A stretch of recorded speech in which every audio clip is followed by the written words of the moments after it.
This is standard in the sense of bringing forth the insurance benefit renewal as we think about our plan for the 26 calendar year. Tonight I did ask our consultant from R&R to join us to give us not only just a financial update of how the plan is performing, but then also to give an update on any of the benefit renewal piece and the changes that are occurring. I just point out to the committee and for the board meeting this evening when it's reported out, you'll see under new business, Dr. Castro has labeled this GSD Financial Series, and the focus tonight is consultation and our insurance and benefit renewal. Moving forward through the Finance Committee, we'll continue with the GSD Financial Series as I've communicated with the board on pertinent topics that we will then itemize into a module for our YouTube channel as well as push out through social media and our website so the community has a better understanding of school finance through a series of, I believe, 7 different guest speakers that will come in that will either assist Dr. Castro, Miss Altendorf, or myself in presentation. So just for the public at home to understand why this might be labeled a little different before Michelle shares great news this evening. Very good. Thank you. Okay. Well, thanks for having me back in. A couple of years ago, when we first started working together, I came in and had the pleasure to explain kind of how the benefits were working and the district's new endeavor into self-funding. And so now we're going to be looking at how is it working for the district. So I want to give you a little taste of what's going on in healthcare, because I know everybody's out in the community talking with either other school districts or other private employers. So just kind of what's happening in terms of healthcare in the country, and then how that impacts specifically Germantown. When we talk about healthcare in general, inflation in healthcare outsurpasses all other inflation in the nation. So the green line represents what we see in terms of healthcare spend. So that's your cost of going to the doctor, your prescriptions, as well as your insurance. So it's not just the insurance component. And the blue line is all other goods and services. So we can see this is just kind of going off the charts, and then the bottom graph is just letting us know that this is going to continue well into 2032. So we're dealing with kind of a crisis when we're talking about healthcare spend. The reasons for that, we like to track what's kind of changing, what's going on when it comes to healthcare for these rising prices. And in 2025, we looked at what the reasons were, and we can see that it's catastrophic claims and specialty drugs. There was a little bit of a difference in 25 because it was closer to COVID, and we had there were more of these, hospital systems merging, and people weren't getting their care right away. When we shift and look at the right side of the screen and look at what's causing these healthcare costs to just kind of, again, inflate at such a high pace, the 2 categories specifically, catastrophic claims and specialty prescriptions, have grown tremendously. So we all watch TV and we see these commercials with all of the specialty drugs. People are very happy and singing a lot of songs about them, but they also come at a ridiculous price tag because of all this advertising. So catastrophic claims are going to be things related to, really one of the largest is congenital problems with children at birth defects and illnesses, cancers and things like that, transplants. So we have more of these conditions overall spiking the cost for healthcare. And it's resulting in more million-dollar claimants than ever before. So in 2024, there were almost 30% more million-dollar claimants than before. So I think about when I started in the insurance industry, there might have been 1. And now in my past 2025, I have 1 client with 4. So it's just that it's going off the charts because we have new care, which is great if it's able to help people survive and live fulfilled lives. Gene therapy, cell therapy, transplants, but it comes with a price tag. So again, we just have more high-cost claimants in general. So when we think about the impacts of that, it turns out that the national index then for trend, which is medical inflation, it's 10% nationally. In Wisconsin, our trend is 10 to 12% increases. And that's just kind of off the top. That's just what they're expecting. They, being insurance companies, are expecting costs to increase. And then if claims are running poorly, we know that we have to add additional percentages for that because of claims not running well. So I'm painting a pretty bleak picture here, but because Germantown took this step several years ago to move to self-funding, this isn't as bleak of a story. because what is in yellow in the yellow box is kind of showing you what you guys have taken control of. We have been able to put an administrator, a TPA, and a network in that has driven a lot of savings to manage those expected claims. There's going to be catastrophic claims, we know that they exist, but what claims can we manage? You have control of that when you're self-funded. We have a lot of control when it comes to managing your stop loss. So who's insuring us on the back end? So you guys have taken the right steps to do that with self-funding. So while I'm telling a lot of other employers and talking to other school districts about trend being at 10 and 12%, that's not what I'm here to tell you about today, because we've been making some really good improvements. So when it comes to what the administrative team and your R&R team have been working on, is making sure that you're able to offer the sustainable benefits that Germantown can offer that will retain the great employees that you have and also help you attract new ones, but also be fiscally responsible as a board and district. We have implemented a number of things that you can see listed on the right-hand side. In 2025, we transitioned to add the Nexus network, and I'll explain what that is in a little while. We've encouraged people to use top-tier providers that have better discounts and higher quality outcomes. And we did that through plan design. Again, I'll give you the example of that in a minute. We modified the GLP-1 access, and that is the injectable medications that people take for weight loss, kind of putting some parameters in there. And we're adding direct contracts. We completed a full-blown RFP for a new pharmacy benefit manager. That's what PBM is. And so we've been doing these things all for the past year and a half to try to ensure that we can have a sustainable health plan. And it's working. So the Nexus network that we put into place keeps that broad network because it's important for the members of the Germantown district and their families to have access to providers that are part of the broadest network. But there are certain providers that have agreed to deeper discounts. And it turns out that after an analysis, we were able to show that over 80% of the members that use the district's healthcare, they're already using those top-tier providers. They're already using Aurora, Freighter, Medical College, and Children's. So let's put another layer of a network into the plan that we have, and then build a plan design that steers people to try to use those providers even more. So in 2025, when we added this, we took the plan design that the benefits that we had in 2024 and even beefed them up into more enhanced benefits if people could utilize those tier 1 providers. So this benefited your staff because we know that there's already 80% using those providers. Now they can have better co-insurance and kind of be rewarded for using that. But people still have a choice. Nothing was taken away in creating this plan design.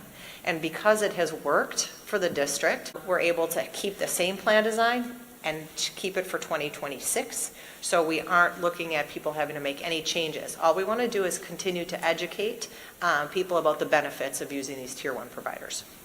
And we do that through a lot of employee meetings. We have meetings, we have 4 of them a year besides open enrollment, where we're coming in and talking to people about how do you spot the dot, where do you find your best dental providers and things like that.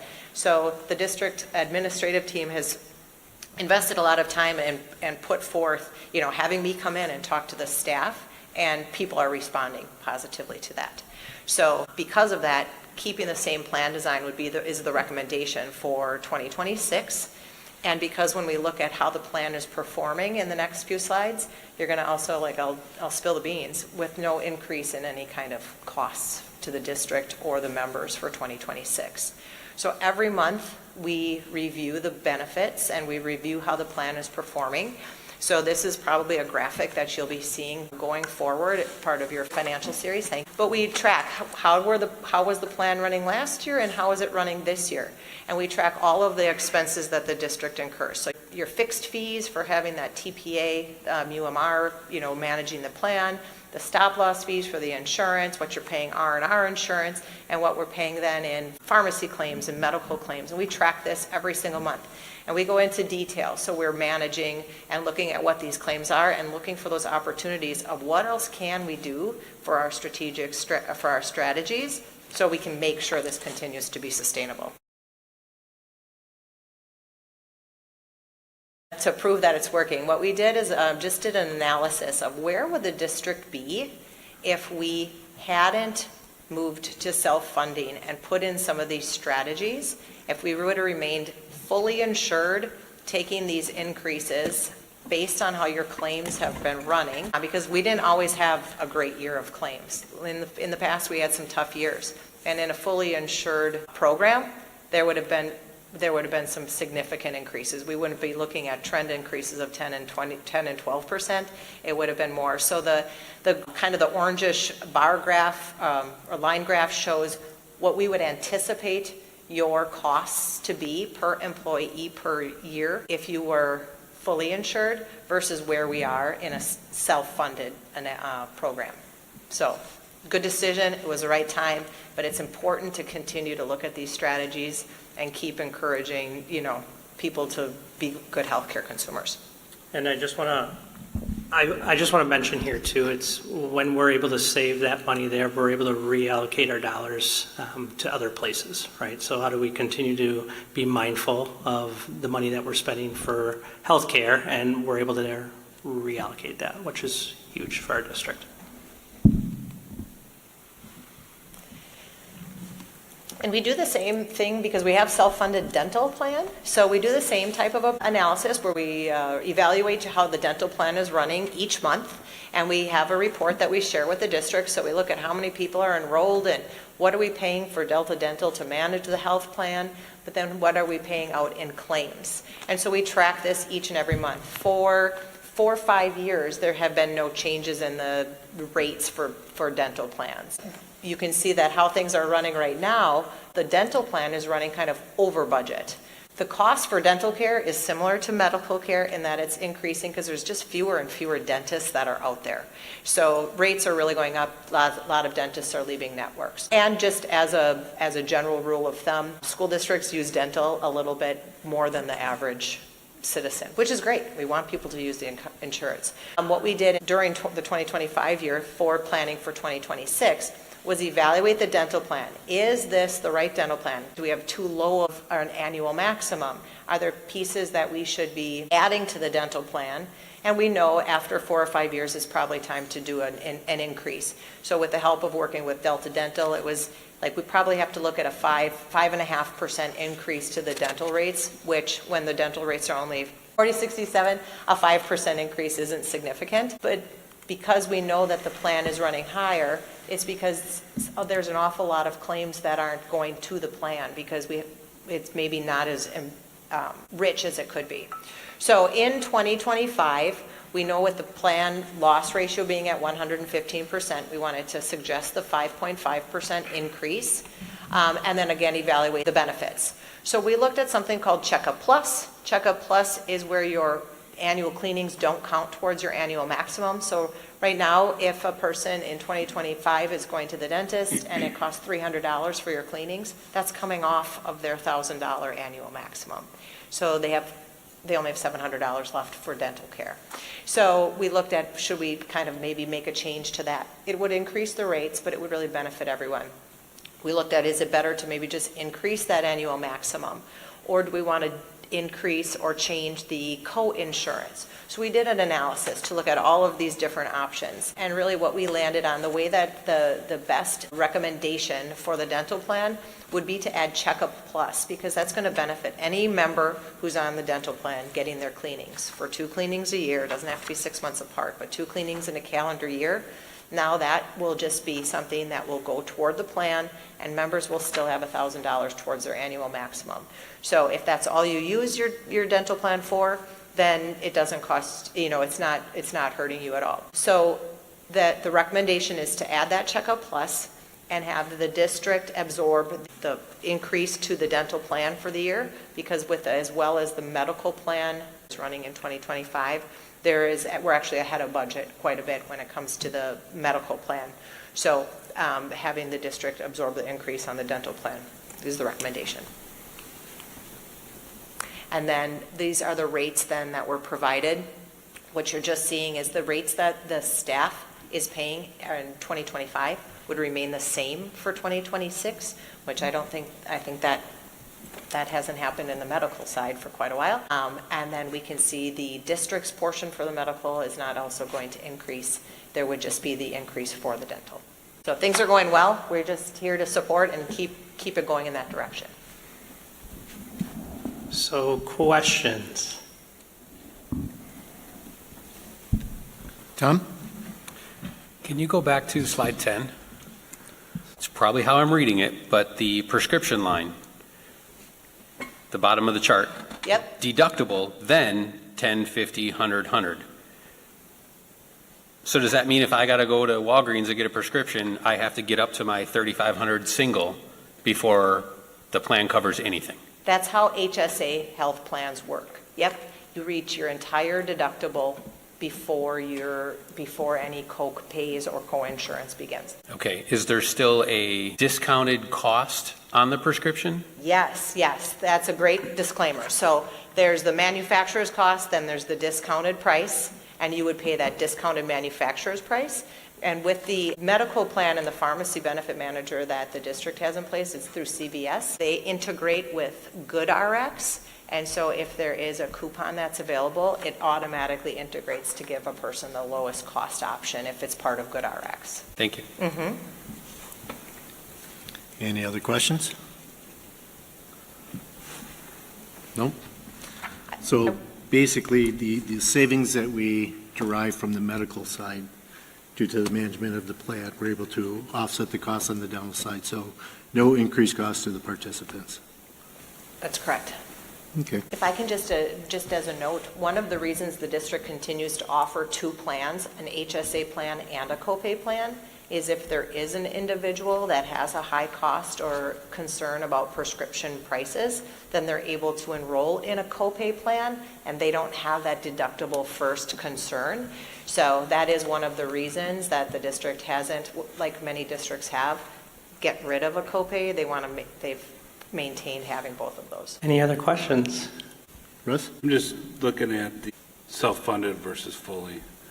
And then just for your 2026 projection, it's $24,195 per employee. That's per employee. And if we were not you're projecting $33,571. That's just under $9,500. It's like $9,300 and change per employee that we're saving to allocate for expenditures elsewhere within the district. This isn't like a fund that money gets trapped and has to be used for something else in the medical field. It can legitimately be used elsewhere in the district for improvements. Yes. Yeah, and one metric that I would hope to have us be able to track is having that as one of our HR scoreboard metrics that we're presenting, saying, hey, this is how much it was each year. How do we continue to focus on that? While keep maintaining Yeah, the same plan. Yep. I was just going to say, yeah, while focusing on maintaining the benefits the employees have. Correct. I think that's a huge, Yep. to understand, we're not slashing benefits Nope. to increase savings. Yeah. It's actually the other way around. Very good. Any other questions? All right. Thank you very much for your presentation. No, you're good. Thank you, Michelle. Appreciate it. And we are looking for a recommendation on that to the full board. I'll make a motion with a positive recommendation to the full board to approve the proposed UMR options for health insurance, Delta Dental, and Delta IMED coverage for the 2026 plan year to include the enhancement to the Delta Dental coverage and the associated cost increase to be covered by the district, with all costs noted in the Germantown School District 2026 benefit rate sheet that was provided. Second. I have a first and a second. Any further conversations? Just a quick comment. Russ? So I just want to note for the sake of having it on record, when I started on the board or was first elected on the board, this is one of the projects that was being undertaken by the district. And I know Mr. Barney had up the ad hoc insurance committee. It was a big undertaking. There was a lot of concerns with staff. Could administration handle this? Right, the switch over, how's it going to be? Are we going to lose benefit? It's really important, I think, to note the benefits have been enhanced. The district savings have been enhanced. This is a win across the board for the district. It's been really interesting to watch it take place, just from administrative to down to the staff level. I know there's some bumps in the road in regards to concerns around it, but I think this has shown with the work that this administration is doing to not only enhance the benefit side, but also manage the financial side of this district, is really taking those right steps. It was a leap of faith initially, but we're showing the fruits of this 4 years later to really show what those changes are, and financially what the power that can be right harnessed. Because this is money that can now go back into the classrooms, can go back into invested in, more staff, or more educated staff, or support of the staff. Yep. All those types of things, along with the students and student service. It really matters. I'm excited for the series to play out because I think we're going to see a lot of discussion. I don't think there was a lot of questions there because, frankly, the two of you covered this material so well. We don't need to ask a lot of questions. It's the work kind of speaks for itself. So I'm excited to see as this goes through, and I know it's kind of going to be a monthly scenario, and I think it might bleed over into some of our other committees as well. I'm excited to see that move forward, so thank you for that. Yep, absolutely. Any other comments, questions? All right, I have a motion, I have a second. All in favor, say aye. Aye. Aye. Any opposed, say nay. Hearing none, that motion carries. Thank you, right. Martine. Yeah.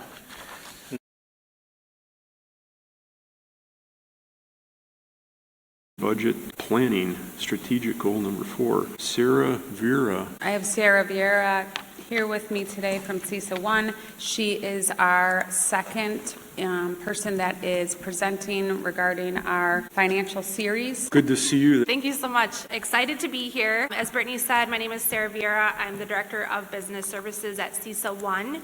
I've been with CISA 1 for about a year. Prior to that, I worked for the Mequon Thiensville School District as their Executive Director of Business Services. I appreciate the opportunity. I am, as mentioned, talking about the WOOFR funds. That's a fun word, WOOFR, and just diving in a little bit to how the Germantown School District, how they can consider utilizing these funds as we progress through the year. So this evening, just going to go build some foundation of what WOOFR is, some very high-level context. We will look at how Germantown utilizes some of these funds, and then we will conclude and have some time for questions if there are any.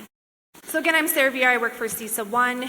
Through this series, we are scheduled to have 5, taking us through May. And the goal really is to support the Germantown School District through these series of financial education presentations, really focusing on building capacity and really deepening understanding of how the finances are being managed within the district. So it's what we're talking about. Starting out tonight with WOOFR in January, we'll be talking about revenue limits, February equalization aid, March we will be diving into the grants that the district has, and then we'll wrap it up in May with student membership counts. So purpose of tonight is to review so WOOFR actually stands for something. It's Wisconsin Uniform Financial Accounting Requirements, and it is a fund structure. The purpose is to illustrate how the district strategically uses those different funds in order to balance the budget and really achieve that fiscal efficiency. The WOOFR is the standard in financial fund accounting systems required by the Department of Public Instruction, and there are probably less than a handful of districts in the state of Wisconsin that do not utilize WOOFR. It gets really hard when you decide not to use it. Really, the WOOFR is meant to ensure that level of uniformity, especially when it comes to state and federal reporting, and then ultimately calculating aid that each district receives. WOOFR, and you're hearing from the auditor after me today, but the WOOFR meets the requirements under the generally accepted accounting principles, as well as the Governmental Accounting Standards Board, and that applies to all state and local governments. And while school districts aren't necessarily required to use WOOFR, they are required under state statute to maintain a uniform record of accounting, and WOOFR just makes that really easy to do. So when we think about a WOOFR account sequence, there's several different dimensions within that. So you have your fund, and we'll go through each one of those funds this evening. So a 10, 27, 38, a type, either an expense or a revenue, location. So location as well as project, which project is at the end. Those are the two parts of the account string that are a complete local decision. You'll see in elementary school maybe at a 102, 103, 104 if you have 3 different elementary schools. District level might be 800 when it comes to location, so that is very specific to a school district. An object or a source, so an object relates to an expense, what the expense is, and then the source is on the revenue side. So what is the source of revenue? The function is that 6-digit code that further defines what the money is being spent on or where the money is coming from. And again, that project is just used to get a little bit more granular and specific and a completely local decision as to whether it's used or not. The important thing to recognize when it comes to how districts account for their money is that it is organized in a system of funds. And so each fund carries a very distinct purpose, and they're kept very separate, and that's intentional. So when we think about things that happen in Fund 10, those stay in Fund 10. Fund 50 is a really good example because people like to nitpick that one a little bit, because when you're making money, the money that you generate off of school lunch fees, all of that money has to stay within that, and all the expenses related to lunch or breakfast have to stay in Fund 50, so there's no crossing of funds. Okay, so now I'm going to take you through each fund, just giving you a high-level overview. So starting with the general fund. So general fund, or Fund 10, is the primary operating fund for those day-to-day operations and general education costs. So the majority of what you see are going to run through this fund. It's funded by a combination of local property taxes and state aid, so think about equalization aid. And fund balance, when it comes to the general operating fund, really is a key indicator of financial stability. So the fact that as a board, you have determined that the importance of having a fund balance policy and stating a percentage, you are ahead of where some other districts are. Auditors a lot of the times talk about, if you don't have a policy, make sure that you get that in place. So kudos to you. Special education, or Fund 27, this is the other account that you will see the most activity outside of Fund 10. And this accounts for all of the excess costs of providing special education and related services for those students with special needs or students with disabilities. The tricky thing with special education is that this fund cannot have a surplus or a deficit at the end of the year. It has to end at 0, and that's why that transfer from Fund 10 is generated, because the amount of money that school districts are getting, that Germantown School District is getting within their special education fund, is not covered. That isn't covering all of the costs, so a transfer has to be made from Fund 10 to zero that out. The next set of funds is the debt service funds, so that's the 30 level, and there are 2 that sit within that. You have Fund 38, which is non-referendum debt, and that accounts for any transactions for the repayment of debt not related to referenda. Fund 39, on the other hand, is directly related to any repayment of debt issues that were approved by a referendum that you may have. Transitioning over to capital projects, which is the Fund 40 series. We'll talk about 3 that sit within this one. So the first one is Fund 41, or the Capital Expansion Fund. And this fund is used specifically to fund projects that are financed by a tax levy under state statute. And the use of the funds within this is pretty restricted. So as an example, you can't acquire equipment through the use of this fund. That would have to be done some other way. Fund 46, or the Long-Term Capital Improvement Trust Fund, is also used to fund capital projects. And the caveat with this is those projects have to be tied to a 10-year capital improvement plan. So anything that is on that list can be accomplished through this Fund 46. And then Fund 49 is the other capital project fund, and that's just as a district is going through a referendum, that's used to keep track of those expenses that are happening through that referendum project. Food service, or Fund 50, we touched on this briefly, but this accounts for all revenues and expenditures that are related to food service activities. And while Fund 27 cannot carry any type of fund balance, Fund 50 can. So you can end the year with a positive fund balance. I would encourage districts to try to achieve that. If you end in a negative balance, you do have to transfer that money from Fund 10 to close that gap. And then Community Service Fund, or Fund 80, this accounts for any activities. It could be adult education. Pickleball is huge now. And any other community recreation, if you have a pool and do open swim. Really anything that is not related to elementary or secondary educational programs and really have to have that primary function of focusing on serving the community. Okay, so now that we have done that high level look at the funds, I wanted to dig in a little bit and look at how your district is actually using those funds in a strategic manner. And this shouldn't be anything of a surprise to you at this point. I think that the Germantown School District is very well known in the area for being very financially prudent, very financially responsible. And I did invite Brittany too, if there's anything that I miss as we're going through this or she wants to add context to, she absolutely can. So thinking about, first and foremost, the general fund where most of the activity is happening, the fact that you are supporting zero-based budgeting is really amazing.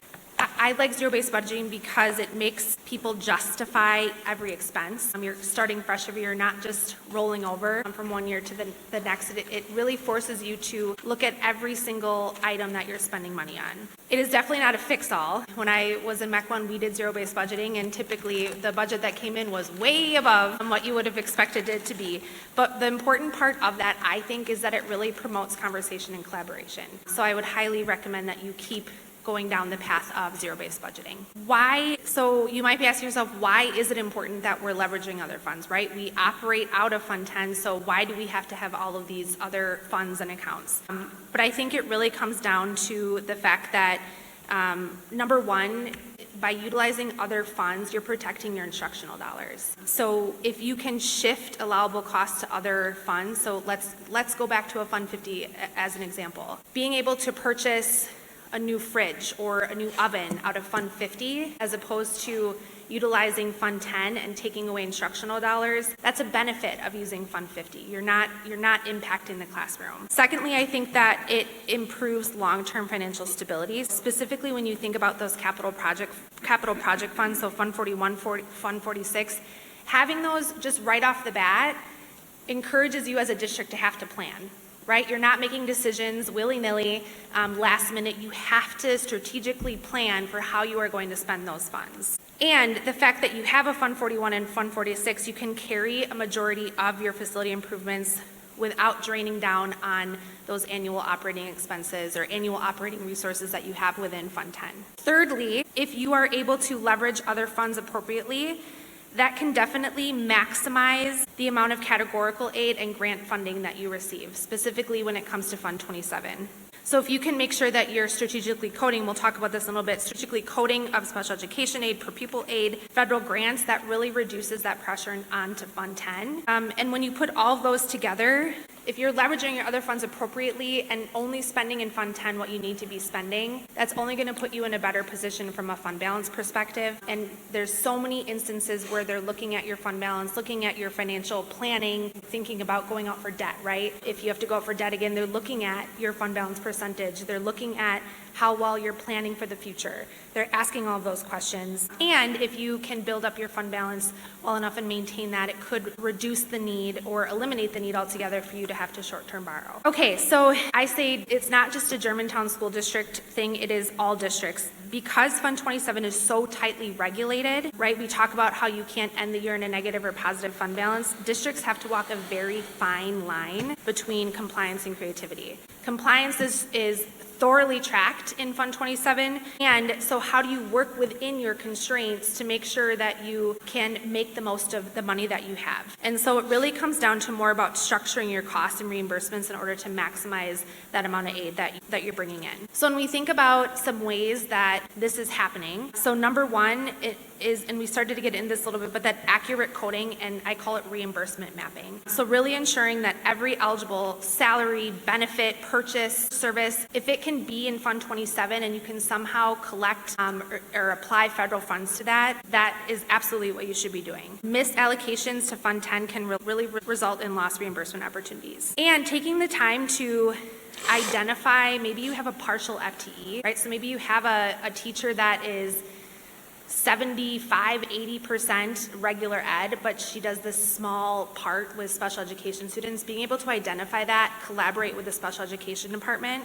to maximize and code him or her to Fund 27 to really maximize the usage. The second one up there is strategic use of federal IDEA funds. So there's a whole binder that school districts have to create to make sure that we're purchasing appropriately using federal funds. And so making sure that you're using those for materials, technology, professional development, really focusing on freeing up some of those Fund 10 areas for general instruction. The other thing that I would mention too in this area is carryover. So there's not going to be carryover every single year of federal funds, but you do have the ability to carry over if necessary. And so if that does happen, again, just that collaboration with special education to make sure that you plan appropriately for those additional carryover dollars. The third one up there I have is braiding funding sources. And what I mean by that is it all comes down to coordination. So you have multiple funding sources. How do you coordinate that in order to support initiatives while staying in compliance, right? That's the most important thing when it comes to special education. And then just being able to maintain those traceable sources, and that really ultimately strengthens your programs. The next one is strategic collaboration, and this is kind of a perfect example, right? So you have the ability to collaborate and contract with other third-party services. So CISA is a good example because a lot of districts hire specialized staff. That's a great example of strategic collaboration. And then lastly, caseload analysis, utilizing that to drive your staffing. So staffing is the largest cost driver in your district, right? When you think about salary and benefits, that makes up the biggest portion of your budget. So how can you get creative and use creative strategies? How do you utilize part-time staff differently? Can you align staffing levels to actual caseload needs rather than what you've historically done? So just taking a different approach and having different conversations when it comes to staffing. Fund 41. So utilizing Fund 41 is a really methodical way to maintain your assets without over-reliance on debt. It's harder while we see more and more school districts going to some type of operating referendum or facility referendum. They aren't easy to pass, right? We all know that. So any chance that we can try and put ourselves in to not have to rely on that debt and having to put that to a community vote, I think is positive. And the fact that, again, you're planning for this money. You have a plan in place if you have a Fund 41. So it really does show that that level of discipline at the fiscal level to your taxpayers and to your communities and your families. So Fund 41, just a little bit of background on this. So it is a board established fund. So the board has to vote on this going into place. And it really is meant to support those pay-as-you-go projects without having to worry about new borrowing. Since it is a board-approved fund, you approve annual deposits for that by every annual meeting. By doing that annual deposit, it really does provide that predictable level of funding too. Again, it all goes back to planning. And lastly, again, this is the key piece of all of this, is it really, so you're extending the building life and you're protecting those Fund 10 instructional dollars, which is most important. We are the business of education. Fund 46, I think, really emphasizes forward-thinking financial management and reinforces that, right, because you are taking money from Fund 10, putting it into Fund 46. So the fact that you have to do that and plan for that and tie it to a 10-year improvement plan really shows that these deposits aren't expenses, they are investments. You are investing in your district for the future. By doing that, this fund really demonstrates to taxpayers that planning today can avoid potential borrowing in the future. Not 100%, right? You might have to still borrow a little bit, but at least maybe this can help offset future projects. So when we think about the benefits of Fund 46, so first and foremost, it promotes that long-term fiscal planning and proactive investment in your facilities. You can use it for building renovations, infrastructure upgrades, and it provides a tool for future facility improvements, again, without that new introduction of new debt. It encourages disciplined annual saving for capital priorities. The fund can accumulate interest, so it compounds in long-term value. And most importantly, it reduces that pressure on Fund 10 and can help to stabilize future tax levies. Fund 41 and Fund 46 work together really well when you think about how you can utilize them. So Fund 41 you can really focus that on those ongoing maintenance and smaller projects. And Fund 46 could be focused on those large-scale, longer-term capital initiatives. And don't be afraid to use those funds either. I ran into that a little bit. I had built up all this money in my Fund 46, and I'm like, but are you sure we have to spend it? So you work so hard to get that money in there. But realistically, when you think about these two funds together, it really is you're creating that comprehensive facility strategy. So that's really important and really impressive. And then lastly, Fund 80, again, thinking about how you serve your community. How do you open up your buildings to those that have invested in your buildings? So by positioning yourself as, or having a Fund 80 really positions your district as educational and community leaders because you're offering accessible programs, you're sharing your spaces. Ultimately, you're creating that tie back to the community, especially those that might not have kids in the schools any longer.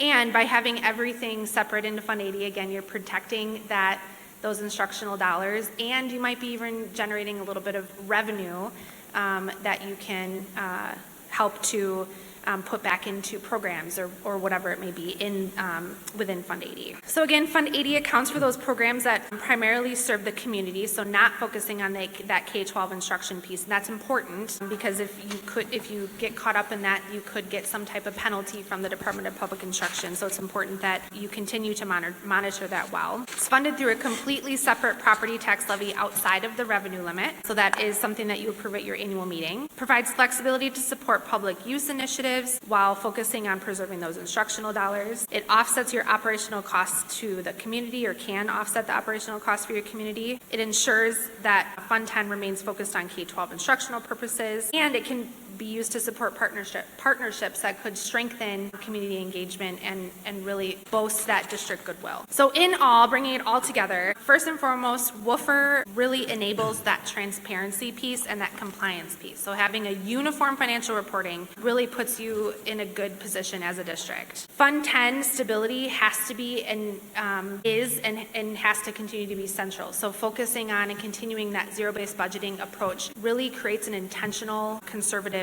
budget. Focusing on that strategic use of non-operating funds, so everything outside of Fund 10, really strengthens the financial health of the district. It leverages other funds so that you can reduce the pressure on Fund 10, improve your cash flow or maintain your cash flow, and then really look at how you support your long-term investments. Fund 27, just a note on that, really requires a lot of precision, again, because it's easy to walk that fine line, and you have to walk that fine line, and a lot of collaboration. So making sure that you have accurate account coding, making sure you're looking at caseloads in a strategic way. Capital funds, so focusing on 41 and 46, again, that's just really focused around proactive planning. You're doing a really good job considering that you have both of those in place. And again, it really demonstrates that level of fiscal discipline and that you want to reduce your reliance on debt. If you don't want to have to take out debt, you're not going to do that. And then Fund 80 really just builds that sense of community, allowing people to come into your buildings and experience what their tax dollars are going towards. And with that, I will take any questions that you may have. I'll start. For Fund 27, I think if we look at Brittany's variance report this month, I think somewhere in there she states that we have a deficit in Fund 27 right now. Am I correct on that? So is that just because the Fund 27 dollars didn't come in yet for this school year, or what's going on? So I'll let you say whatever you want to say, but I will say that it's very common if you looked at any district's finances at this point in time, most all of them would be showing some level of deficit, and you're exactly right. So we have expenses happening all year long, and we just don't have the funding in there yet to bring that to zero or a positive. Do you want to add anything to that? So we strategically claim our federal dollars on certain times of year, so our cash flow, we don't go negative on cash flow, so we don't have to borrow funds. So as we are spending throughout the year in Fund 27, we make sure that we file claims at certain times of year to get the reimbursement back. And because we have money remaining in Fund 10, we don't need to do the Fund 27 claims quite yet this year, so we are in a deficit, but we do have them strategically mapped out, so we ask for those dollars certain times throughout the year. Is our Fund 80 covering all of our costs for the number of the public using our facilities? Sure. Fund 80 does cover our costs, profit, I guess, right now, or a surplus in Fund 80. We are in the business office working on creating the percentages of which the community uses our facilities, so each area of our facilities. So for example, the field house, the main gym, the PAC, and we are breaking out the usage of the facility versus the usage of the district. So any purchase that is made for one of those areas, we can automatically split. So we are utilizing Fund 80 to the max. So we are creating a chart right now that will be reviewed probably every other to every third year to make sure that the amounts we are charging to Fund 80 is appropriate, which then again relieves some of the expenses that would be coming out of Fund 10. Tom? I mean, not a question, just a general comment that this would be good information for like someone who just got elected to see, because you hear all these numbers like, we'll have a motion to get funded out of Fund 10 or something like that, and they have no idea what that is.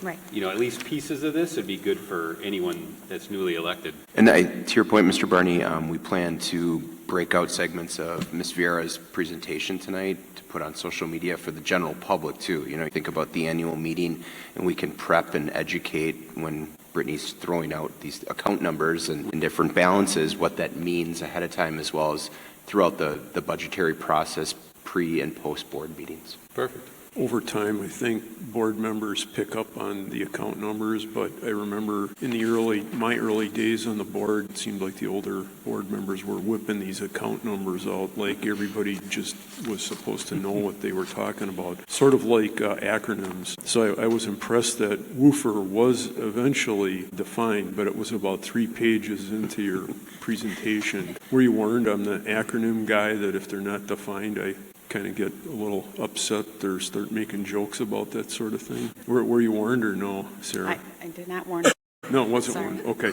Hey, something else I thought of while listening to the presentation. So we've got our long-term project, Fund 46. Once we put the dollars in Fund 46, do those dollars also appear in our fund balance? They appear in our fund balance in Fund 46, not in our general fund balance. Not in the general fund balance. Those dollars aren't available to spend on anything. They're available to spend on the things that we designated them for in our long-range facility plan that we have. Okay, I just wanted to make sure we weren't somehow double counting. So our fund balance is real, right, except for the things that are, is the right word, encumbered? There's a couple dollars that are encumbered in the fund balance, and you point those out when you talk about fund balance. Sure, they're reserved. Or reserved, okay. Yes. We have dollars that are reserved in fund balance for healthcare, so you have to have money when you're self-funded put in a separate area. It's within fund balance, and it's in Fund 10 fund balance, but it's reserved for a specific item. Okay, well, I don't have any other questions. Anyone else? No? Okay, I thank you, Sarah, for coming this evening. We appreciate it, and I think this will be a good thing to have on our website for all that are interested.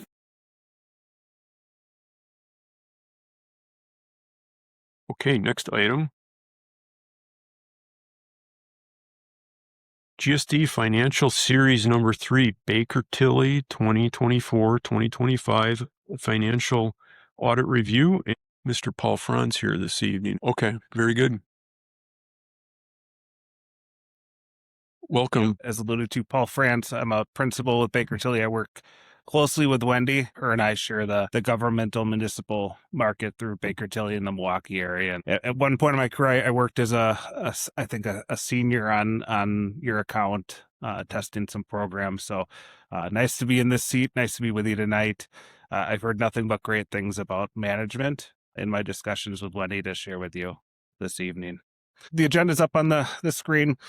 Best thing I can tell you is there's no surprises coming. I certainly will highlight the financial results as of the June 30, 2025 audit. No unusual things in the presentation tonight. Our audit objective is to express an opinion on the district's financial statements as of June 30, 2025. We've done so. We've issued an unmodified opinion, also known as a clean bill of health. What that tells you in the financial statement document that I believe was passed out in your packet is that the financial statements have all necessary financial disclosures within it. All necessary governmental accounting standards have been adopted and applied consistently year over year and that the document itself is free of material misstatements. So in plain English, when you hire an external auditor, this is the highest level of assurance that you can expect to receive and should expect to receive through the process. Good news on that front. If you were to compare last year's opinion, which is on pages 1 through 3 in that financial statement document, to last year's opinion, you will notice that there's an emphasis of matters paragraph in there related to a new GASB that was implemented this year around compensated absences. Doesn't necessarily affect the day-to-day operations of the district, more of a financial reporting item that gets disclosed within there, but that was implemented and therefore called out in there to the users of your financial statements. I'll spend a little bit of time highlighting the financial results. Sitting through the previous presentation, certainly happy to, if there's any specific questions that come from the terminology that was discussed, happy to dive into in further context related to your numbers. But ultimately, you began the year with just under $9 million of fund balance in your general fund. When you put together your budget, you had planned to add about $180,000 to fund balance. Ultimately, after all the results took place, you had a positive swing both in revenues and expenditures and added just over $1.2 million of fund balance at year end, bringing the total to just over $10.2 million. That $10.2 million is split out into a couple different buckets to help you as a governing body understand what's available for spending. Okay. First category is non-spendable. This would be like a prepaid expense, something that has cash is left the district but hasn't run through the income statement yet. So we carve that out of fund balance because it's not there to use. Okay. Next category is restricted fund balance. I'm not boring anybody, right? Is it? Nope. Okay. You just yell if I'm going too deep. Restricted fund balance, 1.4 million of that 10.2.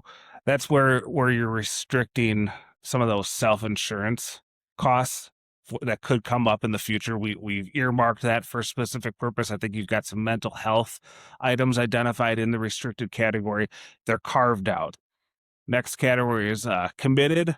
These are action items that the board is earmarked separate that isn't, again, being restricted from an outside source. This is an internal decision that we've committed $120,000 for a purpose in the future. Assigned fund balance, you have about $560,000. This is not board action-driven assignments. This is earmarking for specific purposes that can be changed throughout the year. And again, the detail of what makes up each of these categories is within the financial statements in a footnote if you want to end up drilling into it.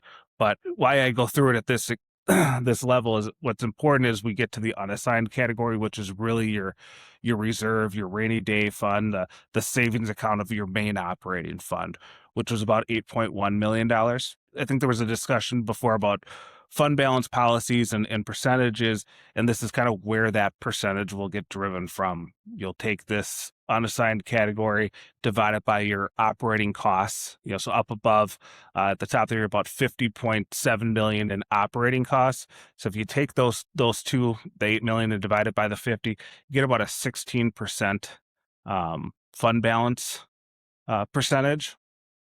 I recommend that my districts are somewhere between 10 to 25%.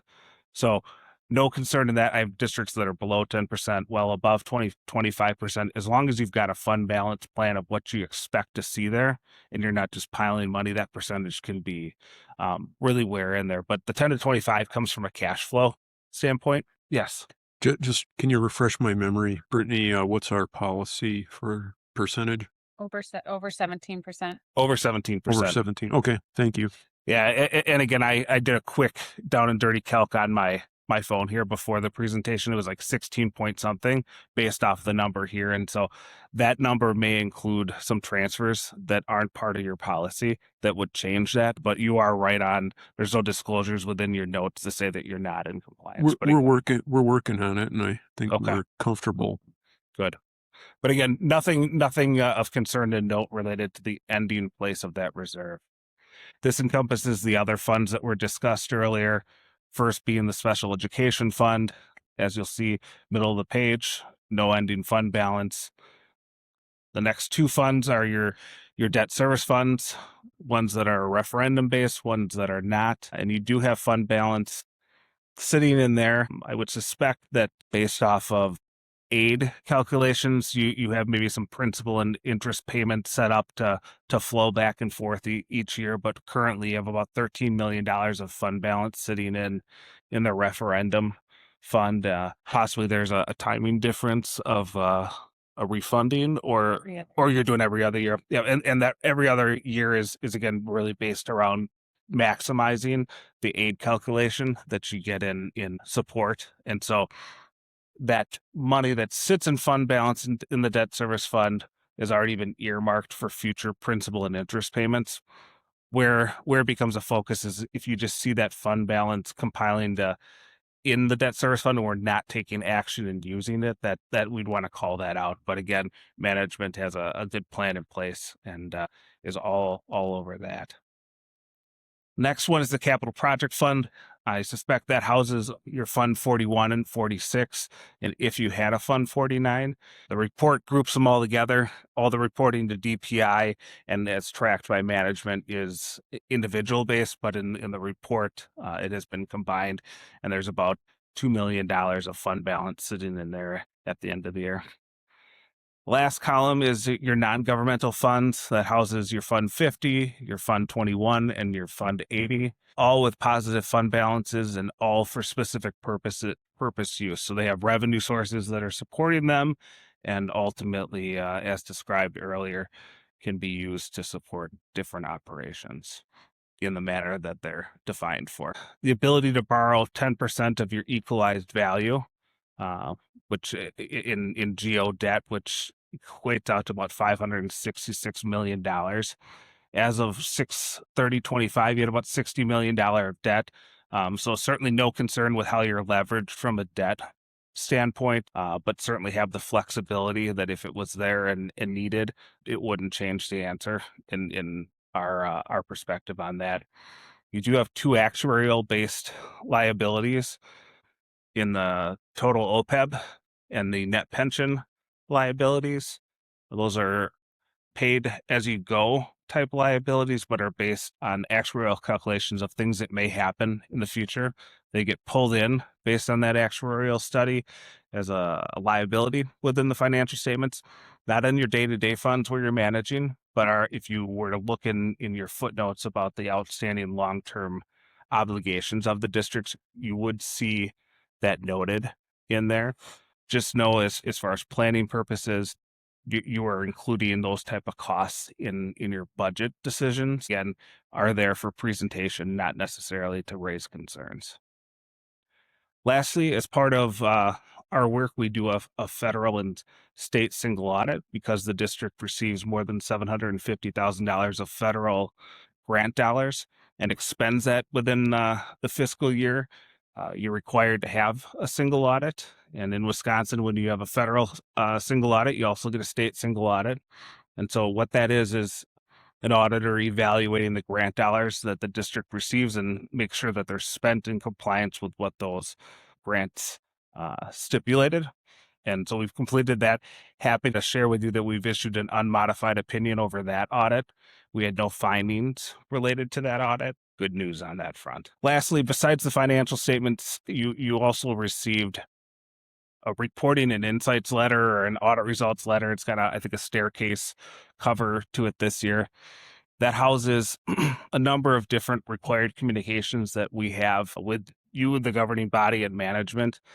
Within that document, it describes the different responsibilities between ours and management and the governing bodies. Nothing unusual there compared to what's been there in the past. Just again, if there's a question about where it lies, we do like to put it in writing for you. Additionally, we discuss our audit plan, lay out kind of what our steps are in evaluating how we go about our work. With all our governmental clients, we start with a basic audit plan. We know where our risks are, but we do for each of our clients look at the significant transaction cycles, how you pay bills, how you collect cash, how you run payroll. We look for areas of risk. When we identify a risk, we build some audit procedures around that and ultimately execute that plan. Happy to say that there were no unusual risks when we evaluated with the district. When we went through and tested the procedures and controls in those significant transaction cycles, we did not identify any areas of concern to communicate to you from a material weakness standpoint or a control deficiency. A lot of big words there, all good news, and not necessarily something that I can say we communicate at every client that we go to. During the audit process, in conducting the work, we did not identify any risks that we would have been surprised about. Ultimately, we completed the plan that we had hoped to with that. Continuing, there's a section in there that talks about accounting principles. We call out any of the new ones. So again, there's another comment in there around GSB 101 that we discussed earlier. Further, there's a section for accounting estimates. This is where you'll see a discussion about the actuarial studies that were used within the report and some other estimates that management may provide. They were all clear, neutral, and non-biased, ultimately meaning that they're appropriate to be within that financial statement document. Continuing on from there, there's a discussion about any difficulties that we had in performing our audit work. Truthfully, had we had any, you would have heard about them long before tonight or included in that document. The team received nothing but fantastic prep work in advance of their work, and the audit went very seamlessly with Brittany and Tessa and their support team. Wendy and Cassandra and the others on the engagement team were all very pleased with the process. It is a smooth audit. We don't make any significant journal entries as part of it. What that tells me is that management is giving you good financial data throughout the year to be relied upon. I have clients that we do very few journal entries on, and I have clients that we do hundreds of journal entries on. So it's not a comment that I can always communicate and love to call it out, because again, it really does support the level of expertise that you have sitting in the office, making decisions day to day, bringing the necessary information that you need in order to support those decisions. So with that, if you have any questions for me, happy to take them or pass them on to Wendy if they're too hard. But thank you. Is there a legal upper limit to fund balance? You know, you mentioned up to 25%. If I don't know that any district is going above that, but is there a legal limit? No, there's no defined legal limit. And truthfully, I have a number of districts that are above 50% in their general fund. It really comes down to how they may not be utilizing, say, Fund 46 to the extent that you are in carving out the different buckets that the woofer allows. As long as you have a defined plan of how you're using fund balance, whether it's sitting in unassigned or, broken into assigned and committed, that would be the concern that I would bring. There certainly is no legal thing that you need to worry about. However, there's obviously a political world to understand and how that plays out to constituents. Just so I got it right, did you say some districts at 50%? Correctly, 50. Or higher? Okay. Yes, and higher. Okay, good. Russ Ewert. Just to piggyback off of that kind of line of questioning, is there an optimal amount we should be looking to be at? Yeah, And maybe Brittany can chime in too a little bit on it. Yeah, and certainly feel free. My perspective, it really is a baseline off of kind of 3 months of operating cash. I like to see really getting at that strategic way to avoid short-term debt. It's the ones that aren't having the right conversation about what we should have and how we could be utilizing fund balance and strategic ways to just identify how costs could be reallocated.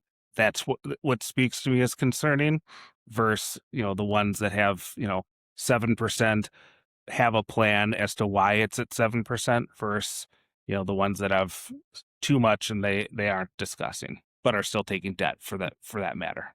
Sure. Thank you. Okay, any other questions? And I have some going along the same lines if anyone else has something first, though. Okay, yeah, I don't have anything else or that I can think of. Go ahead, Russ. So for the last couple of years, we've gotten a very similar report. Good bill of health, good strong practices coming out of the business office. We're getting the right information, being given the correct information to make the right decisions, those types of things. Can you give me some examples of like what a bad journal entry would be, or some red flag things? Because I haven't seen any or been told we've had any come on the radar since I've been on the board.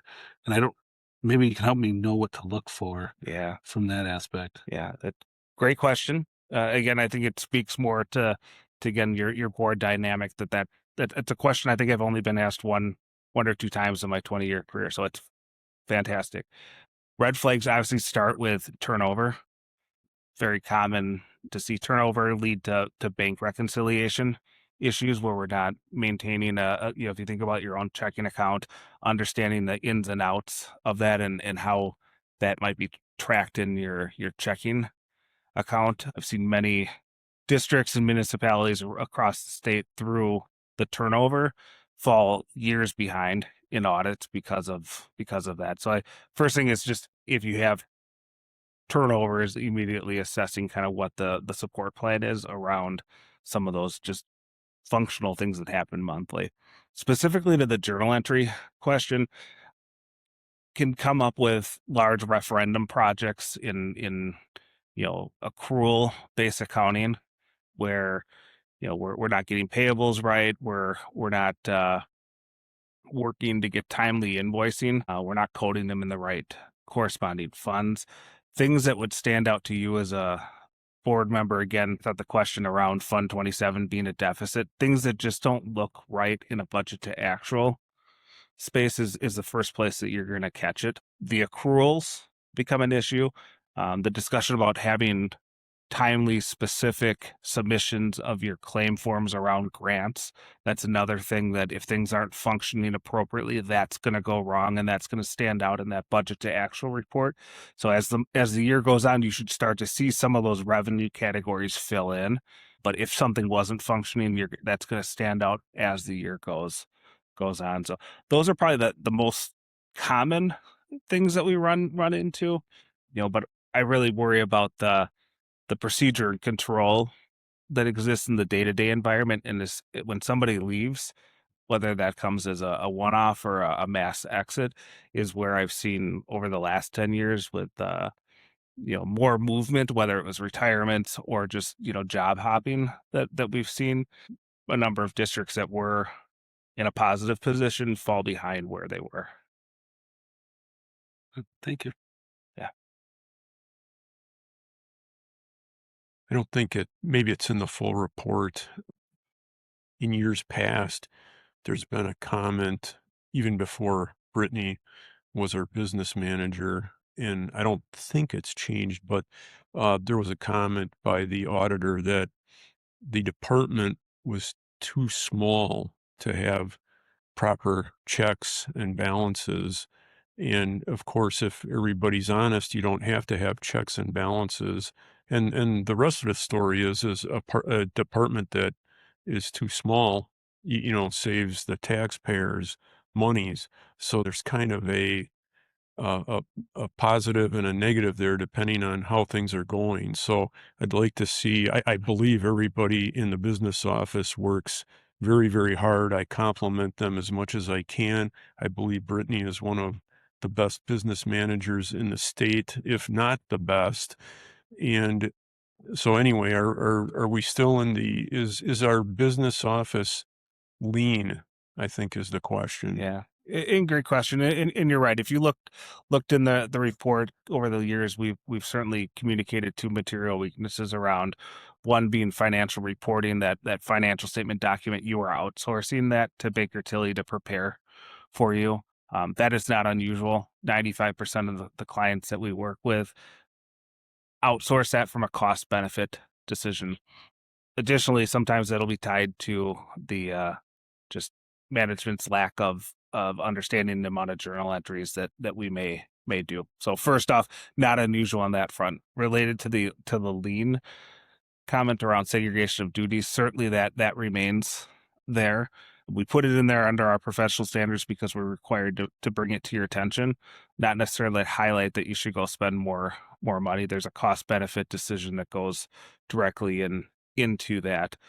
And having the appropriate leverage to cover everyone's vacation throughout the year just doesn't benefit and speak to having to spend the money. So that comment's still there. Certainly from a size standpoint in comparison to peers, everyone, similar to that 95% amount that I communicated with the financial reporting, received that comment, and really hang the hat on the cost benefit aspect of it is we bring it to your attention so that you do your due diligence in what management provides you throughout the year, not to highlight that something needs to change. Okay, very good. I was a little worried a few years ago when we took on self-funding for medical. Brittany said she could do it, her department could do it, and they're doing it. But, in the back of my mind, I knew about this, the department being a little bit lean. So I think Brittany recalls me asking that question. It wasn't a question of, I don't think you know what you're doing. It wasn't that at all. It was, do we have the staff in the office to do it? And I think we're okay, is what you're telling me on this evening. Yeah, there's certainly through the assessment of how things are being paid. Again, whether it's self-insurance, whether it's just paid normal course of business, whether it's capital projects, whether it's receiving cash, running payroll. There's nothing when we went through and assessed the procedures and controls that spoke that management is struggling to do the day-to-day aspects of the job to a level that would be worrisome to communicate to you, further than just highlighting again that it is there are a lack of segregation of duties, but as expected for all the things that I mentioned earlier. Okay. Any other questions? Come on. So should I pass them? Do you want to add the mic? Do you want more people? Right. I mean, maybe I should use the opportunity to let. No. Well, I suspect Brittany likes running a lean ship also. She is a taxpayer in the district. There you go. And I kind of like that. Okay. So I think if there's no more questions, I think we're good. Thank you, Mr. Franz, for Very coming good. Thank you tonight. for having me.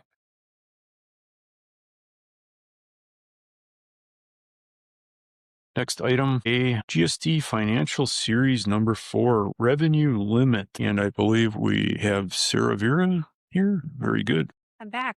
Thank you. Welcome. Thank you. Thanks for having me. This is tough. After reading all the material I'm looking at over like, wow. I have the benefit of reading it in advance, and I'm still a little bit confused. So I think our taxpayers are probably going to be even a little worse off than me. So do a good job. The thing with revenue limits is they drive so many decisions in school districts, and they are probably one of the hardest things to understand and probably one of the most important things to understand.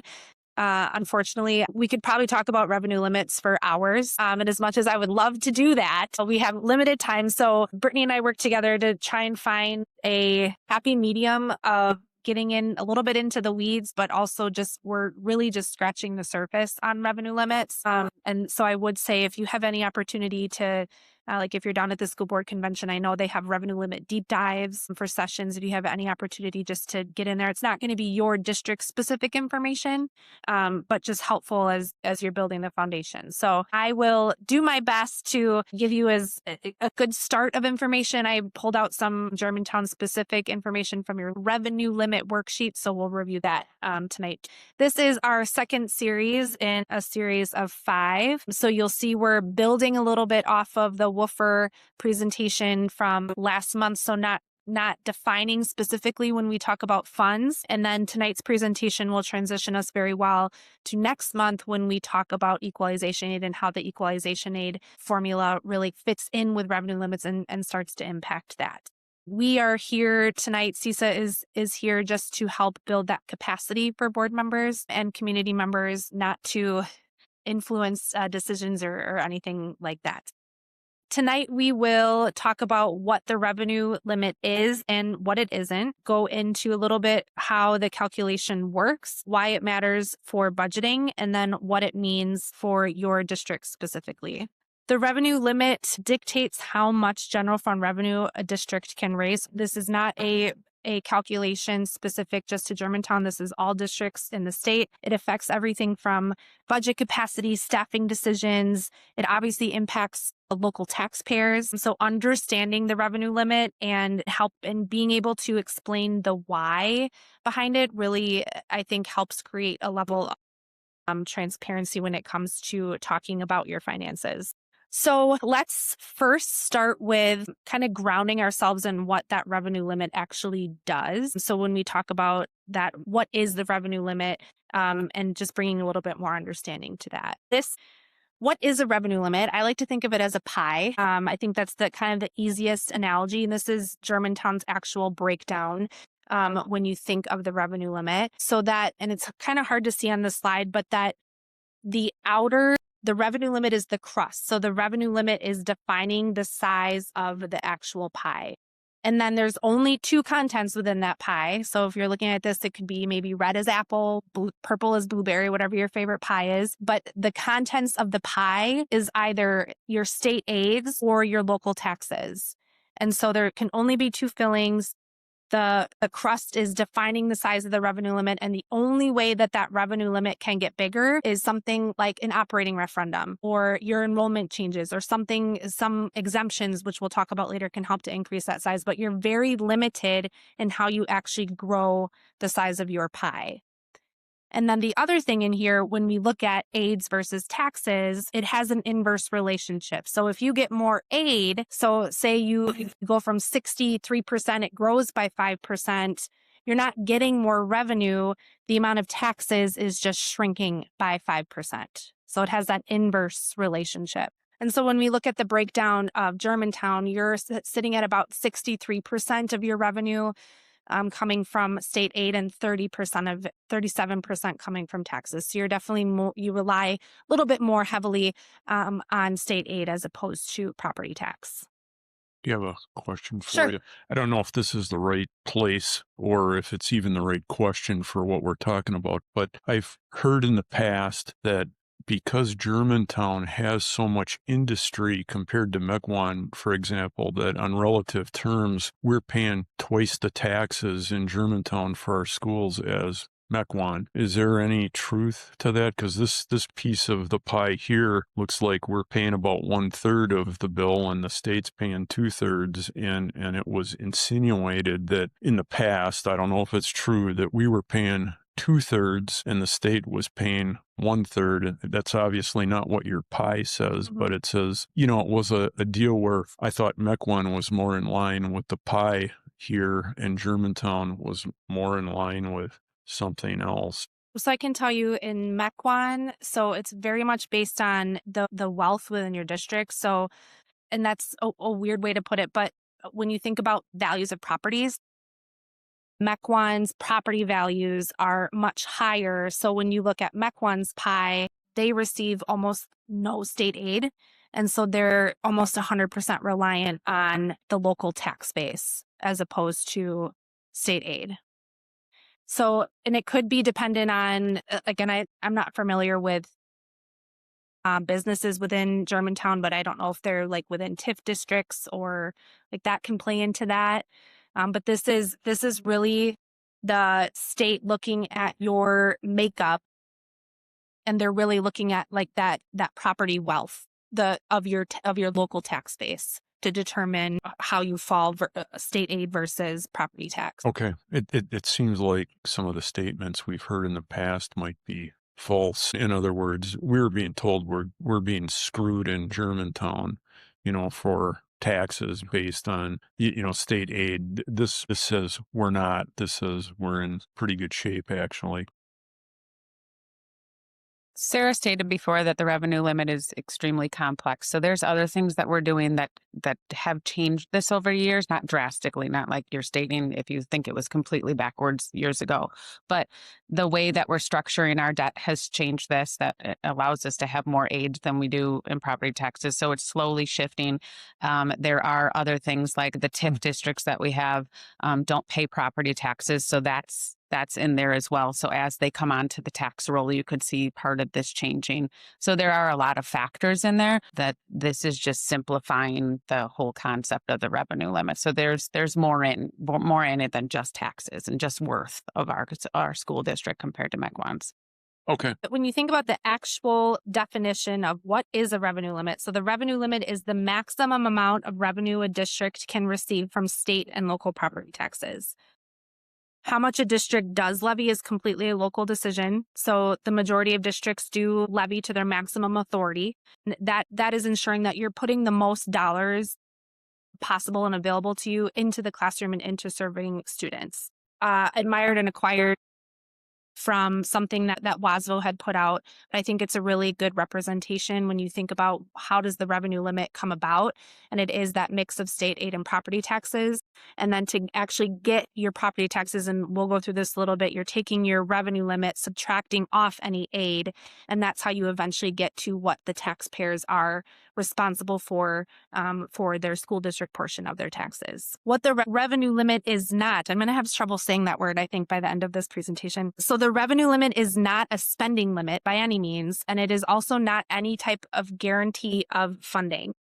So each school district, when you think about their makeup, has a different mix of aid and taxes. So when we talk about Germantown versus Mequon, they're neighbors, right? But they're so different in the amount of taxes versus state aid that they receive. And there's so many things that, like Brittany said, that go in behind the scenes when you're thinking about a district's makeup. A revenue limit, when you think about the total budget, the revenue limit can control anywhere from 70 to 90% of a general fund revenue budget. And we'll talk about how even the things that you would think that you have some control over, you don't have as much control over as you might think when it comes to making revenue decisions. So just a little history of revenue limits. So they went into place 93-94 fiscal year. So basically what happened is wherever districts were spending at that time, they were locked into that number. And that's why you even see today, there's so much variance in what districts spend on a per pupil basis. And it really goes back to this 93-94 decision. When you look at districts back in 94, you had some that were in the middle of, they maybe raised the limit because they were in the middle of a facilities project. So they were higher per student. You might have another district who didn't have anything going on. They were really low spending and they got locked into that. So it really is all across the board. The chart that I have on the right side just shows the entire state and kind of categorizes across the state where everyone at the time of last fiscal year. And this is important because this is a historical decision, right? A decision made in 93-94 still is impacting us in 25-26 and as we start to build our budgets for 26-27. So this really starts that conversation about how the revenue limit really is, and you'll see it's based off of historical information and always it builds off of history and continues to be a challenge when it comes to budgeting. This is, oh, go ahead. On that on that map that you just had up, it looks like some of the higher revenue limits are in some sparsely populated areas. What is So they could, there's a myriad of reasons. So they could have an operating referendum or some type of referendum that's on there that's boosting up their revenue. Their enrollment could be different. Up north in those more sparsely populated areas, there is a lot of wealth there because of lakefront properties of that nature. So it really varies. One that we like to talk about in our area in CISA 1, and I don't mean to pick on them, but Nicolay always comes up in conversation because they're smaller. Like I think for 24-25, they have just over 1,000 students. Yes, they're a union high school, but their revenue limit per member is like over $15,000. So it just, again, it really just varies. And that's why I think comparing to districts is easy, but can get so complicated because there are so many different variables that are going on behind the scenes, district by district. okay? I went back to 93-94, Germantown's revenue per member. I just pulled out a couple key numbers on here. So when revenue limits went into place, Germantown was spending about $6,700 per student. So sitting a little bit above the state average at that time. So I should say the dark blue is Germantown and the orange line represents statewide average. The next number I would pull out is the 10,334. That is in the 2009-10 school year. And this year is important because this is the year that the revenue limit changes stopped being tied to inflation. So now any revenue limit change is coming through action through the state biennial budget. The third number I pulled out on here was 2011-12. So that was when Act 10 was put into place. And you can see the chart that I have to the right of that starts in 2011-12 and shows the revenue limit per member increase. The next column is the per pupil categorical aid. So the revenue limit per member increase is inside the revenue limit.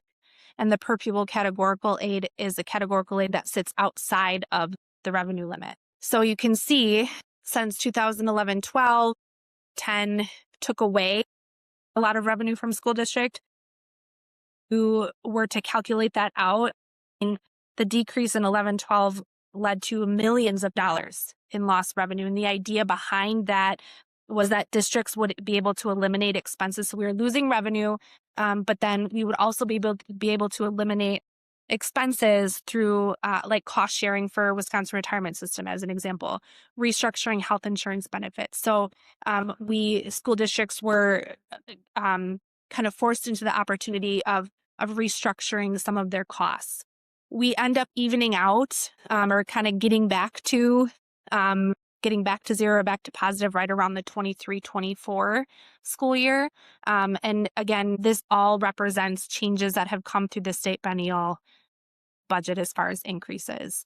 And right now for 25-26, you sit at right about $14,000 revenue per member.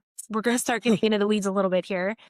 So when you think about the revenue limit, you have things that sit within the revenue limit, and then you'll have things that are outside of the revenue limit that still have to be added on to come up with your total property tax levy. So when you think about your revenue limit levy, so what is within the revenue limit, you have your general fund or Fund 10, and that you have your property tax levy, but you have to take out or take into consideration any general state aids that you may have. The other fund within your revenue limit levy is your non-referendum debt service fund or Fund 38, and you have to levy enough in that to cover your principal and interest payments. And then the last one that sits within it is your capital projects fund or Fund 41. And so when we look at, just wanted to compare, this is actual levy amounts. And this, I pulled just CISA 1 districts. I took out anyone that did not have any levy, because not every district has a Fund 38 levy. Not every district has a Fund 41 levy. And then I did pull out, I pulled out MPS, Racine, some of those larger districts, just because they're way off the charts because they're just so much larger. But this is just a comparison of where Germantown sits, and you're that green bar, so the third one in from the left, where Germantown sits in comparison to what other districts are levying in Fund 38. And again, be careful with comparison data, because I'm going to keep preaching this. There's just so many things that go on behind the scenes and different reasonings for why districts have Fund 38 debt to begin with. It could be energy efficiency exemption. Districts were reorganizing and trying to pay off debt related to post-employment benefits and WRS. So there's so many different reasons behind why districts have a Fund 38 levy. Similarly, on the side of Fund 41, on this one, Germantown is the second one in. Grafton does have, it looks like zero on here. They do have I think they did like $100 or something like that. And that is just so they have to keep levying in so it doesn't start over.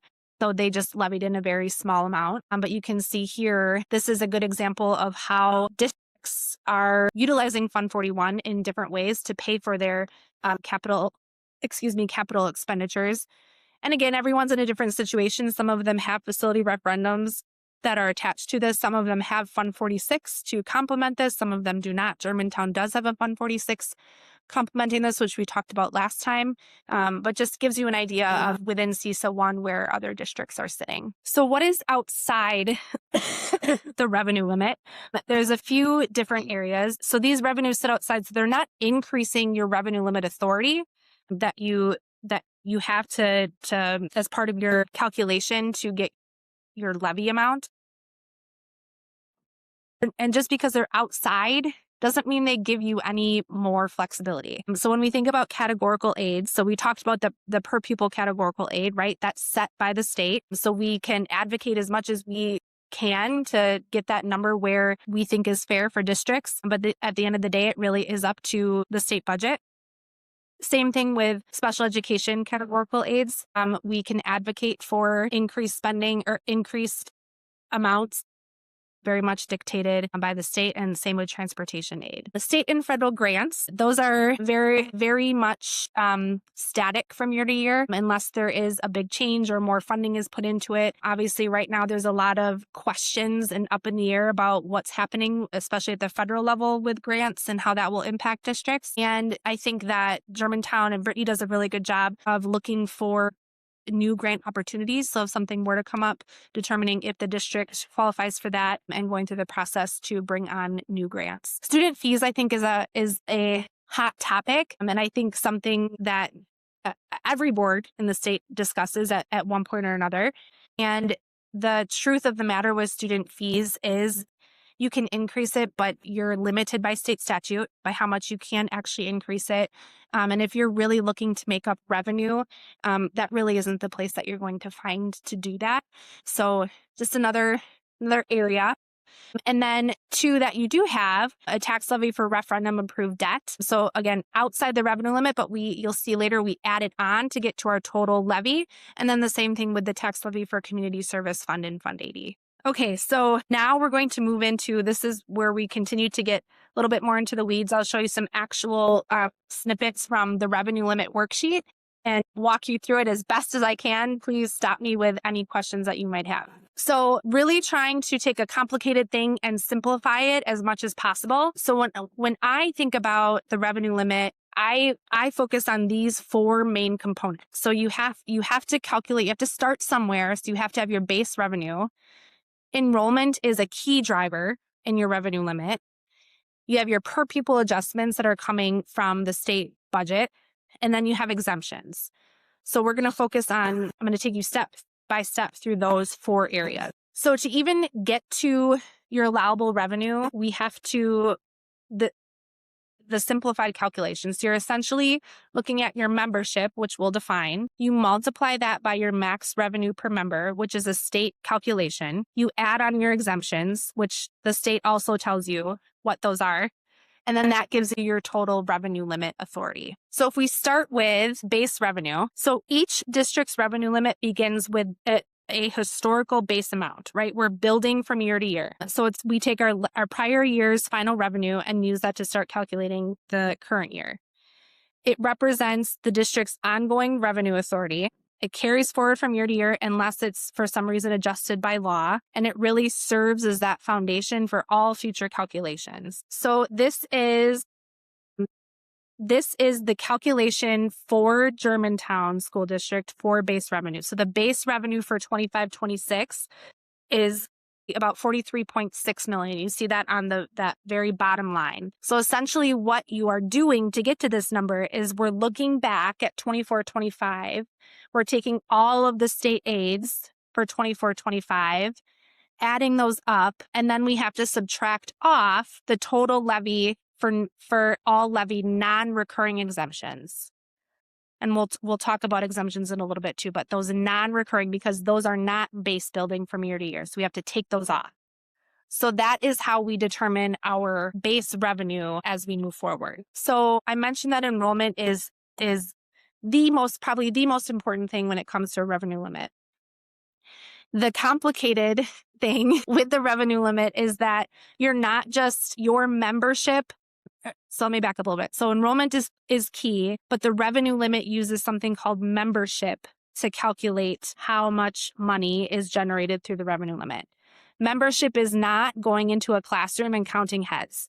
Membership is it's a calculation that's defined by the state. It's based off of a 3-year rolling average of full-time equivalents. So when we think about a kindergarten student, the kindergarten student is not worth 1 FTE, it's worth 0.6 of an FTE. 4K might be, or your 4K 0.5, 0.6. So a 4K student is also 0.6 of an FTE. So that is how students in Germantown School District and any district are calculated. The calculation includes all residents, and it also adds on 40% of any summer school FTE that you may have, and it counts many students that you have, and you have very few under the new independent charter school FTE. So I think this is probably one, if you take anything away from this presentation, probably around enrollment, because enrollment is so key to the amount of revenue that your district receives. It directly impacts your revenue limit authority. And again, it's complicated because it's based on that 3-year rolling average. So if you see that increase in enrollment, that's awesome. We want that. But you're not feeling that impact all in that year 1, which is what you really need, because all of those expenses that you need for that increase are hitting you in year 1. So the increase is nice, but it's not typically proportionate to the needs of your district. If you have declining enrollment, that changes your allowable revenue. Enrollment trends, when you think about the trend, more than just that single year matters. So you really have to make sure that you're using past data and also looking forward to see what you think your enrollment is going to do because of that huge impact on the revenue limit. Okay, so this is the next step. And so we've calculated our base revenue, and now we need to look at what our enrollment looks like. And again, we're looking at it on go ahead. Just while we're on enrollment, can you talk to open enrollment and how that affects, is that included in this, or is it just the district's natural enrollment ability? So if you have an open enrollment out student, that is your resident, that resident student is counted for revenue limit purposes, but then you pay out. Yep, open enrollment in district counts. I think that's a thought lost on many people when we walk down this path. Yeah, that's a really, really good question. Okay, so before we can look at enrollment, before we can do the calculation for our current year, we have to look back at historical. We need to determine our base membership. So base membership for Germantown School District, we're looking at enrollment for 22, 23, and 24. So we're taking across the bottom that 3,886, 3,844, 3,826. We're taking the average of that to get to our base membership of 3,852.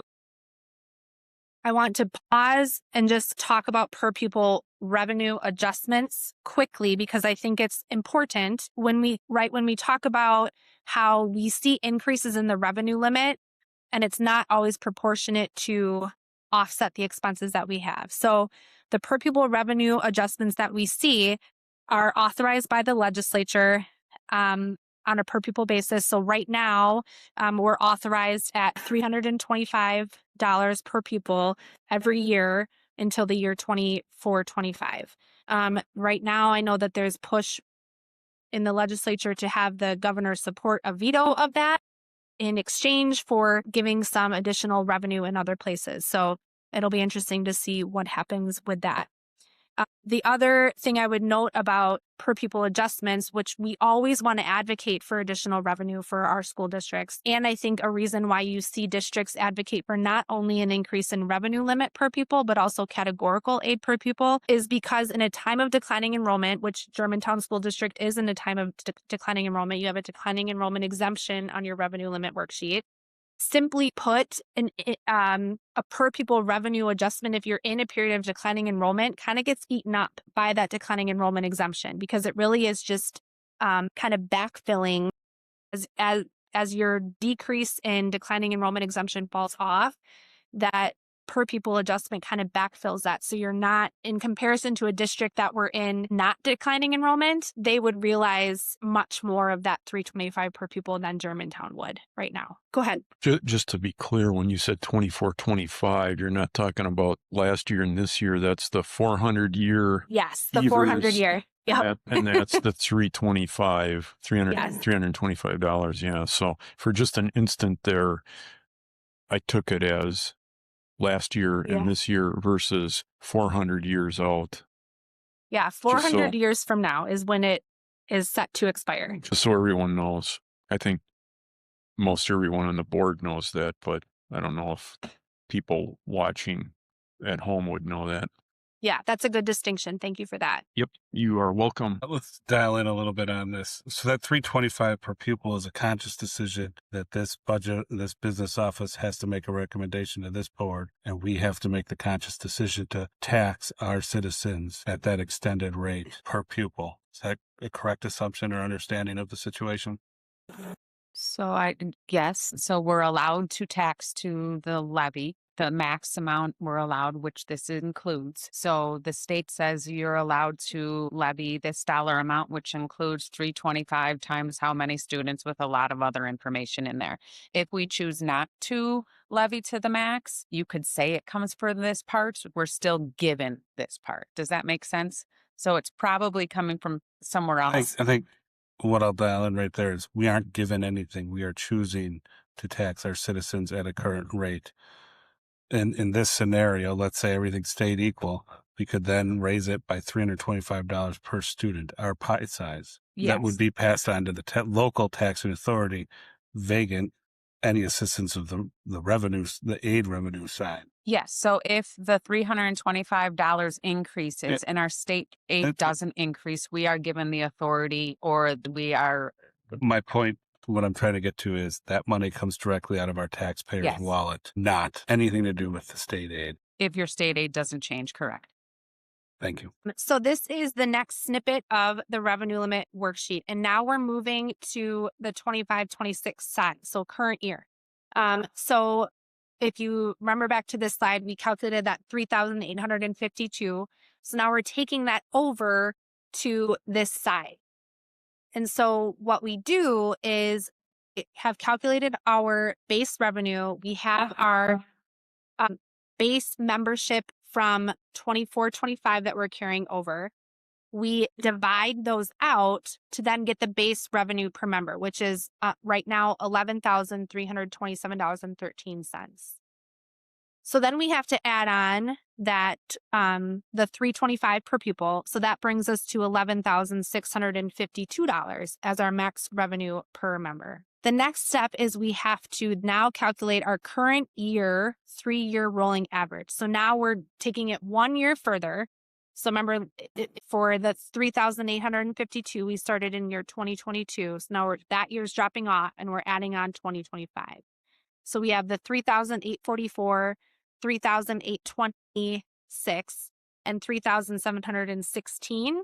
If we take the average of that, we're at 3,795 as our membership. She just whispered to me, that's people. A lot of numbers going on tonight. Okay. The other thing that I would just like to note here is when I look at, I just pulled some data when it comes to that base revenue per member. So looking at that 11,652 number. When we look at the state, so Germantown is sitting at 11,652. The lowest in the state is 11,037. The highest in the state is 26,363. And the state average is 12,540. So just kind of gives you an idea. There's some major outliers. You're sitting a little bit below what the state average is from a base revenue per member perspective. Okay, so we're going to take that 3,795 current year rolling average, and we're going to start plugging that into our calculation that we looked at earlier. So we have two parts of our calculation so far. We have our membership, 3,795. We're going to multiply that by that max revenue per member amount. And now we have to look at exemptions so we can get to our total revenue limit authority. When we think about our per pupil adjustments versus actual district costs, again, they don't always reflect actual cost of educating a student. They're very much policy driven and not cost based. And over time, district costs typically grow a lot faster than what our per pupil revenue increases are. So revenue limit exemptions. I mentioned earlier that there are certain adjustments that may increase a district's revenue limit. A few notes on exemptions. They're authorized by state law underneath the revenue limit calculation. They can increase the revenue limit authority beyond the base calculation, and they fall into two categories. We have recurring exemptions and non-recurring exemptions. And the type of exemption that it is affects your future revenue limit authority. So when we look at Germantown's revenue limit exemptions, you just have one recurring exemption, and recurring is base building. So those are the exemptions that you see that will carry over to the next fiscal year and be included in that base. So the only recurring exemption that Germantown has is transfer of service for about $96,000. And that just helps to cover the cost of if you have a student with special needs that moves into your district, as an example, and is a lot higher cost than you had anticipated, you can claim a transfer of service on that to help offset your costs. But the caveat to that is it's based off of prior, you're claiming it from the prior year into this year. As far as non-recurring exemptions, you have just under 3.2 million in non-recurring. So you have a declining enrollment exemption. You have a small adjustment for refunded taxes, which is very much out of the district's control. And a lot of the times we don't know it's coming. We just end up getting a letter and have the ability to adjust for that through our revenue limit. In some cases, you'll have you do have it in this year or prior year open enrollment. Again, very much out of control of the district. It just happens that through the timing, there was a handful of uncounted students within the district. And then the voucher, the deduction for voucher schools falls within a non-recurring exemption as well. And again, because recurring is base building, those non-recurring, so that 3.1 million is not base building. So you really have just that one opportunity to utilize those non-recurring exemptions. Okay, so we have our membership, our max revenue per member, and now we can add on those exemptions, which total over 3.2 million. So if you follow that calculation, you get your total revenue limit authority of $47,486,517. But we don't stop there. So now we have to actually get to we have to translate our revenue limit into property taxes. So what are we going to collect from our local taxpayers to actually support the district? So we're going to start with going back to that revenue limit levy. So we're looking at Fund 10, Fund 38, and Fund 41. So I just took a snippet of the revenue limit worksheet so you can see what it looks like. And also how, when we talk about how we have to take off or subtract off the amount of state aids, you can see how that happens in here as well. So we start with that 47,485,517 is pulling over from that calculation, the 25-26 revenue limit with all exemptions. That 18.3 million represents the total of the state aid. So we subtract off, so 47 million minus 18.3 million gets us to $29,099,342. And that is made up of, you can't see it, I didn't grab that part of it in the screen grab, but that is made up of Fund 10, Fund 38, and Fund 41 levies. I'm going to pause there. Does anyone have any questions on that? Go ahead. It doesn't look like we're getting 2/3 of our income from the state on this picture. Boy, am I missing something? Yeah, your pie earlier showed like 2/3 aid and 1/3 local taxes. And this, when you're only getting 18,000 out of the 47. I'll have to go back and look at that. Yeah, see, that original pie now might be the other way. Hi. We're gonna have to, look into that. We'll make a correction, and we'll have a preliminary. Yeah, we'll have a bullet point for the next learning session, I guess, if that's reversed. Yes. See, I think it might be reversed. Yeah, I'll go back and look at my calculation. And then it'll be worth looking at Mequon to see if what we've heard in the past, if Germantown is getting screwed based on our supposed massive industrial base we have here. I don't think Germantown has that much more industry than Mequon. It's just me. I don't know for sure. The majority, Mequon's development was inside of a TIF still. I think when I left there, they still had 5 TIF districts. So a lot of the development hadn't even come onto the tax roll yet. But with them coming on, that just would have increased the property wealth. So from the state's viewpoint, because the more property wealthy you are as a community, the less money they feel that you need from a state aid perspective. but I will look at the pie Right, and make right. sure I didn't flip it. Yeah, and that's where we are in Germantown. They don't feel like we need that much because we have all this industrial base. For test. Yeah, this really doesn't have anything to do with our TIDs. They're called TID, David, in Germantown. TIDs or TID. Yeah.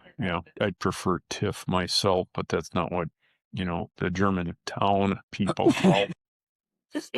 Hopefully we don't have any more of those either, but that's for another discussion. Okay, so I will check the pie, and we'll keep going. So we are at, from a revenue limit perspective, at just over $29 million. And again, that's made up of Fund 10, Fund 38, and Fund 41. Still not done. We have to keep going.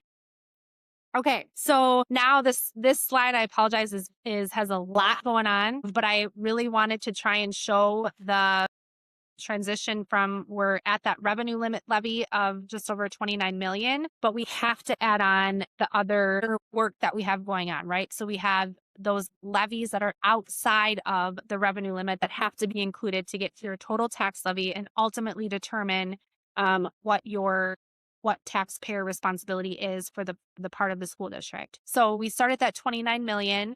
And then we have smaller on my paper. I can't tell if it's smaller up here or smaller on my paper. So we have a Fund 39 levy of $16,447,806 that we add on. Community Service Fund, which is Fund 80 for $180,000.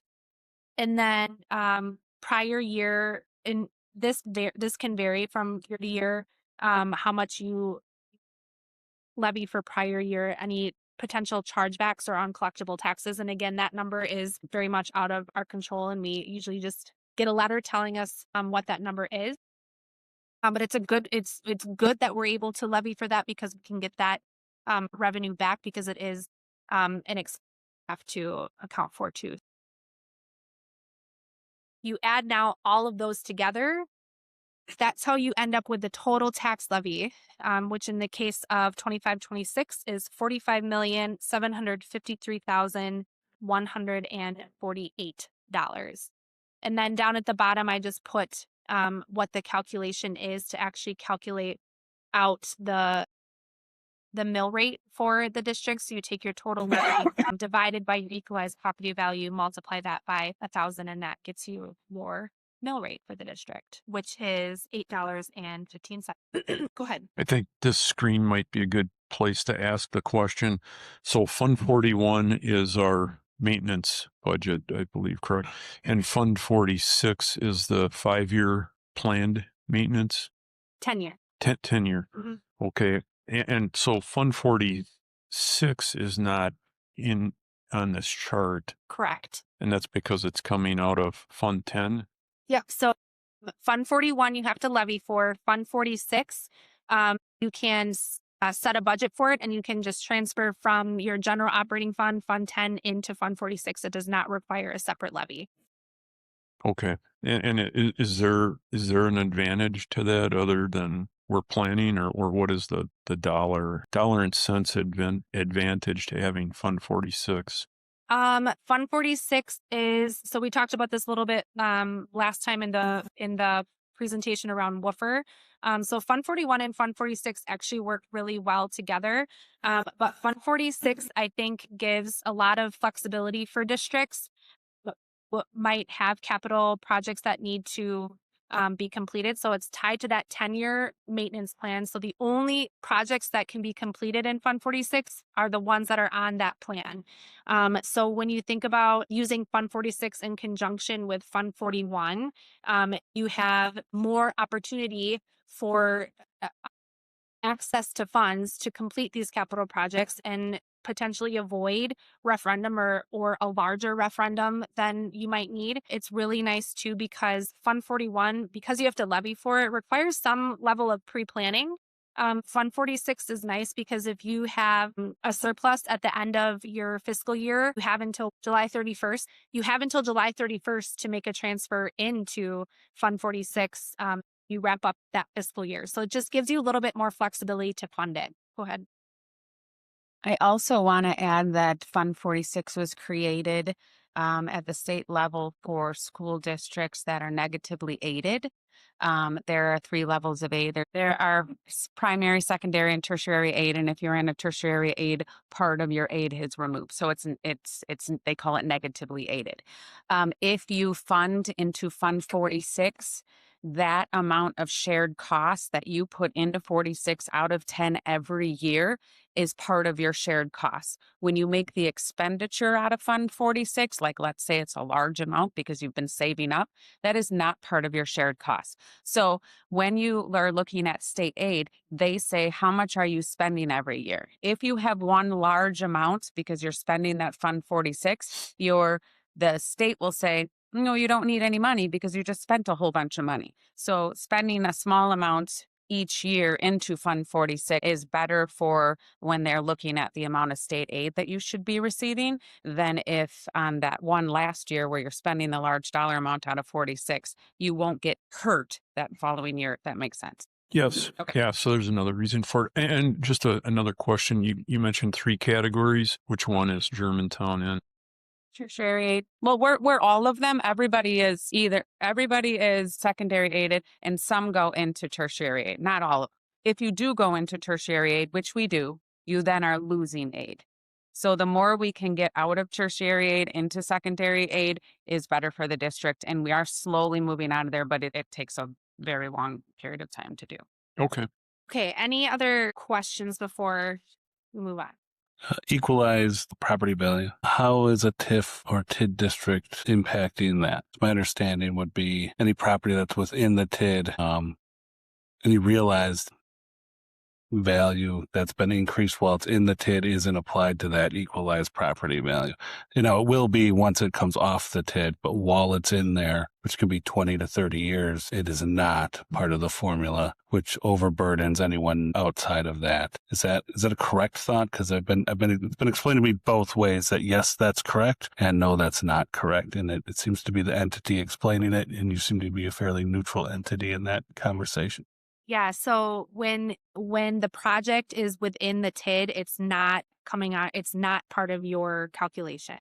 And so that's why it's important that and most every TID has a district representative that comes to those annual meetings, and those meetings are important because if the TID were going to close early or if it was performing really well or not performing really well, that has significant impacts for when the TID does close on the impact on taxpayers because of how that property value, that equalized value coming on can impact the revenue limit calculation.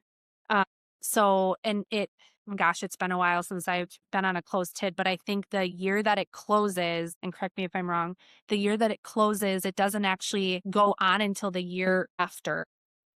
So You're correct. Requires a lot of pre-planning. Thank you. Yeah. Okay. So why do we talk so much about the revenue limit, and why does it matter so much for budgeting for school district budgets? So as you've probably learned through this, is the revenue limit does create a lot of constraints when it comes to district budgeting. So revenue limit authority doesn't keep pace with inflation, doesn't automatically tie to that. And we've seen, right, even in small businesses and other big corporations, right, everyone is feeling the impact of rising costs and inflation and having to keep up with that. Declining or flat membership limits your future revenue growth, right? Because everything is base building. It's based on history and everything builds from one year to another. So when you have a period of declining enrollment, and if you start to come out of that, you don't feel that right away, which can be challenging. Because staffing is tied to enrollment in many districts, and staffing costs represent the majority of your budget as a school district. And then it can create structural budget gaps over time because of the fact that we're using that 3-year rolling average and it's not increasing proportionately to the needs of a district.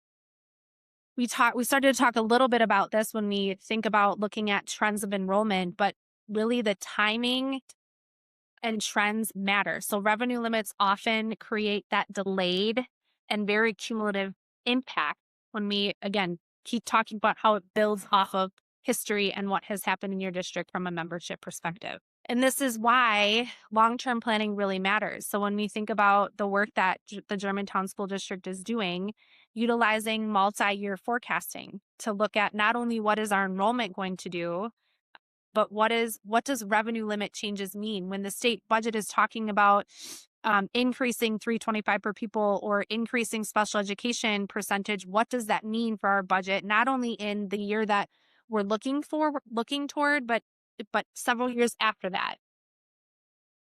Long-term planning really supports proactive and not reactive decisions.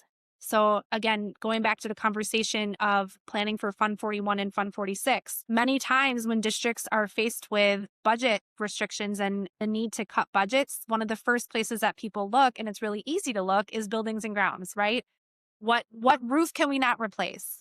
And while that is okay in some situations, deferring maintenance can get really dangerous, and it can impact the safety of a school building for students. So the fact that Germantown has a Fund 41 and a Fund 46 as part of their planning is really, I think, really shows a lot of financial stewardship and pride in the community taxpayer dollars that we're utilizing.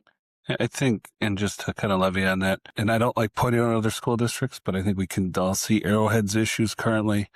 They have a significant amount of deferred maintenance, which has led to 2 failed referendums. And that's the exact situation this board is trying to keep this district out of from a financial mindset. And there's other things that play into it, so I don't throw that all on them. But it's just in the forefront. We see it playing out live right now with that district. So. Yeah, I think any situation that you can, as a board, put yourself in to be proactive as opposed to reactive is going to be beneficial for you. And when we think about sustainability, so not only from a budget perspective, your buildings and your programs, sustainable budgets not only protect the district and really amplify the reputation of the district, you're protecting the taxpayers too. I like your roofing example because, the old number was we were on a 20-year schedule and we had 20 acres under roof. After the referendum, that number is larger. I don't know what it is, but we would do approximately 1 acre of roof per year in the Building and Grounds Committee. And some districts actually borrow money to do those roofs when they know it's coming every year, including us. We know it's coming every year, and it doesn't make sense to borrow money and kick the can down the road, for those type of expenses. So we're not doing that in Germantown. I just wanted the citizens to know that we're not borrowing money to do roofs. So talk through a few of these on the last slide, but I think that Germantown's approach to financial stewardship is really strong. You seem to be very intentional about your planning and your approach to the work. Just the fact using multi-year budget forecasting, working to align your staffing decisions with long-term revenue trends. That goes back to that forecasting what the revenue limit is going to do and how that's going to impact you. We talked about in last session about how you strategically use your Woofer funds. That's really important, getting creative and how you do that. And then just really always prioritizing your fiscal responsibility and really being that steward of taxpayer dollars is really important. So just some key takeaways from today. I know I threw a lot of information at you, but I feel like you guys kept up pretty well. So you asked really good questions. So thank you for that. So just some key takeaways. Again, that revenue limit establishes the district's maximum general fund revenue. And it's that combination of state aid and local property tax. Revenue limit impacts delayed because of that 3-year rolling average. And they're cumulative because they're built off history. Trends matter more than just a single year when it comes to calculating your revenue. And long-term planning is really essential in sustainable budgeting for Germantown. So with that, I will take any more questions that you may have. Anyone? Yeah, I think if you can just take a look and confirm Absolutely. yea or nay on the pie chart there, Yep. that'd be good for us for next time. Go ahead. Just one question that went back earlier in your presentation. I don't know if you can slide back to it, but just a pie chart that we're talking about, that might be inverse. That might be wrong. And I think it's just inverse there, but that's okay. we can all easily understand it. We're dealing with a lot of new development in the village that isn't occurring in TIDS. As that revenue comes online, taxing revenue, right? Because as it's a developed property, it increases its value, its tax revenue is greater. Can you walk through how that affects the district, or actually, more specifically, the taxpayer from an increased revenue? So let's say we had a theoretical $1 million worth of revenue come online.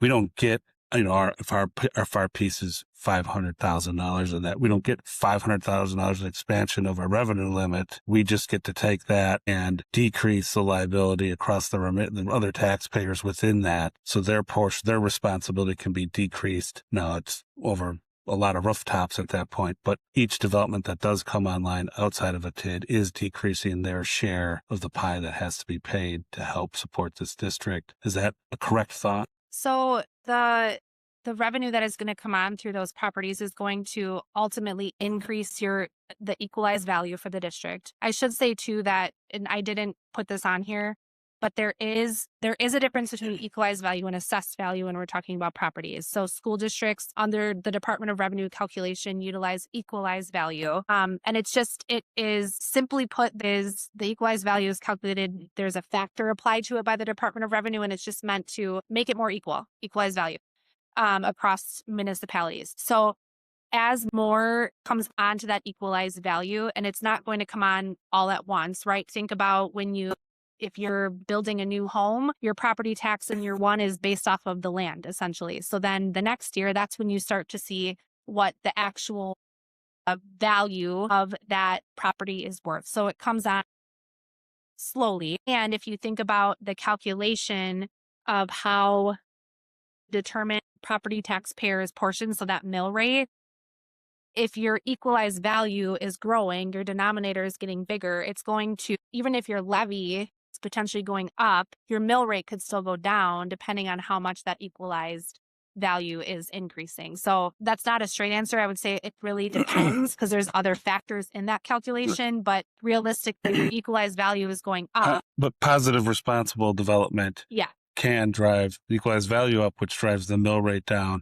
And what Yes. that means to our taxpayers is their portion of pay goes down as that responsible development comes on Yeah. line for the district. And I think that's a huge point for this district in general to understand. And I'm going to, at our full board meeting, have to talk about some development stuff that comes along and why it matters. And that's exactly it. So I just wanted to make sure while I had you here, that was my train of thought was correct in that. Thank you.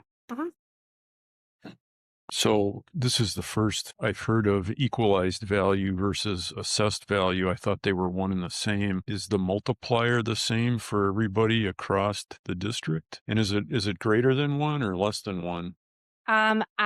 So the multiplier is applied by the Department of Revenue. I don't know off the top of my head what it is, but they use the same, like every district in the state uses the same calculation. And I can send Brittany, I have a really good, just comparison slide of equalized versus assessed that I'm happy to have her share. If you were looking at your tax bill, or if a community member were looking at their tax bill, the equalized value is the fair market value on a tax. Okay. So these days, I think it's generally higher than assessed value. Yeah. Yep. Okay. Very good. That's all I have. Anyone else? I think that's it. Thank you for coming tonight, Sarah. Yeah, really good questions. And I'll follow up with I and the equalized versus assessed. Brittany, thank you for having Sarah and doing this. Yep. I'll see you next month. We still have more to go yet.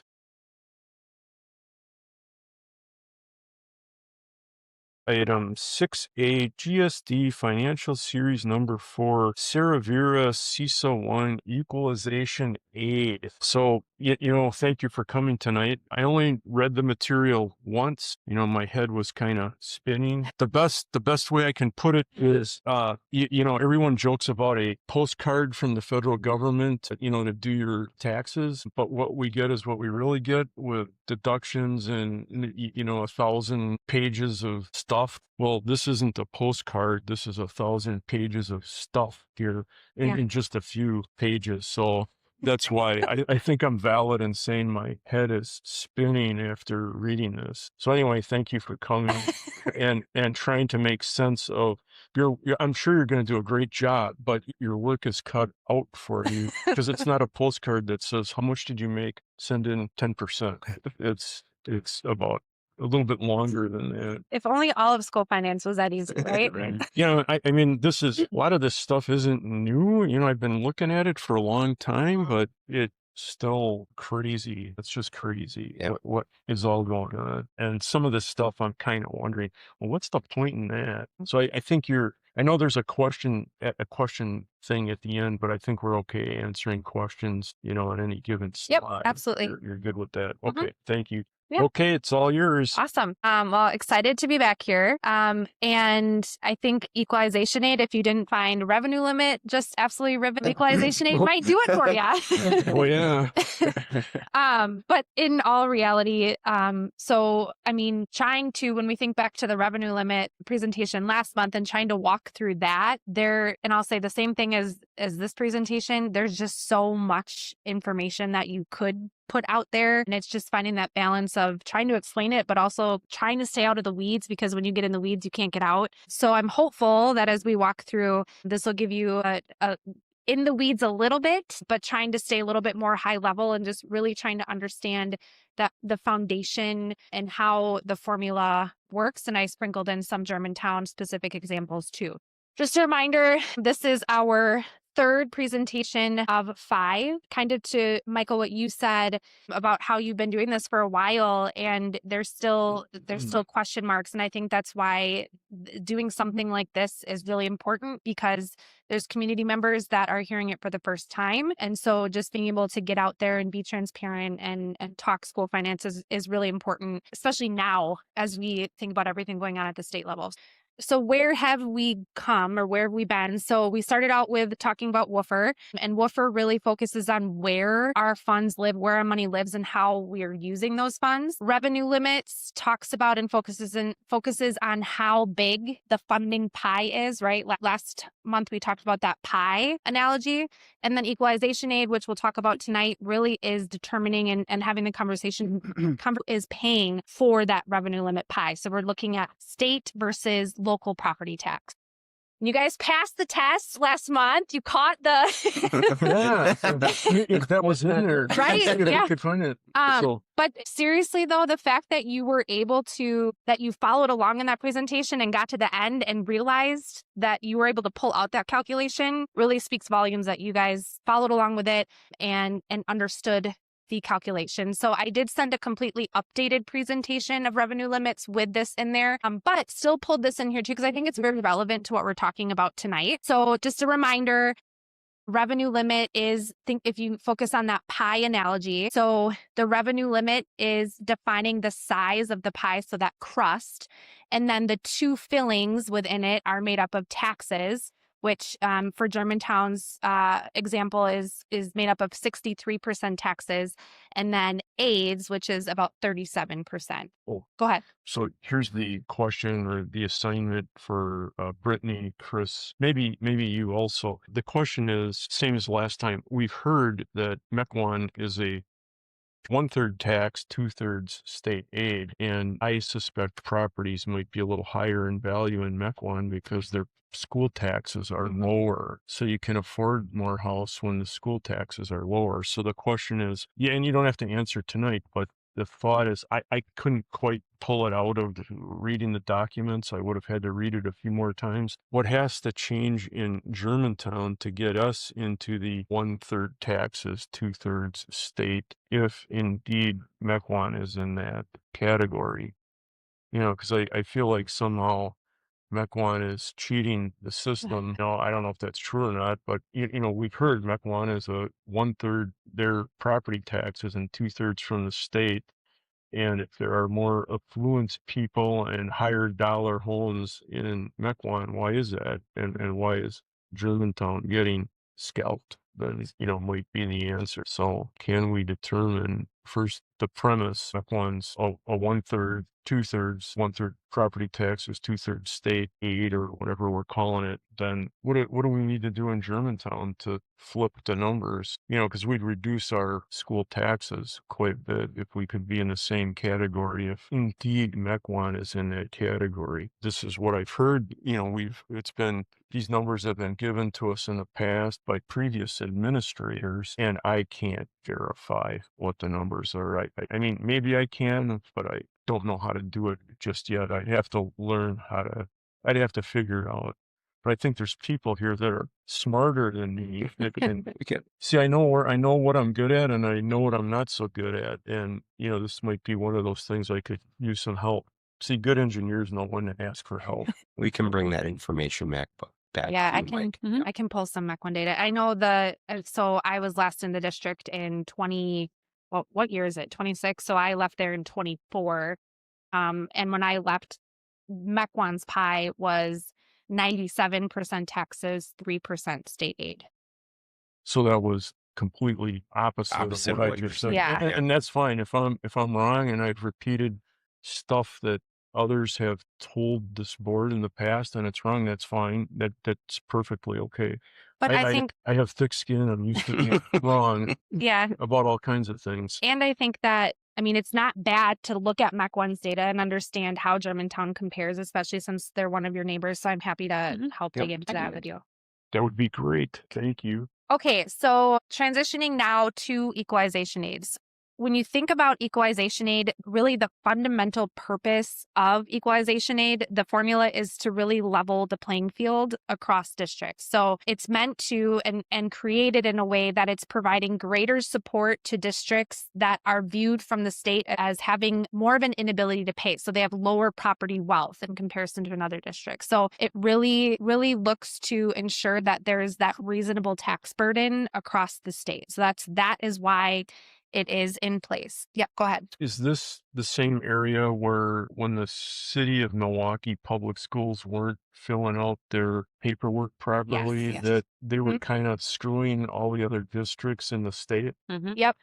And That seems unfair. That seems unfair to me. Yeah. It's in the same, well, hopefully Mequon doesn't equate to Milwaukee in this case, but this isn't good. Bad data in to the state means, bad data out. Yeah, and the reason and so I can tell you Milwaukee is not the only district that is late on their reporting from time to time. No district that I know of is as late as them. And the reason that MPS matters so much is because they are so large, and it speaks to the second point on here is that equalization aid is one pot of money split across all of the districts, and it's based on the district value, their membership. So with MPS having a high membership count, they get a lot more state aid. So when that amount of money is missing from the calculation, yes, it does cause issues, and we've seen adjustments having to take place after the fact once it's recalculated. So that is an issue for districts. I would say probably the most important thing on this side, and if you would only take away one thing from tonight, which is maybe possible, but I think the most important thing to understand about equalization aid is it has an inverse relationship with property tax revenue. So when you see in the news or headlines that say that the state budget or a school district saw a huge increase in state equalization aid, that doesn't mean that district or that a school district has more access to spendable dollars. It's just shifting that relationship and shifting the responsibility back and forth between whether the taxpayer is taking more responsibility for that or if the state is taking more responsibility for that. So that's really important to understand about equalization aid. The pie stays the same. The pie stays the same, yes. And then depending on a district's value per member, you'll see some districts' aid will increase by increasing their expenses, but then you'll see some districts where their aid doesn't decrease by increased expenditures. And we'll walk through some of the different reasonings as to why aid fluctuates. And then just to note here, there are 3 runs of equalization aid that are done each year. So when we talk about districts submitting reports, there's 3 different times that the Department of Public Instruction is giving districts their estimated or their aid amount. So July 1 is the initial aid estimate. They do another run on October 15th, And that's usually what districts will use to bring to a board meeting to certify their aid and certify their property values and tax levy. And then they usually have one final run in there because under state statute, districts have to approve their levy on or before November 1. So what drives equalization aid? Aid is not something that is applied for. We're not going out and asking for, hey, can we have $15 million in equalization aid? It is a calculation driven by, there's district factors and always focusing on the prior year, and then state factors. So at the district level, we're looking at shared cost, equalized property value, and our membership. On the state side, we are looking at cost ceilings and guaranteed valuations per member. And I'll walk through what those mean in a minute. So let's start with our district factors. And the first thing is shared costs. So a shared cost, it defines the portion of your district spending that has to be funded by either local property tax or by equalization aid. Again, sharing the cost of your district. So it represents the financial responsibility that's shared between the state and the local taxpayer. Again, it has that inverse relationship. So why does shared costs matter so much? Shared cost really is the entire starting point of determining how much aid your district is eligible for. It is only looking at 3 very specific funds. It's looking at your Fund 10, your Fund 38, and Fund 39, and again, all from the prior year. And because it's based off of the prior year, the shared cost is a really good reflection of how you are actually operating as a district. What are your true costs as a district? So when we talk about how we determine shared costs, there's a few steps. So the first step is we have to determine what our deductible receipts are. And we do that for both our general fund and we do that for our debt service funds. So part of that, figuring out our deductible receipts, that's part of step 2 and step 3. So we have to come up with a general fund net cost, and then we have to come up with a debt service funds net cost. And then lastly, once we have that information, we can determine what our shared cost actually is. So these are snippets from your actual. So on October 15th, for that second aid run, each district gets a published equalization aid formula worksheet. And this is a portion of that. You can see, so we're starting with Part B. There is a Part A. We'll come back to that in a minute. But Part B, and the other thing I would point out on here too, is you'll see that in parentheses, it says Auditor AC Report. So all of the information and numbers that are being populated into this are being pulled from the report that your auditor is required to file with DPI. So these are audited actual numbers from the prior year. So the first step, this is we have to calculate our deductible receipts. So deductible receipts are going to be things like your federal aids, student fees. If you have any gifts or donations that happen to be sitting in Fund 10, we're taking out the property tax and general state aid numbers so we can determine what those deductible receipts are. So what is the balance in being made up of your federal aids, some categorical aids, fees, gifts, donations, things of that nature. So your deductible receipts for 24-25 are just over $7.1 million. And so we take that deductible receipt number and we carry it down because now step 2 is we need to determine the net cost of our general fund. So you can see we are starting with total general fund expenditures of about just over $50.6 million. There's a small refunded prior year revenue in there. So your gross cost general fund is 50.681. So just that small difference of 3,300. So then once you take out those deductible receipts, your net cost of your general fund is that $43,564,388. So the next step is to carry that forward. So you have your net general fund cost number, that $43.5 million. You now have to take off your net cost of your debt service fund. So same thing, it calculated out the deductible receipts and just a small portion in the debt service fund of $228,000. So once you do the math following that, you come up with a net cost of your debt service fund of almost $2.3 million. So if you add together your net cost general fund, your net cost debt service fund, you end up with your shared cost for equalization aid at $45,862,000. So the next district level factor that we have to consider is property values. And so property values matter because equalization aid is a wealth-based formula, right? It's the state viewing your ability to pay in relation to other districts. So it's not based just on spending alone, and it's distributed based on the state's view of your ability to pay. I mentioned in our last presentation that the importance of understanding the difference between assessed versus equalized valuation. So assessed valuation and equalized valuation are two things that get talked about very frequently, but important to note that districts, when they're doing their calculation, are talking about property values in the form of equalized value, not assessed value. And assessment value is the value that a city, village, municipal assessor places on an individual's property that determines what portion of the local property tax levy is covered by a property. An assessed value is the value a local assessor places on any type of taxable property.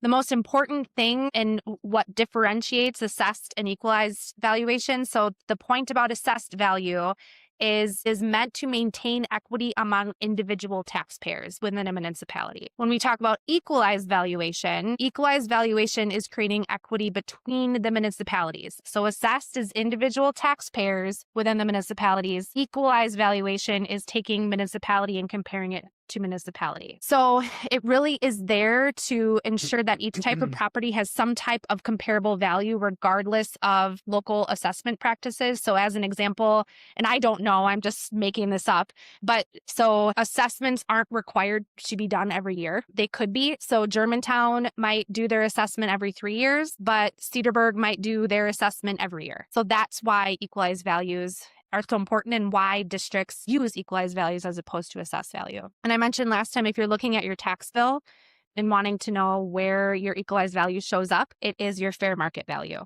on your tax bill. Okay, the third district factor is membership. So membership has the relationship with the aid formula because there has to be some type of per pupil measure. What fun would it be if there wasn't a per pupil measure, right? So, and we need the per pupil measure because districts vary so much in size, and it really is meant to be that factor that allows the state to compare districts more fairly. When we think about the equalization aid formula, we're looking at a cost per member, value per member, and aid per member. Those are values that come out of this. If you remember from last time, we talked a little bit about, or actually a lot about, what is membership, right? So it's important to note that membership is not enrollment or head count. It's not going into a classroom and counting 23 kids. It is based on a full-time equivalent. And from last time, we learned that the revenue limit uses a 3-year rolling average to determine funding. And we'll talk a little bit in a moment about how that differs for the equalization aid formula. So membership affects aid in 3 ways. So it determines how much shared cost is counted per pupil. It determines how much property value exists per pupil. And then it affects tier ceilings, which are set per member. And I'm going to define that in a moment. So revenue limit membership versus aid membership. They can't just make it easy and we can't use the same calculation for everything, right? So last time we talked about how the revenue limit membership focuses on that 3-year rolling average. When they take summer school into consideration in the revenue limit formula, they're only counting 40% of summer school FTE, and it does not include any FTE for students attending through a voucher program. On the other side, our equalization aid membership, it goes off of the prior year audited count. Summer school students are counted at 100%, and it does include students attending through the voucher or special needs scholarship program. So when we look at a comparison, so the top is, so I said we we're going to come back to part A. This is part A from that worksheet. So, and I apologize, this is little, but you can see that our equalization aid membership calculation is $4,035 in comparison to our revenue limit membership calculation, which is $3,795. So we benefit a little bit more. We get to count a few more kids as we think about equalization aid. So now getting into those and determining those per member or per pupil amounts, because you'll see how in a minute how these come into play in the actual calculation of the formula. So remember, the first step we did was to calculate what our shared cost was for the district. So to figure out our shared cost per member, it's an easy math problem. We take our shared cost, we divide it by our aid membership. So our shared cost per member in Germantown is $11,366. Membership also drives our property value per member. So the equalized property value in Germantown is quite substantial, over $5.3 billion. Divide that out by, again, that same aid membership number, and our property value per member is the $1,326,636. I'm sorry, Sarah. If Go we ahead. go back, when we look at aid membership, I just want to clarify because we look at aid membership and I think the general consensus is that that's number of students in our seats, but that also includes voucher students, private school students. Correct. So when you go to the next, if you could go to the next slide, that we don't currently have 4,035 students in Germantown School District, public school district seats. That also includes our vouchers. And summer Exactly. school. And And summer summer school. So it could be a student twice. Yep. Correct. Or So multiple. I just think that's clarification that when we do our enrollment report that comes through personnel committee to you, Mr. Brown, that number is not going to be 4,035 students. It's going to be probably close to 250 less students. And that's accompanying for that membership count related to private school and summer school. I think also when we talk about as you're going through this, membership for when there's student count, head count, when there's membership for state aid, when there's membership for revenue limit, like you'll hear membership, multiple different numbers, and that we don't have multiple different types of students. There's just the way they're counted for all the different things that we need to do. Yep, absolutely. And I know that Mr. Ewert and I have had this conversation too. Like that's not understood maybe necessarily by the general public all the time. So that's another reason we're having this presentation tonight, that number can be differentiated based on the understanding of what that means. Yep. And when we talked about, I think in the revenue limit presentation where your 4K and 5K students are counted. Right. 0.65. Right. And that's in any district. six, sorry. That's in any district. They're not counted as a full-time FTE. So that also comes into play. Yeah, of course. So membership really is, when you think about, and when we get into now the tiers of the equalization aid and how the formula actually works, membership really is the bridge to this. So now let's switch gears and we'll talk about the state factors. Before we do that, I just want to kind of lay out the equalization aid formula. So the formula works in 3 layers, or what we call tiers. So there's the primary tier, the secondary tier, and the tertiary tier. And the tiers determine how the state is going to apply the guarantees, which we'll talk about, or essentially how aid is going to be calculated and eventually paid out.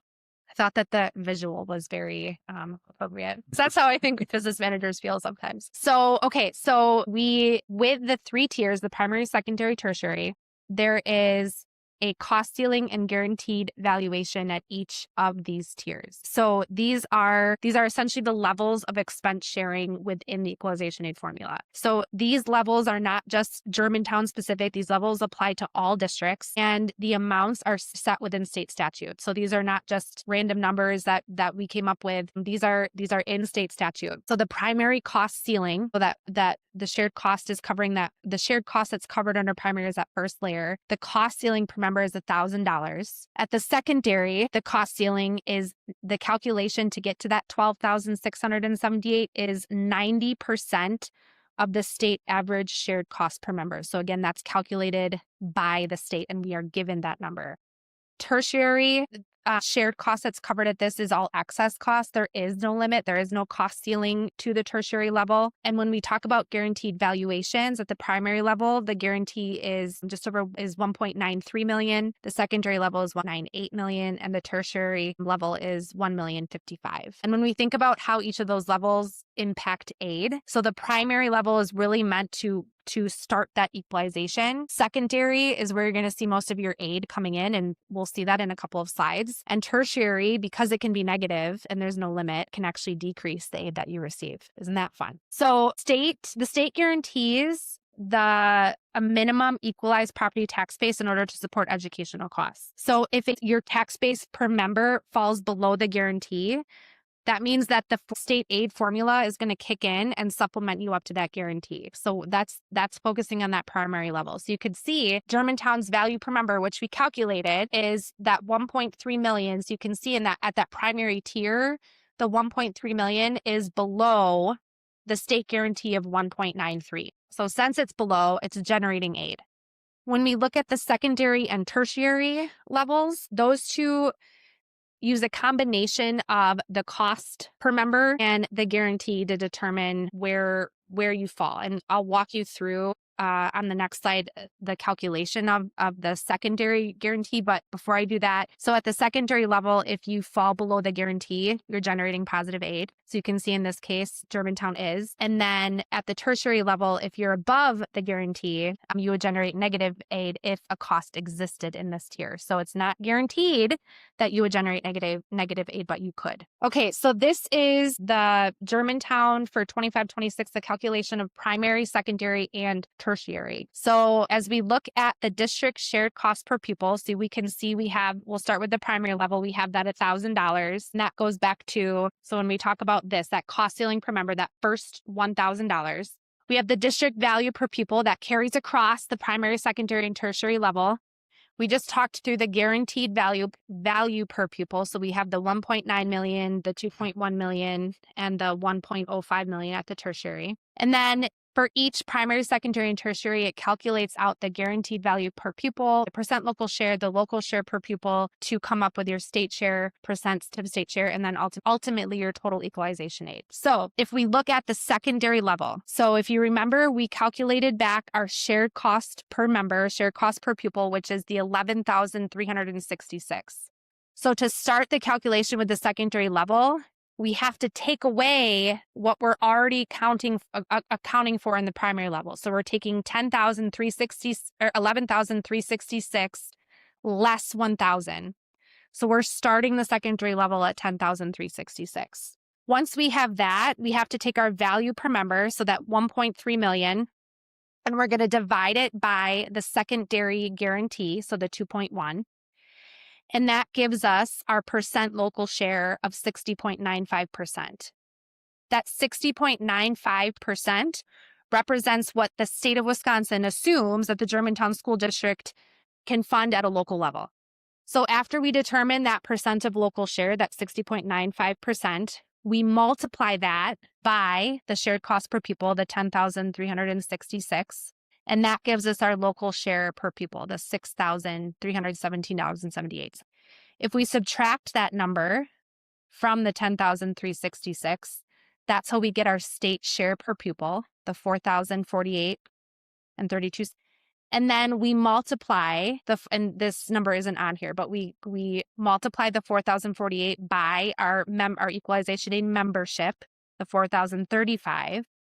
And then that ultimately gives us the total amount of equalization aid at the secondary level. That's 16.3 million. So when I mentioned before, the secondary level is really where Germantown is getting and seeing the majority of their equalization aid coming from. We're going to talk a little bit about tertiary. It was interesting to kind of look at the historical data on your equalization aid. It's interesting to me because I come from a district that lived in negative tertiary aid. So I'm always curious what other districts do. So you have bounced back and forth in and out of negative tertiary. For 25-26, the shared cost per member is below the secondary cost ceiling. So we're comparing that 12,678 number to your shared cost per member, the 11,366. So since the 11,366 is less than the 12,678, you do not have any tertiary aid for 25-26. So because you've had some fluctuation, I thought it was important to kind of talk through why. Why do we fluctuate a little bit in Germantown? So you as a district sit very close to that secondary ceiling. So any small shift in a number of things can push you in or out. So when we think about the shared cost per member versus that secondary cost ceiling, so if your shared cost per member is above that ceiling, that tertiary is going to apply. If your shared cost per member is below that ceiling, then you aren't going to have a tertiary layer. So going back to, I just went back a few years. So looking back to 22-23 to now, so you can see in 22-23, your shared cost per member was just over 13,000. Your secondary ceiling was almost 11,000. So you were above the ceiling. So you would have received tertiary aid or negative tertiary in that year. So you can see how you've kind of gone back and forth. And again, you really sit close to that secondary ceiling. So that is, it's not unlikely that you see a lot of movement in and out of tertiary. Yep, go ahead. This is by design, I believe, right? It's our debt service Yep. fund. So it says plan. You getting there? Okay. Yep. Yeah, Well, well done. don't I'm know just that done here. I I'm don't done know here. that I don't know that I read that in so many words, but maybe I did and just didn't pick up on it. No, but I mean, if you think back to when we talk about shared cost, right? When we have to calculate shared costs, we're looking at 10, 38. So it's natural that your moves that you make within your debt service are going to impact that. So tertiary fluctuations can happen because your shared cost per member, that's a district factor. Your membership, also a district factor. State cost ceilings, which is a state factor, those are set in statute and can change through the biennial budget. And then your property value per member, which is also considered a district factor. So how does this all impact the levy? So if you remember back to our revenue limit presentation, revenue limit and general aids is your property tax levy. They have that inverse relationship. So to talk more about tertiary too, is when Germantown moves into tertiary, your equalization aid decreases. So since there's that inverse relationship, that means that the pressure on the levy increases. But as you move out of tertiary, equalization aid increases and levy pressure decreases. There's that inverse relationship. I'm going to keep saying that, you're going to be sick of it. So key takeaways from tonight is, number one, equalization aid can fluctuate and it will fluctuate. And the levy impact is and can shift even if your spending is really stable. And you see that with the impact of, right, that Fund 38 and Fund 39, the decisions that you make around debt. And we've talked about this in every presentation so far, but this is, again, why the importance of multi-year planning, being able to forecast out some of these changes and so you're not blindsided by it, because especially when you're talking about equalization aid, that does impact your taxpayers. And again, equalization aid doesn't determine how much we spend or increase spending. It just simply determines who's responsible for paying. So with that, I will take any questions. Yeah, go ahead. You're saying a couple slides back, tertiary status shifts because of changes in like property value per member. So if $50 million in new property gets built within our district, how does that affect tertiary? So a $50 million coming on is obviously going to increase your property value per member. It's important to note that you're not going to feel that 50 million like in 1 year, right? Like that's going to come on slowly as things are developed. But if you think back to this calculation, right? So then if your district value per pupil goes up, then that changes the formula. So you would end up having less equalization aid over time. But that 50 million in property might come with a number of members, which pushes it the other way. So if the membership count was disproportionate because they were all apartments instead of single family homes, that could be an issue. Yeah. And so if you think about one of the last portions of this calculation to find out what that total equalization aid is at the secondary level in particular, you're taking so if your district value per pupil went up, your state share per pupil would go down. So then your district membership would go. I mean, I think it depends. I don't think that it's a clear answer because of how the calculation works and what it involves and how the membership is calculated. So I think it would really depend. Right. You'd have to know if the 50 million is realistic. Right. Mhm. I know it's just a number. You'd have to put that in your calculation. Then you'd have to guesstimate how many students are going to be produced out of that. So I guess you could say if we went single family versus we went apartments, we would run two scenarios and there would be a fine line on which direction that it might teeter you. Because you're right, more students, more property value, more taxpayers. So it could go both directions. Yeah. That's assuming the development is residentially based, industrial based. I thought that's the direction that we're going. So if it is commercial or industrial based, right, then how does that play? Because we don't see a membership increase.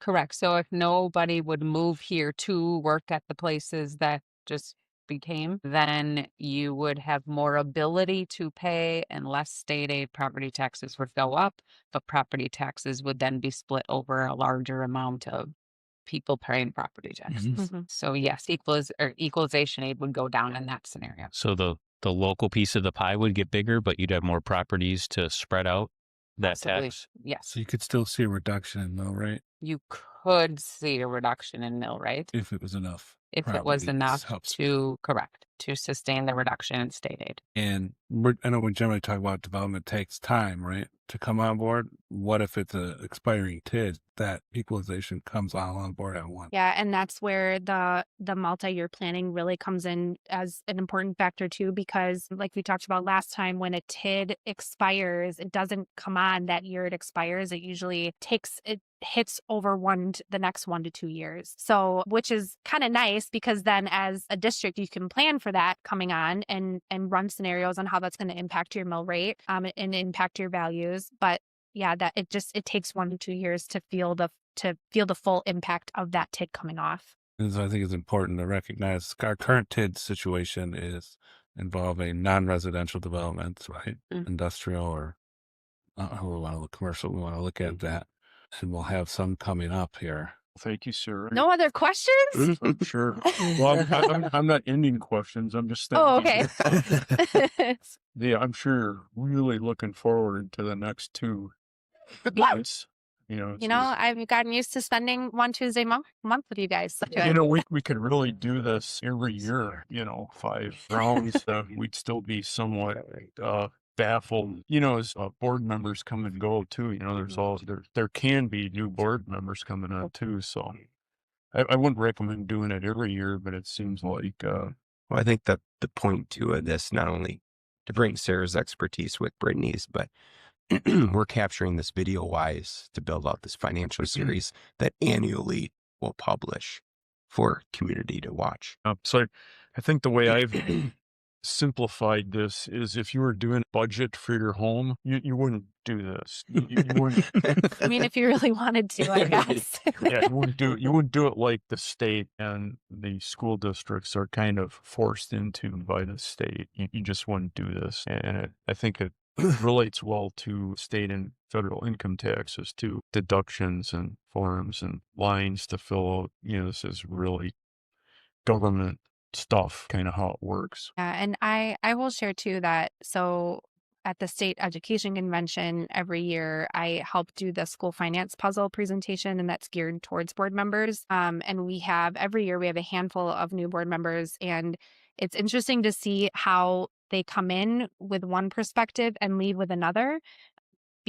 And I think that that's a reason why we see this increase in advocacy for school district funding in particular, because the more and more people learn about school finance is they do learn how much of it is controlled at the state level, and making sure that we create a fair balance, right? The state has to pay for something. There has to be a level of local control that goes along with that too. Or we can educate people and help them learn about how schools are actually funded, I think is really important when we think about how we work with our legislatures at that level. Is that presentation the 8-hour one, Muzzle? It's 4. I think Sarah makes a very good point. It's easy to just send an email to your legislator saying more funding for public schools. This is complicated, right? Yeah. It's complicated. Then you start getting into what do you do for counties with Amish people? You start making exceptions for different classes of people, and it's really something. Well, it's been a while since I went to one of those presentations that you're talking about. When I did attend one of those, what I learned is Milwaukee wasn't quite the big whooshing sound of dollars going into Milwaukee as we thought it was. There's a lot of rural communities in Wisconsin that don't have a lot of money. I believe this is what my takeaway, and they actually take a lot of state dollars to keep operating, maybe more so than Milwaukee even. So it's interesting that Milwaukee can't affect the whole rest of the state, but the rest of the state is quite rural. Not a lot of students, and interestingly enough, taxes on farmland are very low, very low, unbelievably low. Farmers couldn't afford to farm if they were charged what the property might actually be worth. Yeah, my partner's a farmer, so I totally know. Yeah. I think their dollar amount is a lot smaller. That's why they say MPS is taking dollars. Their dollars are huge compared to the rurals. Their percentages might be high, but the dollar amount, the majority is going to MPS because it's so large. The rural ones are getting a lot of state aid, but the percentage to run their district is a lot smaller. Right. Yeah. And there's the rules are very interesting because then there's some rules that are like vacation like Yeah. way up north. That And they're was, right. And they might not, they might not get any state aid at all. Like because their property wealth is so high. So the rural school districts are interesting. and they're funded by non-state tax, like outside of the state Yeah. taxpayers, Illinois or Yeah. vacation home areas. Right, And they quickly pass a referendum because the voting population is so small that live there, that's going to actually impact. Every school district is totally different. I've seen it. I've seen it firsthand. It's Yeah. unbelievable, some of the things that go on. Okay. Any more questions? Anybody? I think that's it. Thank you for Yeah, thank you coming. so much. And we look forward to the next two. Or after all, we're all lifelong learners here, right? Hey, that's great to hear. Yeah, thanks. Thank you so much. Item 5, reports and updates. 5A, GSD Financial Series 6. Sarah Vera is with us again this evening, CISA 1, and we are on grants this evening. Thank you. It's all yours. Tonight, we're in our next series, which is focused all around grants. I'm just reminding you of the partnership agreement that we have. So tonight we are reviewing district grants. I pulled out some surrounding districts to compare that to and just kind of go through each grant and really talk at a high level of how those funds can be utilized. And it was a great segue. You heard a little bit about Title II and how your district is already utilizing those funds. And we'll talk a little bit more about that tonight too. I will be back in May for my last presentation around student membership counts and vouchers and open enrollment. So grants do serve a purpose. They are in place for several reasons. So they can definitely help to expand opportunities that we have for our students. You'll pick up on this. We talk through some of the grants that we'll review tonight. They are in place to support some targeted student populations. They give flexibility to pilot programs, some innovative programs.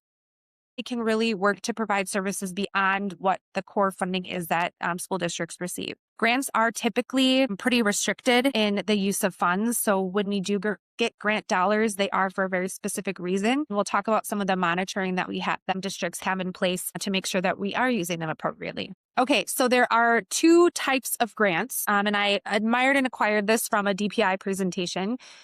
So there are two types. There's a formula and competitive. So a formula grant is awarded on a non-competitive basis, and the amount of the allocation is based on a calculation that's set by the state through state statute. So when we think about our title funding or our IDEA funding, those are formula-based. On the other side, we have competitive. So those are grants that we're actually, as a district, applying for. We're being ranked against other applicants and scored to determine if we receive funding. If we do receive funding, are we receiving the full amount we're asking for, or did we maybe not score highly in all of our areas so where they're backing off the full amount that we could? A really good example of a competitive type grant would have been a few years ago when the Department of Justice did the school safety grants. That was considered a competitive grant. So when we think about Germantown's grant portfolio, so what you have available, and I sat down here and said to Brittany, one thing that I wish I would have, I thought about it today, what I wish I would have put in this presentation, and I'm happy to share the information as a follow-up, is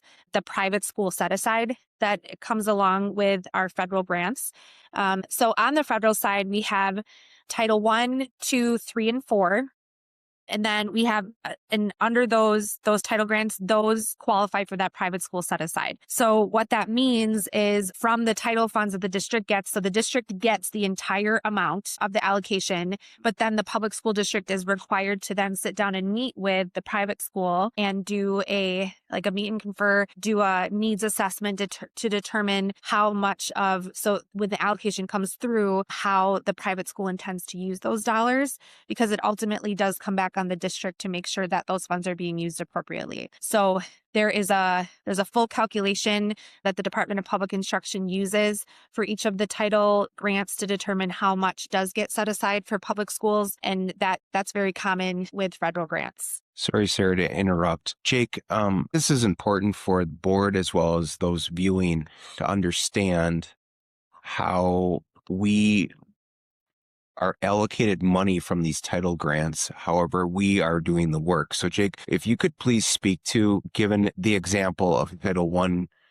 the dollar amount roughly that we receive as school district, but then what your work is to allocate that money and make sure that money is taken care of by our public or our private school entities and how our workforce engages in that. Thanks, Dr. Reuter. You're welcome. For Title I, the school district of Germantown receives a little over $100,000 that's allocated for that.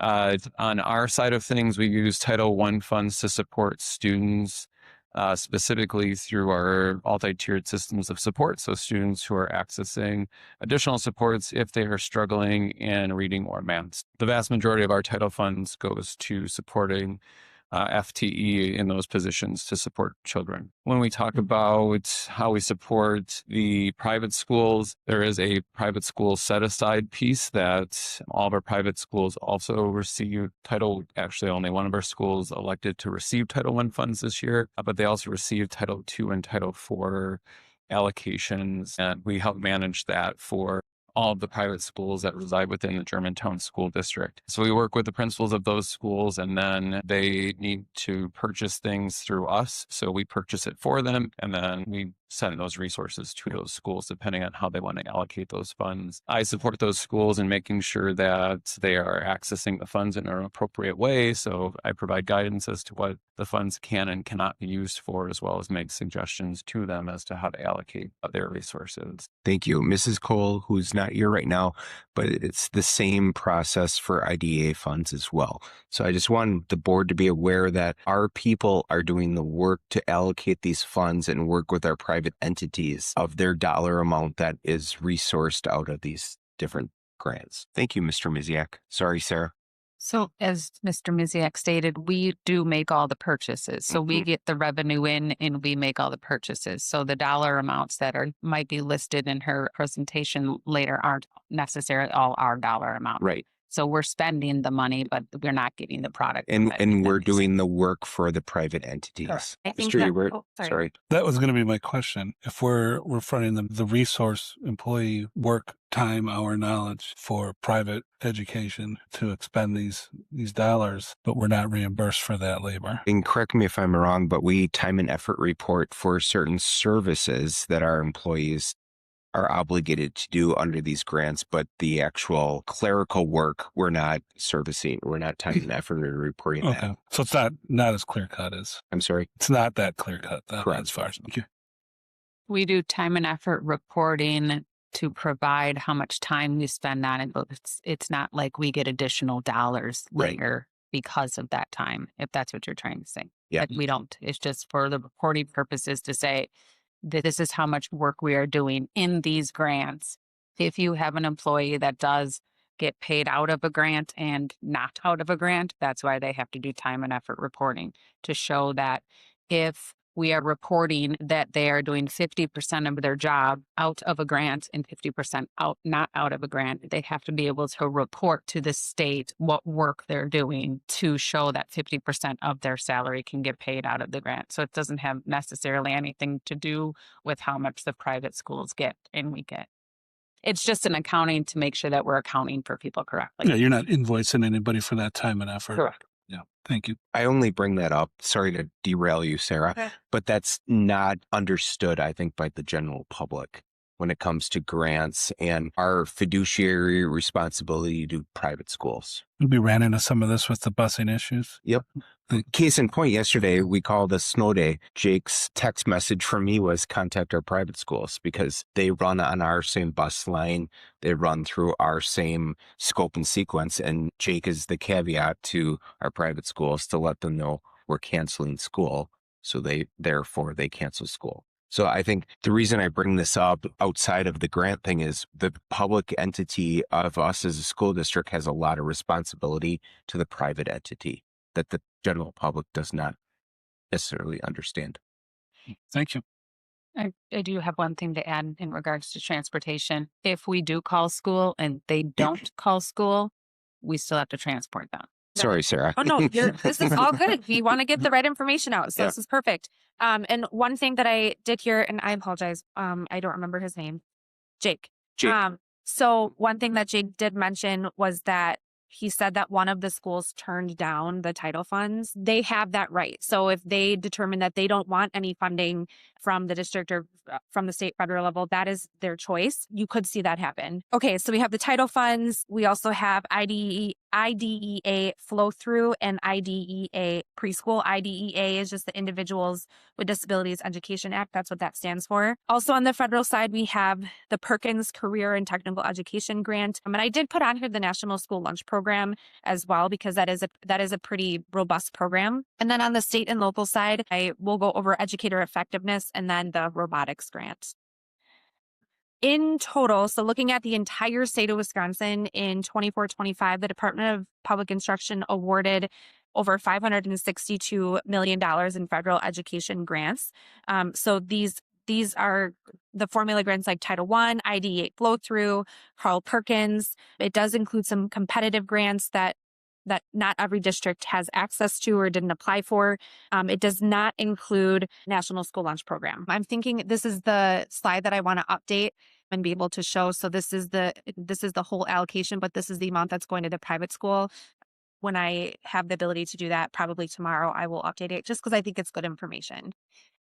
So this is a summary of the federal funding for the Germantown School District. So you can see by grant what your allocation is. The federal funding in your case is providing funding for school meals, special education services, mental health supports, career support, and then professional learning for our educators. When we look at the amount that is allocated, it really does make up a relatively small amount of the entire budget.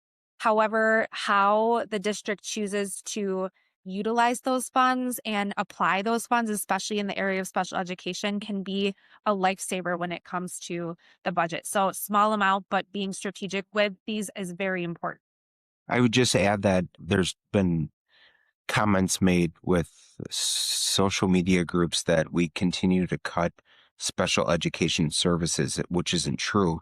As you can see here, there's over $800,000, almost $900,000 in grant money that goes directly to special education services. So then there are two types of awards for school districts. So there's a direct grant program, which there aren't too many of these. The school district doesn't have either of these. But then on the state administered programs, that's how most of federal grants are received. So essentially like your Title I, II, III, IV, your IDEA, Carl Perkins, the Career and Technical Education grants, they are awarded to the state of Wisconsin, Department of Public Instruction, and then we become sub-recipients as school districts. So then it's given out to districts based on enrollment, free and reduced lunch populations, things of that nature. They're given out in different ways. This is another admired and acquired slide from DPI, but I think it really kind of lays out the process for federal grants pretty well, and so how they funnel through. And so a few months ago, when districts were concerned about potentially not getting federal dollars, right, passed on. So this is kind of the process that's going through. So the first step is it has to be authorized through some type of legislation. So the biggest one, or the ones that are, I think, most familiar to people are the ESSA. So Every Student Succeeds Act, the CARES Act that gave out dollars during COVID, IDEA back in 2004. So once those things are authorized in legislation, then the appropriations have to be determined. And so those appropriations, hopefully, once they're signed by the sitting president, reflect what was authorized in the law. They usually come pretty close, but there could be changes. And then it goes through the award process. So how are those funds getting given out to those that are qualified for those grants? What kind of process? Are we going to do a direct grant, or is it a sub-grant? Is it a formula, or is it competitive? So every federal grant or any pot of money that is determined for a federal grant is going to go through this process. And then the last and most important step of the federal grant process is that accountability piece. Once those funds are given out, how is it being determined and tracked that those funds really are supporting the goals of that federal program and following the regulations that are in place? Yep, go ahead. Back one slide, please. Under awards at the bottom, there are types of grants, formula or competitive. What's the difference between those two items? Yeah, so if you go back to, we have a slide for that. So the formula grant, those are given out based on your student enrollment or your free and reduced population. There's some type of calculation behind why you're the amount that you're getting. Competitive, you're applying for it and you're being compared, your application is being compared to others that are applying for the same grant. So an example would be when Jake was speaking to Title I, it's based on our formula of percent of students that are free and reduced lunch within our school district. But when we've had mental health grants that Brittany's brought forward or Katie's brought forward, that's a competitive grant that we've applied for. Okay. So that's the difference in the two. Yeah, so there might, in a competitive grant, there might be a max dollar amount that you can get. And then maybe you met all requirements of the application, you get the max amount, or maybe you scored an 8 out of 10 in one section, and then they back off on the amount that they give you. So and there's a set pot of money. It depending on how many people apply for it, who applies for it, how they do in their application depends on how much your district could potentially get. Okay, thank you. When the terms came up again, I was looking at it saying, what is that again? So All good. thanks. Oh, go ahead. Sorry, do the funds then for the competitive grants, does that get split up with the private schools also, or is it just a formula grant? With the competitive grants, I don't believe there is any allocation because the ESSER wasn't considered. ESSER or CARES Act wasn't considered competitive. So if a private school wanted that money, they would need to Apply on that. Apply. They have when I mentioned the safety grant through the Department of Justice, a private school had the same ability to apply for that as a public school did. And then with the formula grants, Ben, is there a certain percentage that has to go? Is it based on per student? And then what happens to the funds that if a school says we don't want that, does that go back to the public school system then? And they can use it however. It's a percentage based. There's a calculation. I don't know it off the top of my head, but it is based on a calculation to determine how much is set aside. It could be based on the number of students with special needs that are at the private school. There's a few other things that are within that calculation. I'll be sure to include that too, because that's all out there. Okay, thank you. Okay, so when we think about federal grant accountability, so there are a few areas that we have to focus on. So the first one is the Uniform Grant Guidance, sometimes endearingly referred to as UGG. There is a lot within it, but 3 things that I would call out within the Uniform Grant Guidance, why that's in place. And a few years ago, districts were required to actually put together a major manual around uniform grant guidance. So I'm sure there is a binder on one of Brittany's bookshelves in her office. So 3 major areas I would call out in the UGG is it really focuses around cost principles. So making sure that procedure book is defining what's allowable from a purchasing perspective, what's reasonable, and what is allocable from a cost perspective for federal funds. It also lays out audit requirements. So I think the first night I was here, the auditor was also here. You may have heard him talk about the single audit.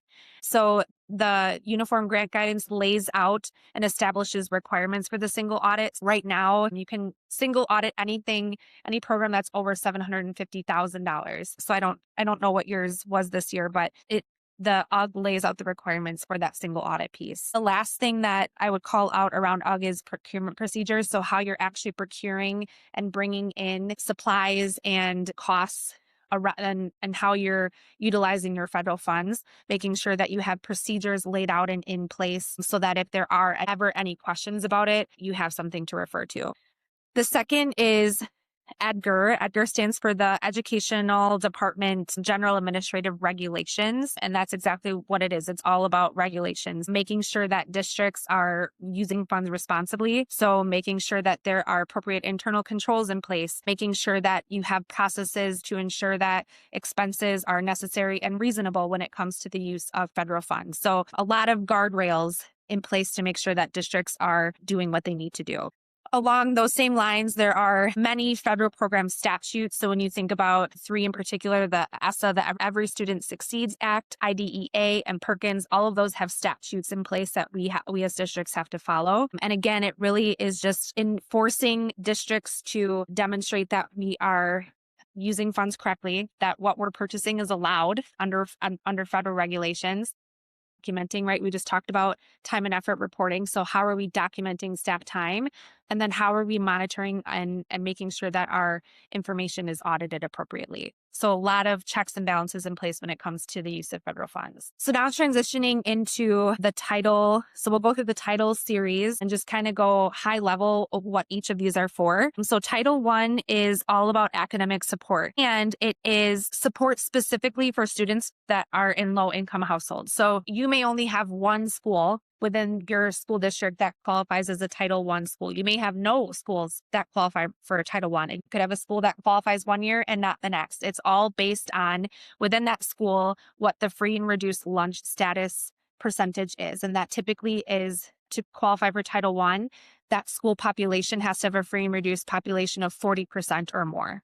The funds under Title I are used for in-school reading and math interventions. It can be used to fund instructional staff. It can be used to implement student support programs, and it can also be used for parent engagement activities, which we do see a lot of in other school districts. How do we get those families to engage more and stay involved with their students? Because the thought is if the parent is engaged, then the student will be more successful as they go throughout their academic career. Title II is all based on supporting our teachers and building up our teachers and principals, developing them to be better educators. The funds can be used for anything from professional development, instructional coaching. Maybe at the district level, there's some initiatives that are wanted around teacher retention. The whole idea behind this is that if we can support teachers and principals and develop them really well, that's going to increase student achievement and ultimately close student achievement gaps. That's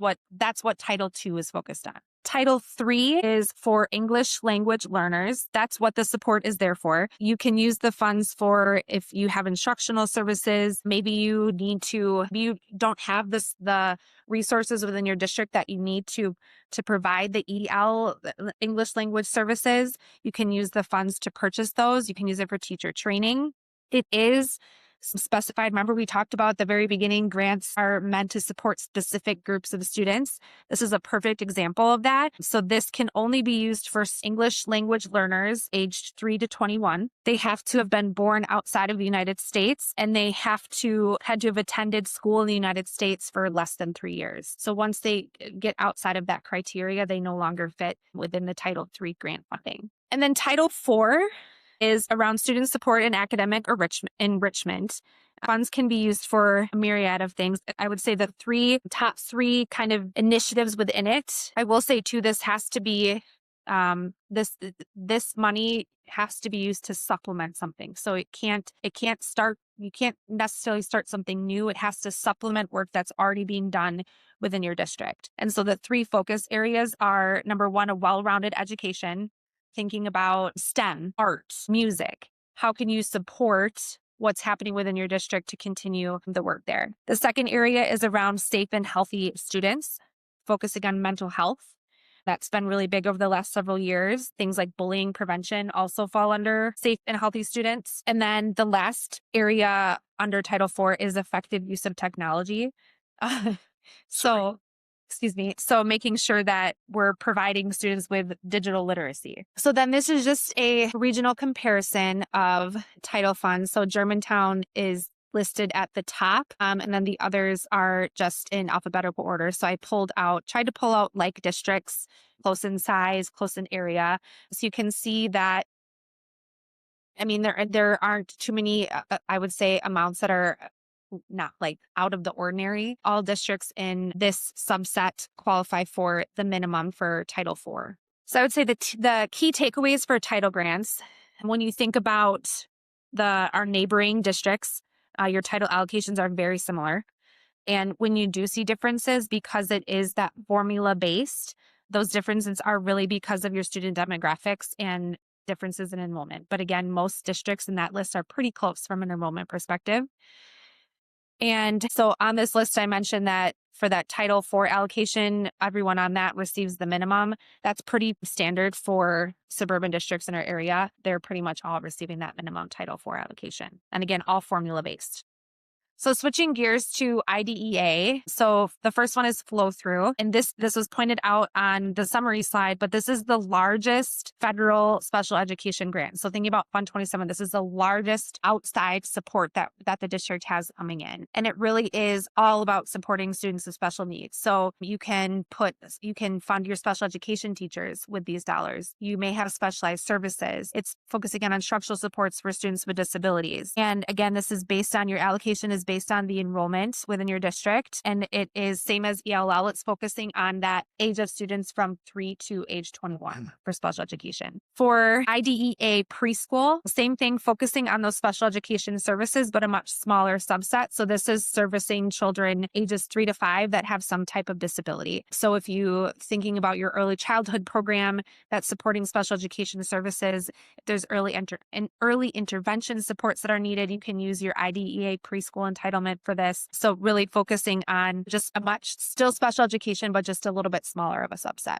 And the same thing, here's a comparison. IDEA flow through is the first column, preschool is the second, all around the same amount for both areas. Sarah, to clarify, this is based on enrollment of students who are identified with IEPs. So this isn't just districts get this dollar amount, but based on IEPs. Yeah. Thank you. It's a great segue to my next slide. So as mentioned, it is based on your special education counts. That's what drives the amount of money that you get. And Germantown's allocation really does kind of fall in the middle of this particular peer group comparison. Okay, and then switching gears, still in federal grants, but switching gears to career and technical education. So you do have the Perkins grant, and this is all about supporting career pathways and technical education. So there are many things that you can use the funds for. You can use it for equipment within your CTE classrooms. Maybe you have students that want to do some type of certification before they graduate. You could use that. You could have programs that are for career pathway development. And if you have any partnerships with local businesses, you can also use your Perkins grant money for that as well. And then just same districts, here's a regional comparison. So I would say, again, right in the middle of other districts. And again, because it is federal and it is formula based, it is based on the participation in your CTE programs and then enrollment. The National School Lunch Program.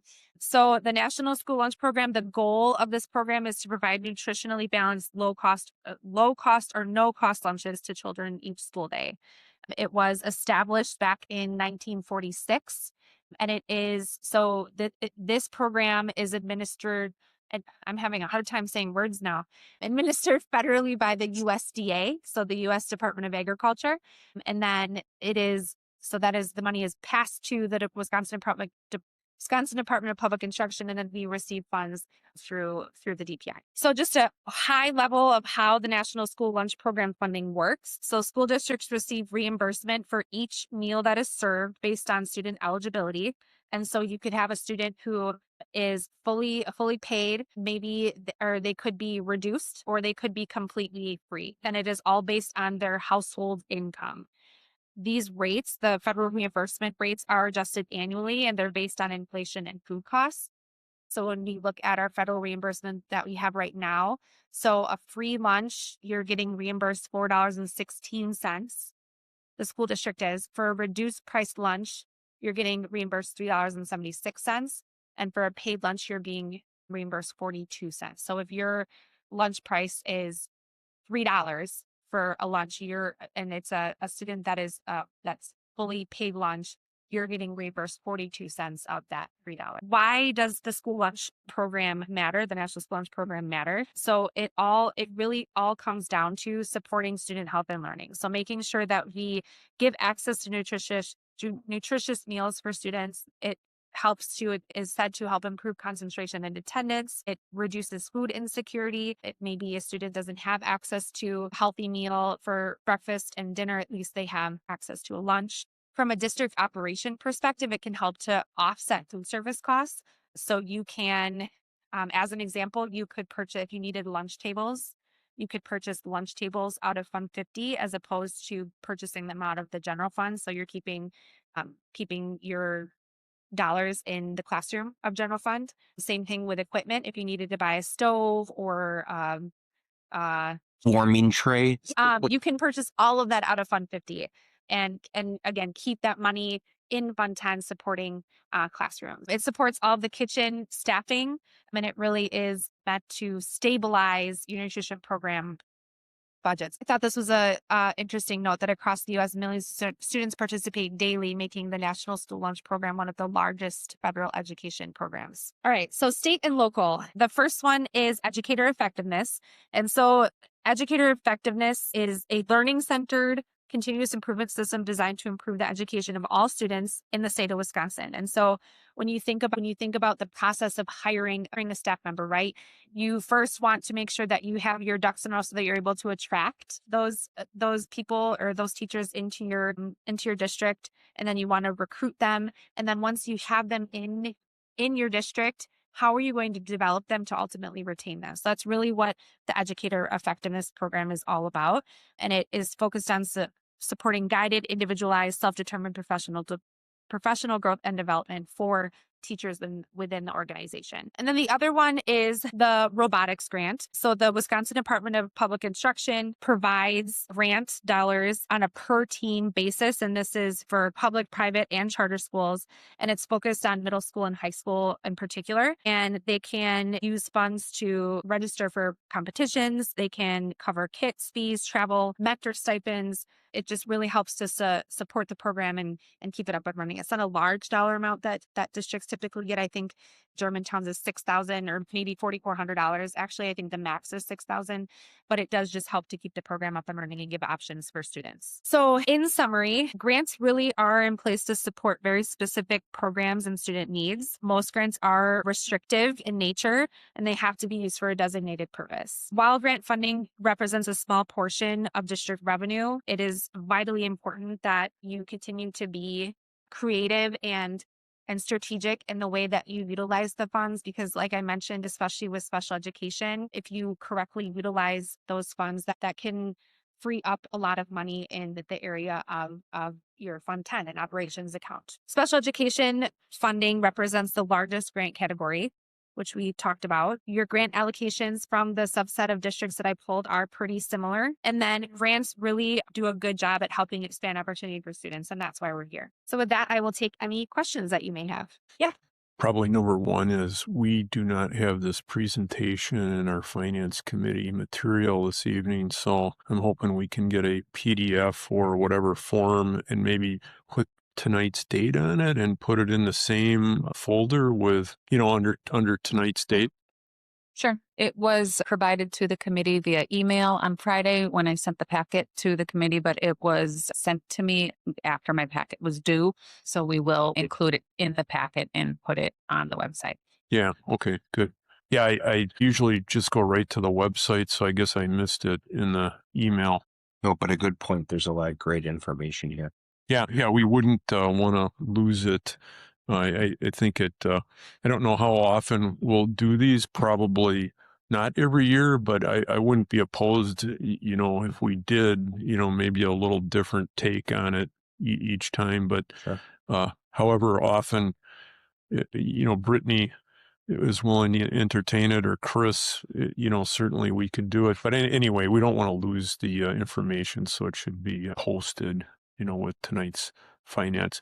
The very spot that Russ was asking about earlier in finance, that anybody could find it easily. Yep. Thank you. I can't think of any questions other than going through vouchers. I noticed a few purchases for the robotics team, and so I went to the website for a company that supplies robot parts just to see what they all had for sale online. So I bookmarked it just for the heck of it. There's a lot of interesting things on their website, and I believe it. If you look at our webpage with regard to the robotics team, there's they mention STEM in there, so there's quite a bit of work and things for students to learn on the robotics team. So I'm happy to see it that there's a kind of a special grant for that in this material this evening. Otherwise, I can't think of any other questions myself. Anyone else on the board? You don't have to be in finance to ask. Yeah, Chris. I would just reiterate Jake's point earlier and how we're utilizing title funds. Between him and Katie with our RDA funds, maybe it would be a good report in July at the end of the fiscal year on how we're maximizing federal dollars to offset from the general fund on programming, teacher development, and all those pieces. So that might be a future report to bring forward to the board. I did think of one thing. I think Jake mentioned might have been a private school chose not to participate in Title I funds, maybe. Why is it they just don't want to deal with the paperwork? Is that they don't like Jake? Jake might be able to add more to this, but sometimes it is the process that they have to go through. As stated, there's a lot of rules and guidelines and reporting that you have to do when you actually receive the dollars. So we do help them with it, but I think that going through some of the processes and coming up with what falls in the category that they can purchase, they would rather not go through the process. Just leave it alone. I figured just because it's government related, it seems to come with a lot of paperwork. So I understand. Very good. Jake, I think we're good. Okay. Thank you, Sarah. And I think we have one more of these yet, right? Next month. So this was, okay. Yeah, this was number 4, I believe. Next month is number 5, and then that's it, correct? So next month will be debt, and then she'll be back. Who's doing debt? Are you doing that? Bear. Oh, Baird is. Okay. Very good. So we have 2 more to go yet. Fantastic. Our favorite word, debt, right? Yeah. It's not my favorite word, but I get it. Thanks, Sarah. Thank you.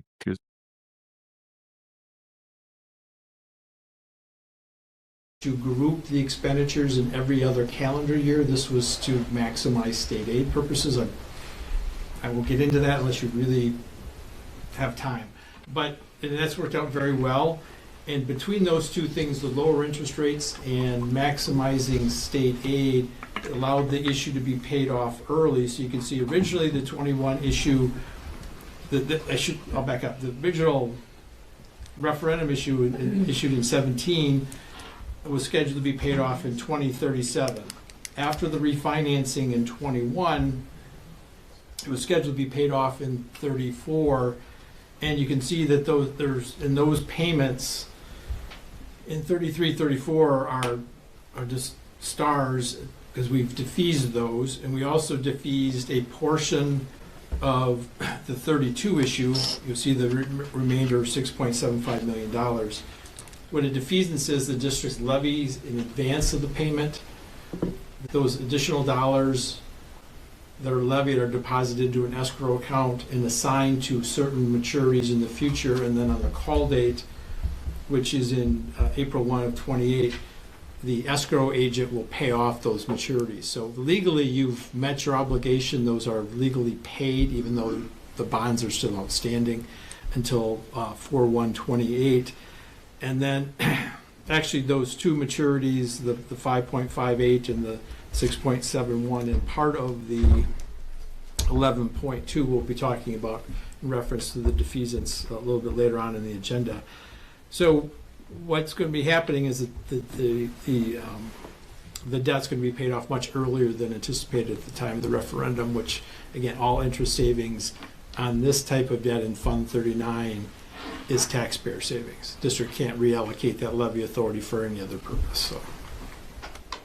So the district just has one referendum-approved issue, and we'll talk more about that on a later agenda item in terms of the actual payoff projection. Then there is Fund 38 debt, which is non-referendum debt. And we have older issues on here that have been paid. So if you don't see any, like in the qualified school construction bonds, that was a federal program that was low to no interest to the district, took advantage. That's been paid off. The district also did a $10.5 million issue that was paid off just a year ago, 4/1 of 25. They had an energy efficiency exemption, and part of that was energy efficiency exemption, which is a little different. So in Fund 38 debt, you most commonly pay it with your existing revenues within Fund 10, which is your operational budget. So you do your revenue limit formula. If you have a debt payment that was non-referendum, you had to allocate dollars from within that revenue limit to make that debt payment. The energy efficiency exemption portion of that issue, that was outside of revenue. There was a program that allowed districts for energy efficiency projects to issue debt without going to referendum and got additional levy authority within the revenue limit to make that payment. Once that payment, as this one has been completed, that authority goes away for that specific portion of Fund 38. And I think it's only about 395 years until that program comes back online, so Okay. We'll be discussing that at a later date. So those issues are paid off. If you go to the next page, there are a couple outstanding issues. One is a state trust fund loan, which actually the district will be, I think, made its last payment on that.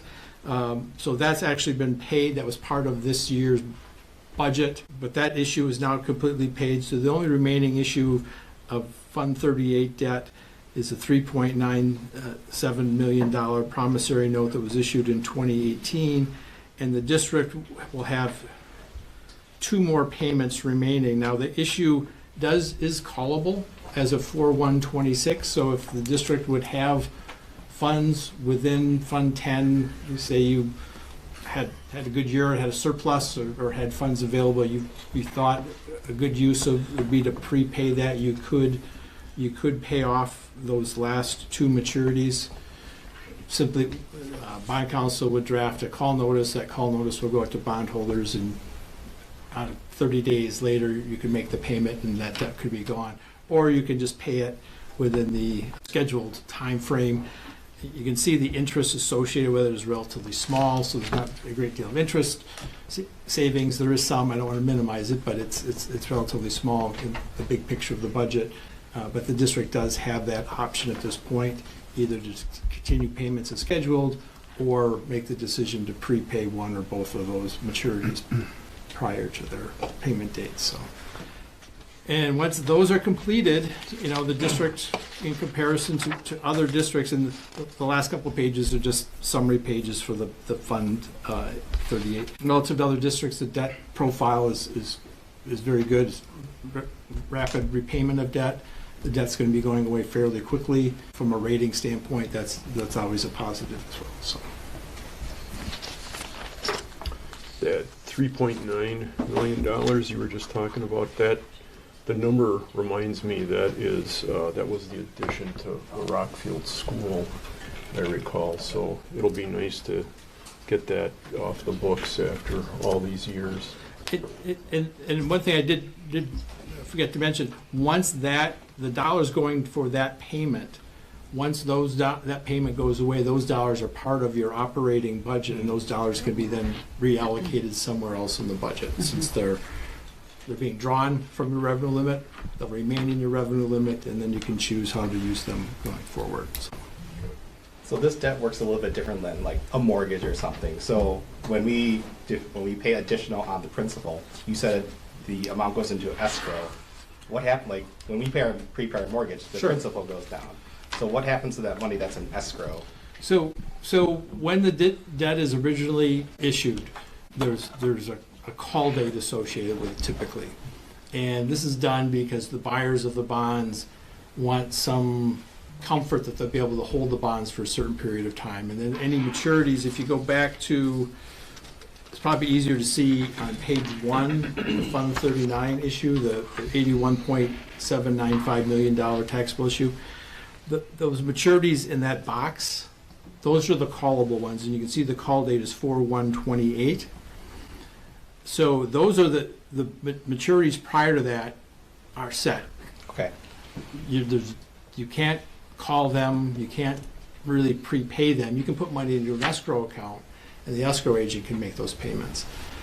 But the structure is that there needs to be some assurances for the bondholders that they're going to be able to hold on to those bonds. They're investing in them for a purpose. Now, they may buy or sell them over time, but when they initially buy them, and so they want some comfort that those bonds are going to be out there for a period of time. You can sell bonds without a call provision, but you will pay a higher rate, because that's something in the issuer, or in this case the district's advantage, to have the bonds that can be prepaid at any time or refinanced at any time. So that's an advantage to you, a disadvantage to the buyers, and so because of that they'd want to require a higher rate on the bonds at the time of the initial sale. So the kind of setting a call date out into the future is kind of a compromise. And so, and then the rest of your question in terms of the dollars that go into the escrow, they are invested into government securities. That's all you can invest in. There was a time, especially back when these bonds were sold in 21, you weren't earning anything in your escrow account because the government securities weren't providing much. But currently, anything like the defeasance we'll talk about later, you're getting a pretty good return on those. So they're not sitting there at 0%. And those investments in the escrow are locked in at the time the escrow is funded, when the dollars go in there. So you know exactly what the dollar is going to be available to prepay debt. So when we later we'll talk about the defeasance, we know exactly how much of the bonds we can defease. And again, in the district's case, that's considered paid. Okay. So not only is paying it off earlier good for our principal, we actually earn money on, the district earns money on the amount that's in escrow. Correct. And that's factored in to pay down additional debt. Okay. And again, that depends on the interest rate environment, to how impactful that is. But right now, it's not it definitely adds to the savings. Okay. Thank you. Are you going to get into state aid later when we talk about the defeasance? Well, I could probably touch that now. So just a quick. I hinted towards it. I know. We want them to come back for a second meeting. So. You'll. We did in one of our other series talk about it briefly. Right. So Sarah Vieira from CISA was one of the other presentations that we had. So she slightly talked about it, but you can talk more about like the purpose of why we do that every other year. When we refinanced again in 21, and you can see there's some years there's no payments. How state aid works is they look at your fiscal year expenditures, the state does. They look at your property value you have behind each student, and those are the main factors to determine how much state aid they will provide back towards the district. And there's 3 levels: there's the primary, secondary, and the tertiary. And the tertiary one is the key, because if your property value is such that it's too high, you actually lose aid for every. So, for example, if you're negative 35% tertiary, every dollar you spend at that level, you lose 35 cents in state aid. Up to a point, because you only can lose 15% of your previous year's aid. So by grouping the expenditures into 1 year, yes, you're still negative tertiary aid, but your expenditure goes beyond the point you're going to lose your 15%. So any expenditure beyond that, $1 costs you $1 versus $1.35. And that's the reason for the grouping of the expenditures in the issue. It's a little bit unique. You have to be just situated just right. We've done it with a few other districts, Wauwatosa, Pewaukee, Grafton, I think, are the 4 that kind of fit at the time. And it can your percentage of negative tertiary can vary. Now with the state not putting money into the aid pot this last biennium budget, it kind of pushed, some districts further into negative tertiary aid. But other factors, Pewaukee went through a big growth spurt, and so their valuation per member dropped because they had such an influx of new students, and you're dividing by the same tax base, they became less negative, so the benefit was lessened in some years. Now they're losing kids again. So it kind of ebbs and flows, but we don't have a firm number. We've never really gone back, and we'd have to kind of recreate everything again based on the old schedule and different things. But we're certain that it saved millions of dollars in state aid, which is not reflected in the numbers we'll be showing a little bit later on. And again, more state aid means less tax revenue needed. So it's taxpayer savings.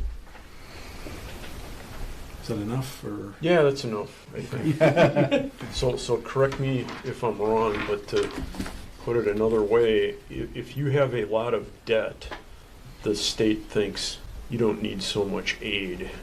If you pay a lot of debt, so your payments, okay, the state goes off of what your previous year expenditures are. So if your previous year expenditures stay here, they're going to say you don't need as much money. But because one year we have a large amount, then we have zero, because it gets recalculated every year. Then they'll say you're spending way less this year. And then we go back up, and then it doesn't like affect it long-term as much. So what you're doing is we're trying to eliminate the expenditures to push you into that negative tertiary where you lose aid. So then your aid goes back up because you don't have, doesn't work out perfectly every year, but the goal is to not have any negative aid. So you get to retain all of your secondary. So, because what happens when you have negative tertiary, it drops down to the secondary level and subtracts from there. You have this negative, it needs to be offset somewhere, and it's offset at the secondary level.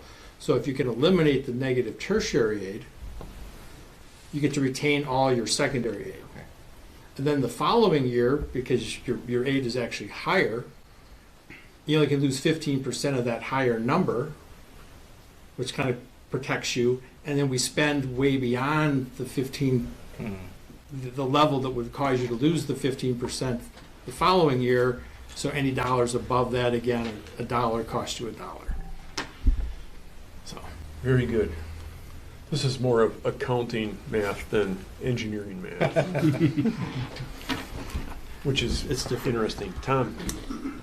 Regarding the Fund 38, 3.97 million promissory note from 2018, is there a reason that wasn't refinanced when rates dropped to 1 to 2%? because the I remember we discussed that the savings was relatively small in the combination.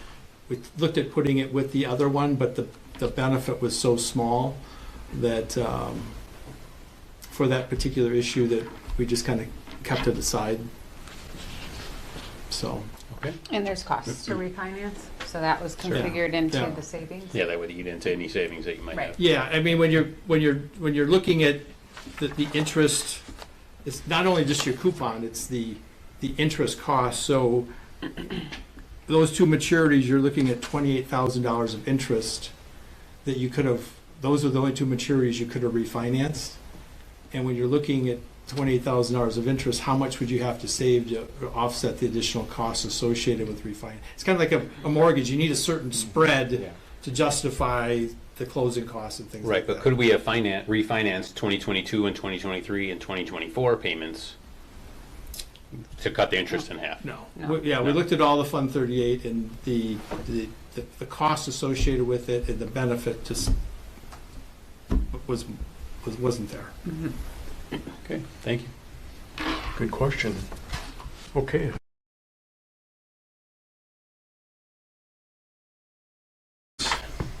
And it is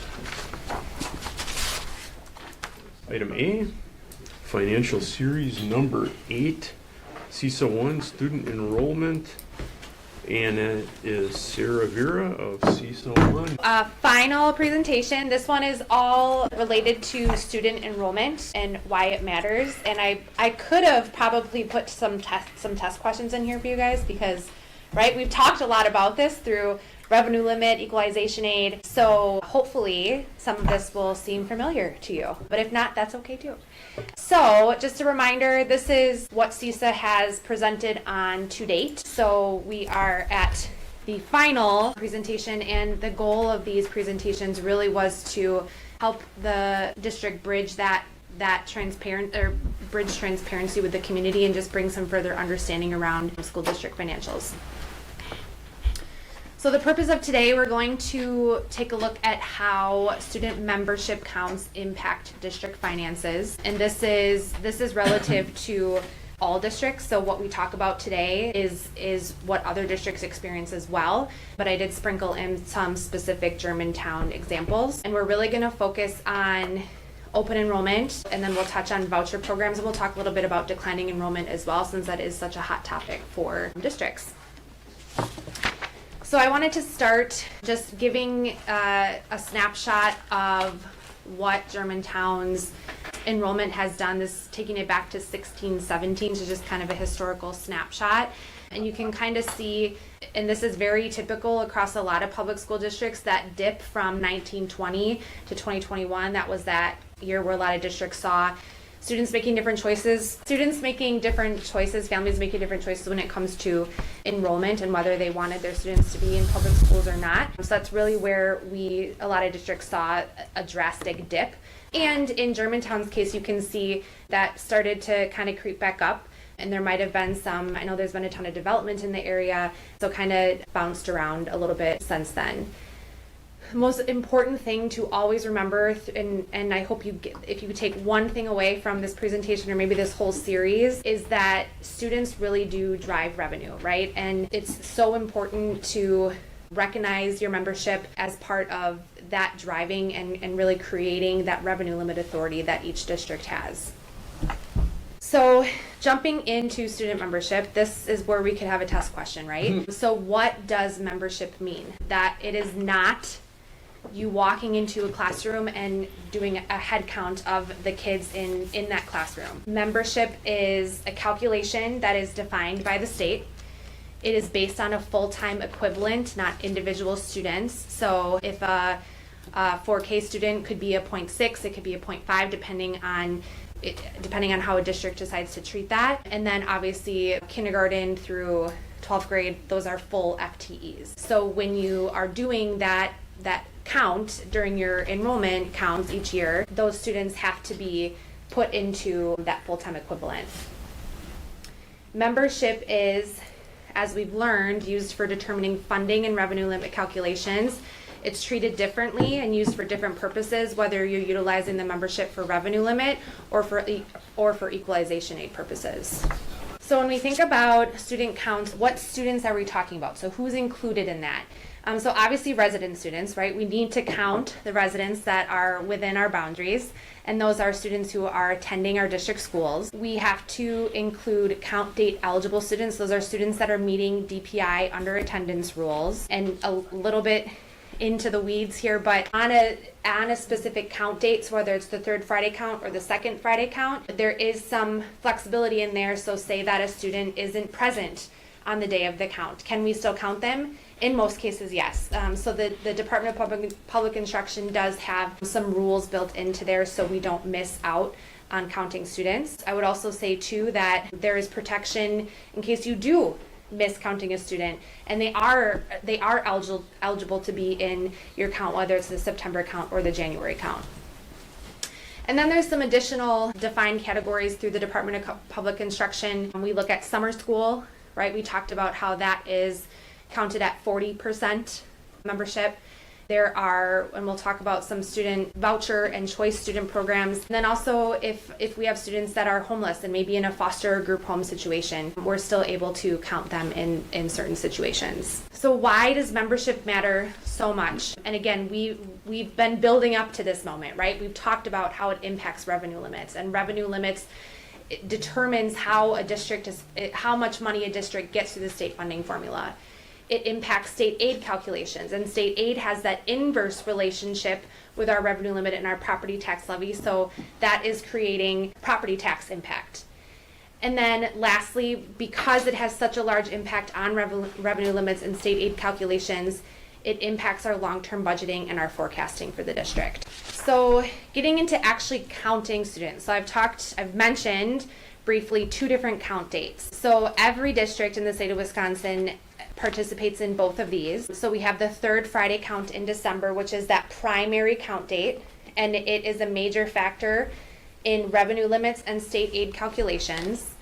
And then there's another count that happens in January called the second Friday in January count. Very unique name. And so this is really used as kind of that mid-year adjustment. So maybe we did miss some in the third Friday count. We can adjust for that in the second Friday. And then, again, just really capturing those enrollment changes. You might be wondering, why does Wisconsin use 2 count dates? And so really it is because the state recognizes that enrollment can change throughout the school year. So we have students that move in and out of the district. We have students that might transfer schools. They might enroll after the school year begins and weren't in that first count date.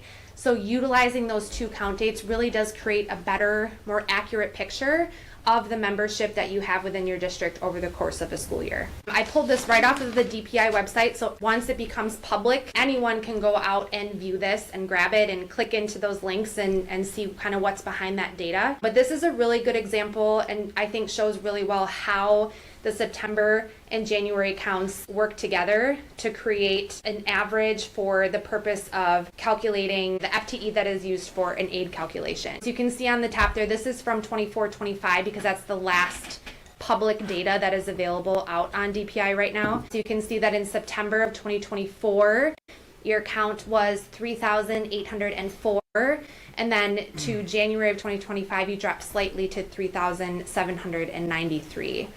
So then this really does a good job of walking through that calculation to get down to the 4,035. So it's taking those two numbers together, adding it up to get the 7,597, averaging those out, adding on any summer school. You can see in 24-25, you have the parental choice and special needs scholarship students in there, independent charter school students, and then you do have a small FTE for group and foster home students in there, and also some part-time students attending. So that's really the walkthrough on how you get to that 4,035 used for the purpose of your equalization aid calculation. So how does membership drive district finances?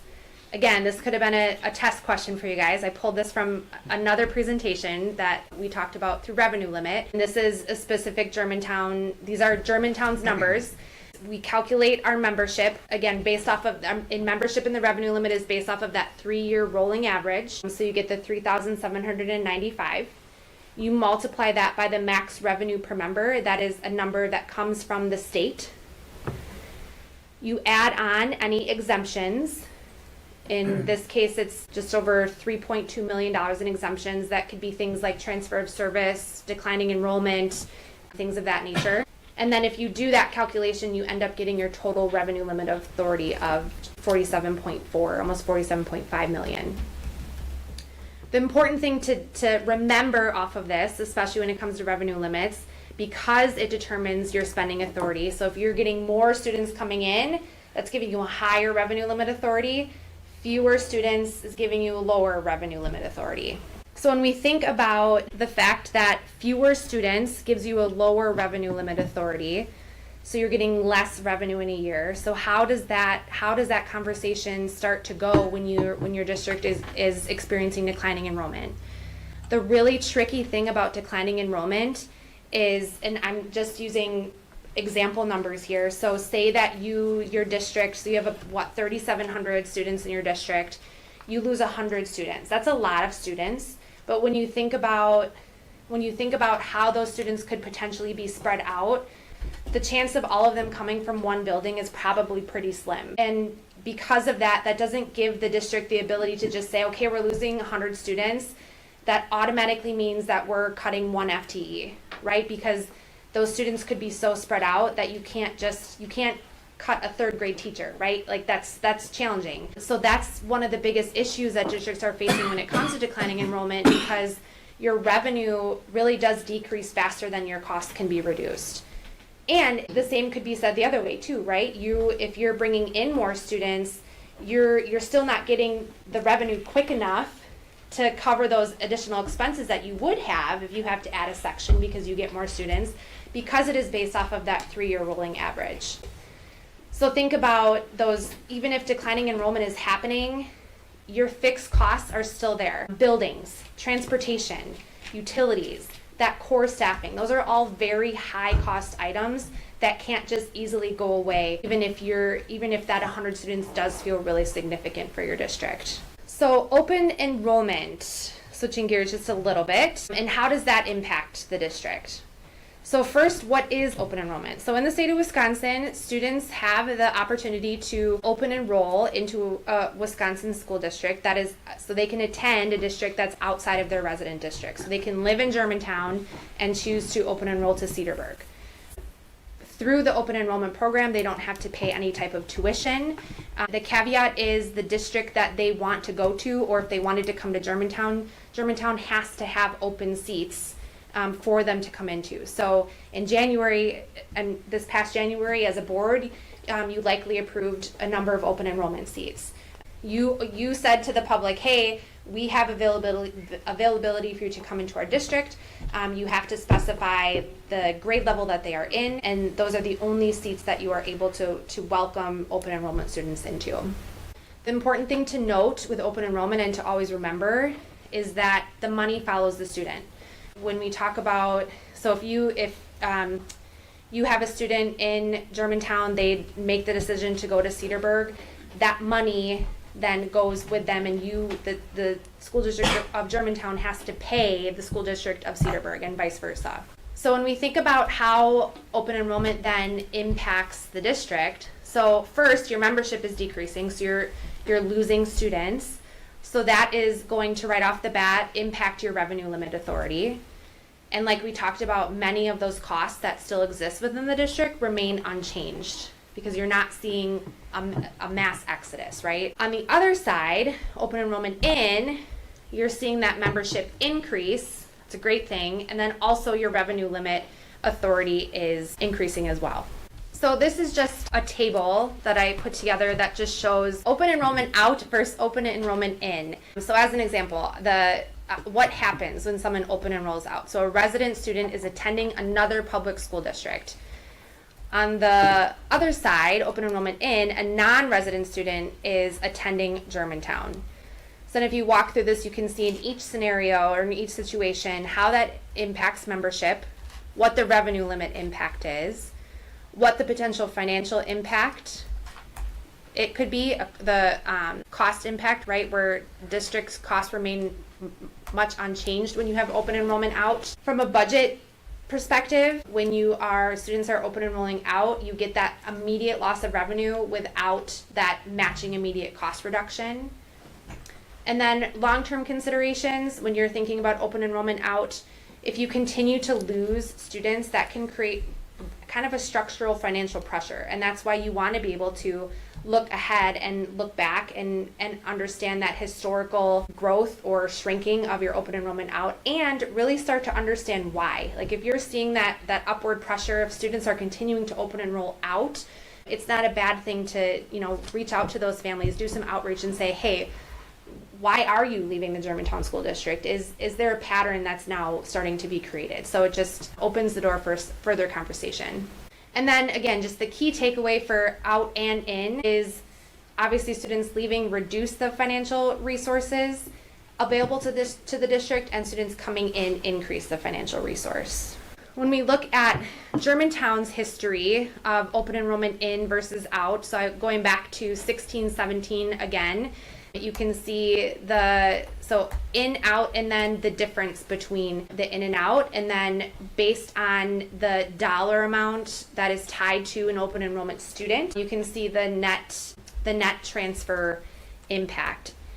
Just for reference, the open enrollment dollar amount for 25-26 is $10,102. So each student that open enrolls out, we're paying $10,102 for. Each student coming in, we're receiving $10,102 for. And that number we've seen it to continue to increase. So from 18-19, that amount has gone up about 27%. And that number comes through the state budget every 2 years. So every 2 years, it's evaluated and determined if that wants to increase or decrease. So key takeaway for open enrollment, again, when student leaves a district, that revenue follows the student out. When they're coming in, that revenue follows the student in. And it is directly impacting your membership counts, your revenue limit, and your long-term financial planning. Shifting gears to feel like the hot topic in the state, voucher programs and how they ultimately impact the school district. So what are vouchers? So similar to how parents have the opportunity to choose if they want to open enroll their student elsewhere, parents now have the choice to participate in the private school choice program, which allows a student to attend a participating private school using publicly funded tuition payments. Kind of the key touch points when it comes to vouchers is that this is a state-funded tuition payment that supports the student attendance. Families, if they are interested in attending a private school via a voucher, have to apply through DPI-approved programs.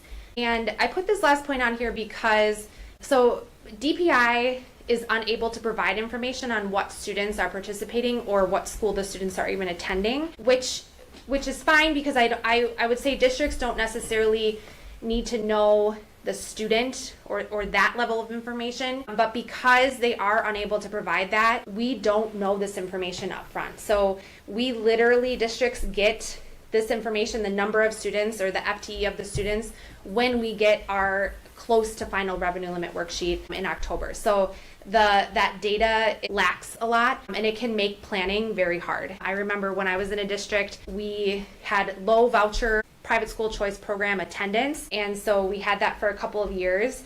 And so when I was planning my budget for the next year, I said, okay, I think it's going to stay flat. And we saw a huge jump, and we had no way to plan for that because that information just is not available to districts. So when we think about how vouchers impact district finances, so it can lead to state aid adjustments, which again, state aid has that inverse relationship with the levies. That's a property tax impact.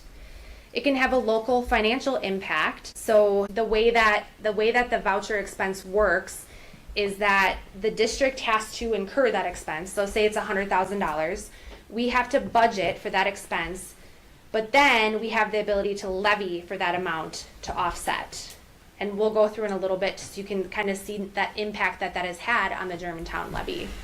This is, again, information I pulled from DPI, so this is available to anyone that wants to look at this. There is more information on this, but I just wanted to pull off kind of the voucher programs that are a little bit more prevalent and more talked about. Like I said, this document has much more information on it, but this lists out by program. So the first one we're looking at is the Wisconsin Private School Voucher Program. And in this, you can see for 25-26, the amount of money that the voucher, that private school is receiving on a per pupil basis. And so we compare this a lot when we're trying to, as school districts, trying to negotiate during the biennial budget, how do we get, so talking about our per pupil or even the open enrollment amount, because remember our open enrollment amount for 25-26 is $10,102.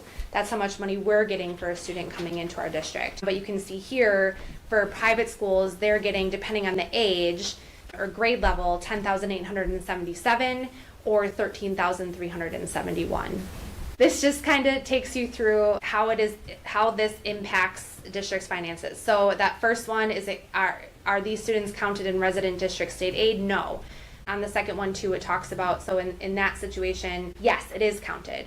So this is just a really good resource out there for people wanting to know more about how this funding for vouchers compares to public schools. The other one that is highly talked about is the special needs private school vouchers. So this is specifically for students with special needs who wish to attend a private school. And again, you can see how those dollar amounts of $16,000, $10,877, that $13,371, how that really compares to the dollar amounts and the per pupil amounts that school districts are receiving. And then same thing, it talks about what the funding sources are. Is it counted in resident district state aid? Yes. Is it counted in district's revenue limit? No. And then just some additional information. So when we think about Germantown and how the district is impacted by the voucher program, so in the last public poll of information, which I believe this is 24-25, the special needs scholarship program had 45.4 student FTE participating in a voucher program, so that's about $685,000. The Wisconsin Choice Program, there's 157.1 FTE, which equates to $1.8 million for a total of under $2.5 million. So I mentioned earlier that a district has to budget for the expense of voucher students. So you're budgeting for that $2 million, whatever it may be, and then a district can levy for that. So what this graph is really highlighting is, so the blue bar, the smaller bar, is what your mill rate would be without the voucher expense and without having to levy for the voucher expense. And the orange bar is what your actual levy, including that full expense for the vouchers. That first one is 23-24, 24-25, 25-26. So you can see there's a pretty significant impact that voucher expense and you needing to levy for that had on your taxpayers from a mill rate perspective. So how do you plan for all this, and what do you need to consider as you move forward? So again, when we see that decrease of students, in some cases you may not just be able to make really big decisions around what staffing could look like. You may not be able to make really big decisions about what a building now looks like, and are you closing classrooms, are you opening classrooms, are you building new schools, right? Those are all very long-term, very expensive decisions, and it gets really hard to, number one, nail down what your actual enrollment is. Kudos to Brittany. I mean, I know does a lot of work around forecasting out, looking historically at her enrollment and then forecasting out and looking ahead and trying to plan for that so that some decisions can be made long-term about staffing, facilities, programming, things of that nature. So that really does highlight the importance of having long-term budgeting at the forefront and having those conversations well before you think you might be impacted. And when you think about enrollment forecasting, again, it can be really hard to nail down, especially when you think about trying to figure out how many 4K students are coming in. That's a shot in the dark because you don't always know what 4K students are out there, right? So it really is relying on capturing that history of your enrollment so that you can maybe identify some trends and work to monitor those. And again, really focusing on planning multiple years ahead. If you think about having to, in a really good situation, increasing the size of your buildings, in a bad situation, reducing the size of your footprint, right? But that's not a decision that can be made from one year to the next. Likely districts in those situations have been having conversations for years because they've seen those trends. And then through all of that, you have the really tough job of working to align your spending with your enrollment realities. So living within your means, making those tough decisions really to, in the long run, benefit the district so that all students that are here can be awarded through that. So in summary, if I picked 5 bullet points. Number one, and this is not just for this, we've learned this through this series, that student membership really is the foundation of school finance. It drives every decision that you have to make as leaders. Count dates directly affect your funding, so it's important that those are done well and done accurately. Open enrollment and vouchers can shift financial resources. Like we talked about, we don't always know what that's going to be, so it can sometimes be a little bit of a surprise. Declining enrollment can definitely create long-term budget pressure. And lastly, and I mean, I've been really impressed my last times here just hearing the conversations and the questions that have come out of the board level, and I think that you guys have got this, but strategic planning really is essential for financial stability. And that's it. That is it. Well, the material was real easy to go through in the packet. You know, it's just that trying to understand it could be a little bit tough. So we can read the words, but what it says is kind of off the wall in some cases. So a question for you on the voucher program.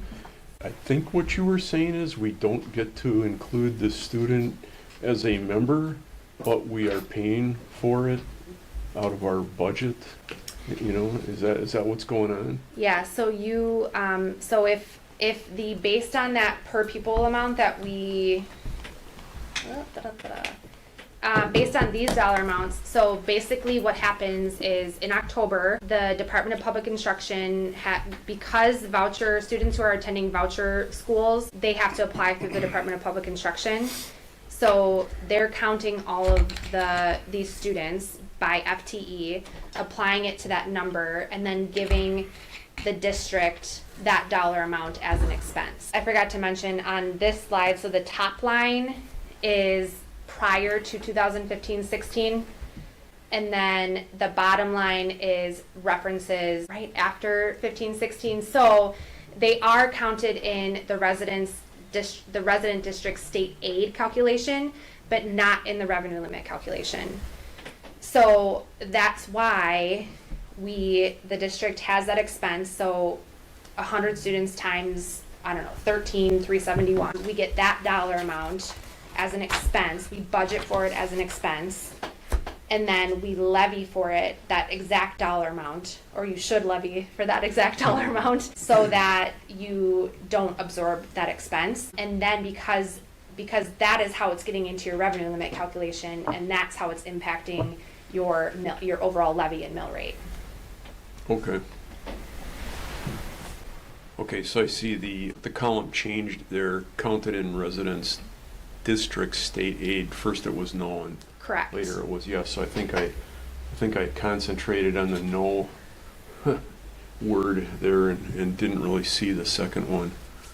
Okay, that's good to know. Yeah, and so districts essentially act as the pass-through, right? Or taxpayers are acting as the pass-through for funding of vouchers. And so that's why you hear a lot right now, maybe it's calmed down a little bit, but around state budget time, and I think it'll come up again, is they call it the decoupling of vouchers. So pulling it out of school districts being that pass-through and having it be separate so that it creates a little bit more transparency around the cost of the program is the kind of the idea behind it. Okay, and are those numbers on the left there, are those the numbers used for all school districts in the state? Yes, yep. Those numbers, along with the open enrollment number, is set during the state biennial budget. So these numbers also increase every other year. Okay, and I don't know if you would know, but I have no idea what private school tuition is, but I think, well, in at least one case I know, it's a lot higher than that number.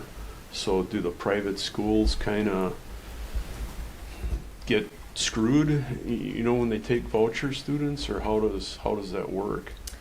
You know, there's a local school here whose the tuition is probably $30,000 a year, maybe 40. Mm-hmm. It's not that far away. I don't know if they take voucher students, but if they do, and they're getting those numbers, I don't think it works for them. Yeah. Yeah, so they're getting tuition from other students, and now they're getting these dollar amounts. And I do want to recognize too, something that you did say is a good point to bring up, is private schools can choose not to participate in the program. Yeah. Just like we talked about during grants, private schools don't have to take grant dollars from public schools. It is completely a choice, so. Okay, yes, so they're looking at the numbers and they can decide. All right. And then on the open enrollment in, open enrollment out, I think the board has struggled a little bit with, if we take open enrollment in, is that costing our taxpayers anything? It looks like the numbers that you were using, probably not, or it was very little. Maybe the numbers were within $1,000, but I think in the past we thought open enrollment in was a higher number than what your numbers were showing in the open enrollment in or out calculations. Can you say or no? What was the Well, I think we as a board thought that open enrollment in students were costing local taxpayers quite a bit of money, as much as $5,000 or $6,000 maybe, from a few years ago when we were kind of arguing about, you know, how many open enrollment students we were going to accept. And I think the numbers here that Sarah has presented, it costs us either nothing or maybe $1,000 per student for open enrollment in. Or maybe it's nothing. I don't, it's hard to say for sure. That's why I'm asking the question. So, go ahead. So, like as an example here, so when we look at 24-25, so you have more students open enrolling out than you have students coming in. So you have a higher expense than you do revenue. So you're at a negative there, but from a pure thinking about like a single open enrollment student, it really is dependent, right? Because you could have a student who, in a lot of districts, and I'm assuming, correct me if I'm wrong, I don't think Germantown accepts students with special needs through their open enrollment program. We don't have any seats. Oh, so no Yeah, no seats. seats, right. So, okay, so say that you did have a seat and you had an open enrollment student come in. A lot of districts are in the situation where they're not opening up students for special education seats because the potential of those students carrying such high costs. Will exceed the. Yes, will amount exceed of the money $10,102. And it's not out of the question that you could have a student that is general education, right? They might come really close to qualifying for an IEP or something along those lines, but they don't. But they're still more expensive than a student who doesn't need any services. It's also a hard balance when you're thinking about, as a district, how many open enrollment seats you open up, right? Because it's really tempting to open up all of these seats, get that $10,000 per student coming in. Yeah, ask Arrowhead. Yeah, so bring in, students get $10,000 per student, but at what point are you then having to, is that one open enrollment student pushing your fifth grade, pushing you over the limit in fifth grade? Now you're opening up a whole new section and having to hire a new FTE. So it's a very fine balance of determining, when you're having the conversations around open enrollment seats, to make sure that you're not, and some districts want to, right? Some districts want to create additional revenue and they're okay with also creating the expense that goes along with it. But really, financially prudent thing to do is really you don't want your open enrollment numbers to push you over the edge of now you're creating all of these new expenses. Yeah. So, I think it's what you're getting at is how much does an open enrollment student dollar-wise come with as they come into our district versus how much do we spend on an average student in our district, which is the conversation this board's typically had. And the answer there is they come with less than we expend on an average. But the reality is, what she's explaining is, it depends individually on the student how much less they come in, because if they're pushing a 504 and we're not doing the IEP because we won't accept it as part of the open enrollment, given all the extended expense that comes with it, right? Because then that number just balloons well above what they come with. That's the conversation I think we've typically had in the past. So we could cost average it for how much do we spend on each student, what that number is, Brittany could tell us, versus what they're saying an open enrollment in student brings with them, then where do we end up? And I think it's always been the answer is negative. Because we expend more on a student than what state aid is. Right. Back to the voucher students, I believe there's a maximum family income that they can have in order to do that. So not just anybody can go for vouchers. You have to be at a certain family income or less to be able to go for the voucher program. I believe that is accurate, and I do not know what that is off the top of my head. And then I don't think if they're in the voucher program that they get free tuition through their private school. I think they get a discounted tuition rate, if I'm correct. They get a discounted, I think that is right, they get the discounted tuition rate, and then the school, so the private school gets, so if they have 10 students coming in through the voucher program, so they're getting the tuition, reduced tuition from the families, but then they're also getting a payment from the state of that chunk of money. So if there's a family that qualifies for a voucher and they get the 10,000 or the 13,000, whatever the number is, it doesn't necessarily mean that family goes to the private school for free, necessarily. Okay, so there may be some out-of-pocket Right, expense. so saying that the private school is not, like if the example you gave was $30,000 or something for tuition, and they're getting 10 from the state, doesn't mean that they're not making themselves whole from a different, that voucher. From that voucher. Yeah, okay. Student. So is it kind of like the state will pay 10,000 and the family pays 10,000? Something, I don't know what their agreements are, or to be honest, they could increase the other, the rest of the people that are going to the school to 35,000 just to make up the difference. but they're trying to get students into their school. So being able to say that you, for example, would only pay 20 because we're getting the 10 because we qualify for the voucher, but we're still getting the student.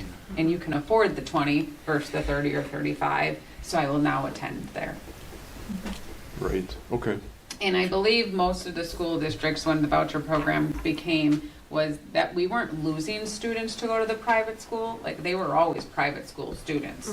And then they just became eligible for the voucher that was created. So it's, I mean, I can't state, because we don't get the names, that every single private school voucher student was always private school. But when it started, there was a lot of school districts that were going out to try to figure out, like, did so-and-so leave our district and go to that private school? And there was a lot of phone calls made, surveys made, and a lot of them were private school kids are ready and not public school that left for private school. That's a really good point. Yeah. Along those thoughts, can we go to, I think it's, mine's page, the Germantown snapshot? The net where it's got the net transfer, student transfer. Oh, sure. Yep. This one. So in 2016-17, we were minus 10. Right now, we're minus 73. Of that minus 73, are those all students going open enrollment to another public school? Yes. So this is that doesn't count. correct. Students we're leaving, not losing, but just live in our district but enroll in a parochial school. No, this is capturing students that are choosing to go to enroll into another public school district. And so that 73 is just the difference between your open enrollment out versus your in. And also could be a public school, virtual school. Correct. And we do see a lot of that, especially after COVID. There's an increase in, because there's one in Waukesha. I know when I was in Mequon, we saw a lot of kids go to the Waukesha or Northern Ozaki virtual school. That was definitely more prevalent after COVID. So, and that was 2020. You guys, well, you two would have been on the board, 3 would have been on the board, and there was a exploration into a charter public online school. Part of the thought, and that was that scenario, that they could attract students in, as well as, instead of losing our students out to the Waukesha school or one of the others, they would retain within a charter school in our district. But technically that number would still be, because the charter school is, would they be enrolled into that instead of Germantown?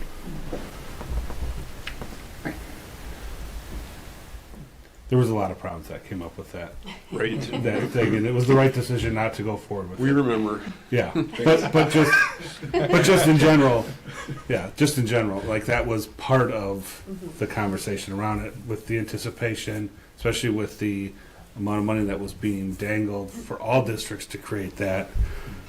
Do you want to be left out in the cold with that? And I still think it was still 100% the correct decision, because the layers getting peeled back on that and span of control issues would have been a wild time.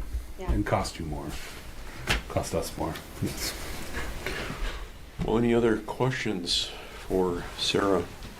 I had a quick question. Looking at the historical enrollment, you said that you'd seen a lot of similar trends across other districts. So are other districts seeing that drop between last year and this year as well? Between last year and this year, that I don't know. I just know that on average, the trend from 1920 to 2021, districts did see that large drop. I will say, I don't think it is common for a lot of districts to have come back up in the way that Germantown did, because there were a lot of communities that they went out, they found alternatives, and they stayed in those alternatives. So yeah, so that I don't know, I can't speak to the trend from last year to this year, just the drop from COVID. Well, we do know we have larger graduating classes than we do incoming 4th K, 5K classes.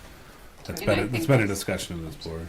I do think that's across the state that you're seeing graduating classes in the 300s and 4K or kindergarten, not 4K necessarily, but kindergarten classes coming in like the 240s, 250, 256 ranges. They're stating that people are having less children, or children as they're getting older than So I don't think this is different. I mean, I don't think, I'm sure there's district out there that aren't having drops, but I think the majority of them are experiencing declining enrollment. And when I first saw the graph, I'm like, why does it look like we dropped like half the amount of students? But it's just, I mean, the way she did it was 50 by 50, 50 students. So I'm like, what happened here? So it is, there is still a drop. I was just like, that looks a lot larger than it actually is because of the way the graph is created. Yeah. And this is why when we look at our ROFRs report, our student enrollment projection report that we did, it's advocating for development within the village to increase move-in families to help support and level off our enrollment. And that's why if you read it, it advocates you should encourage the plans that are coming forward because it'll levy us off over till 2040. I think is what the report goes out to. And we should be like net neutral. So like this number should stop going down as that development comes up. Yeah, that's awesome to hear that you're working with MD Roffers. His work is very reputable. He's very accurate. I don't know how he does it, but that's again, when we talk about long-term forecasting and planning and budgeting, that's a great tool to have in your toolbox. Tracy, if we can go to the revenue limits with the green circles at the bottom. I think you had mentioned. Here we are. Okay. I think you mentioned for max revenue per member 11,652. I think you said that was our number. Is that the same across all districts in Wisconsin? So it is not, but the calculation to get to that number is. Okay.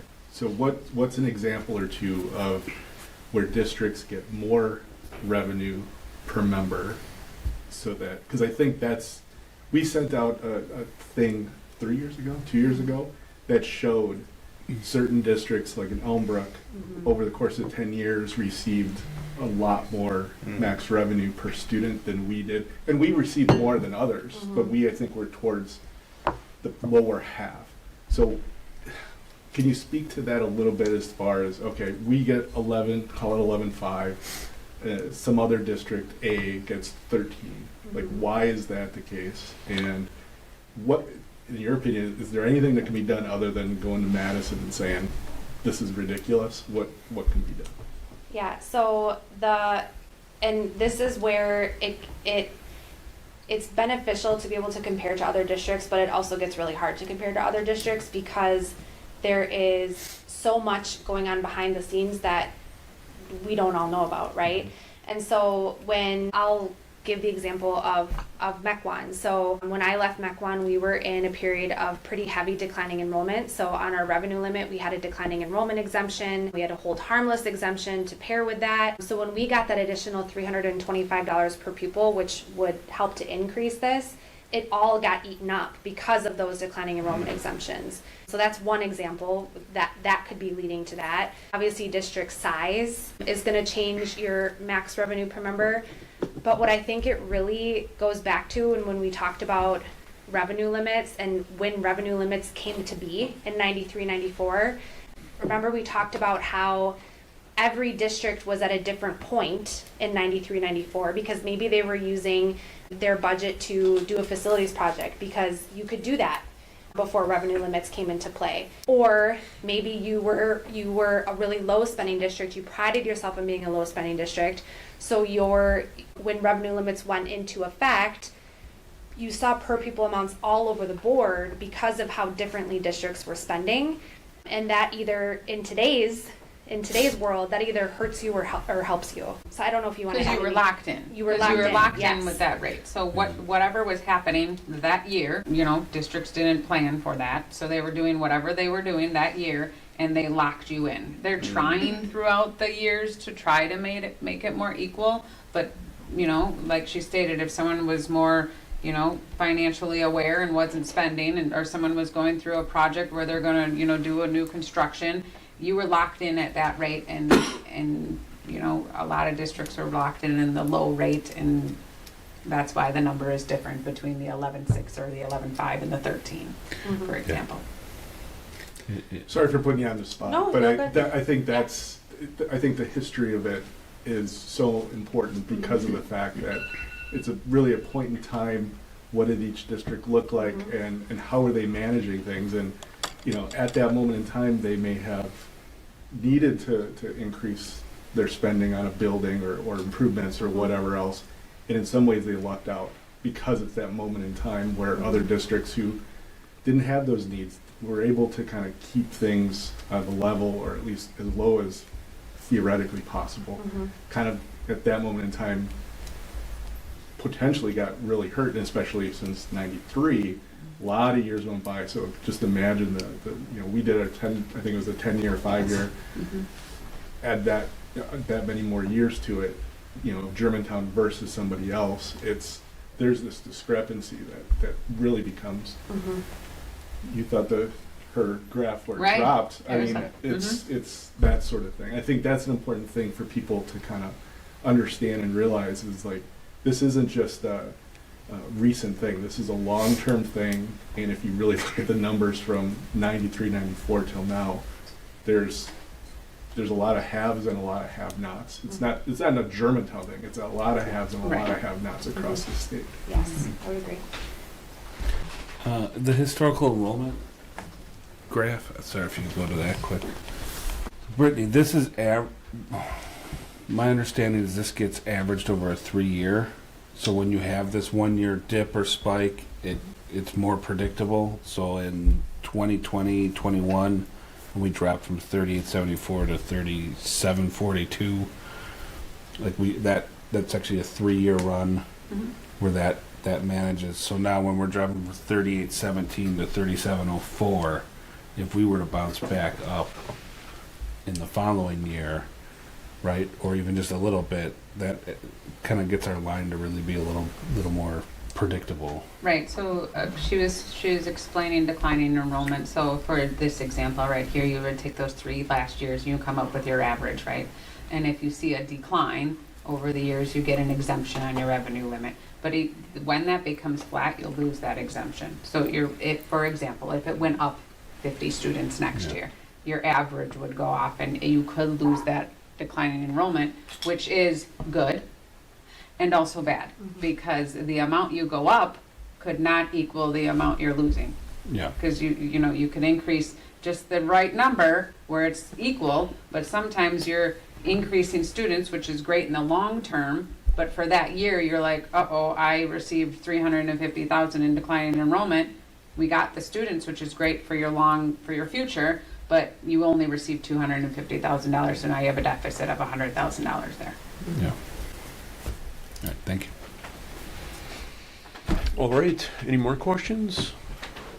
Seeing none, thank you. Yeah. Thank you Maybe, very much. Thank you. yeah, this was a really good series. Well, and I know I've said it multiple times, but I really applaud you guys for doing this. I know you talked about other things outside of school finance, but school finance is a really complex topic. And the more that you can keep engaging with people about it and helping them to bring understanding, I think the better for you.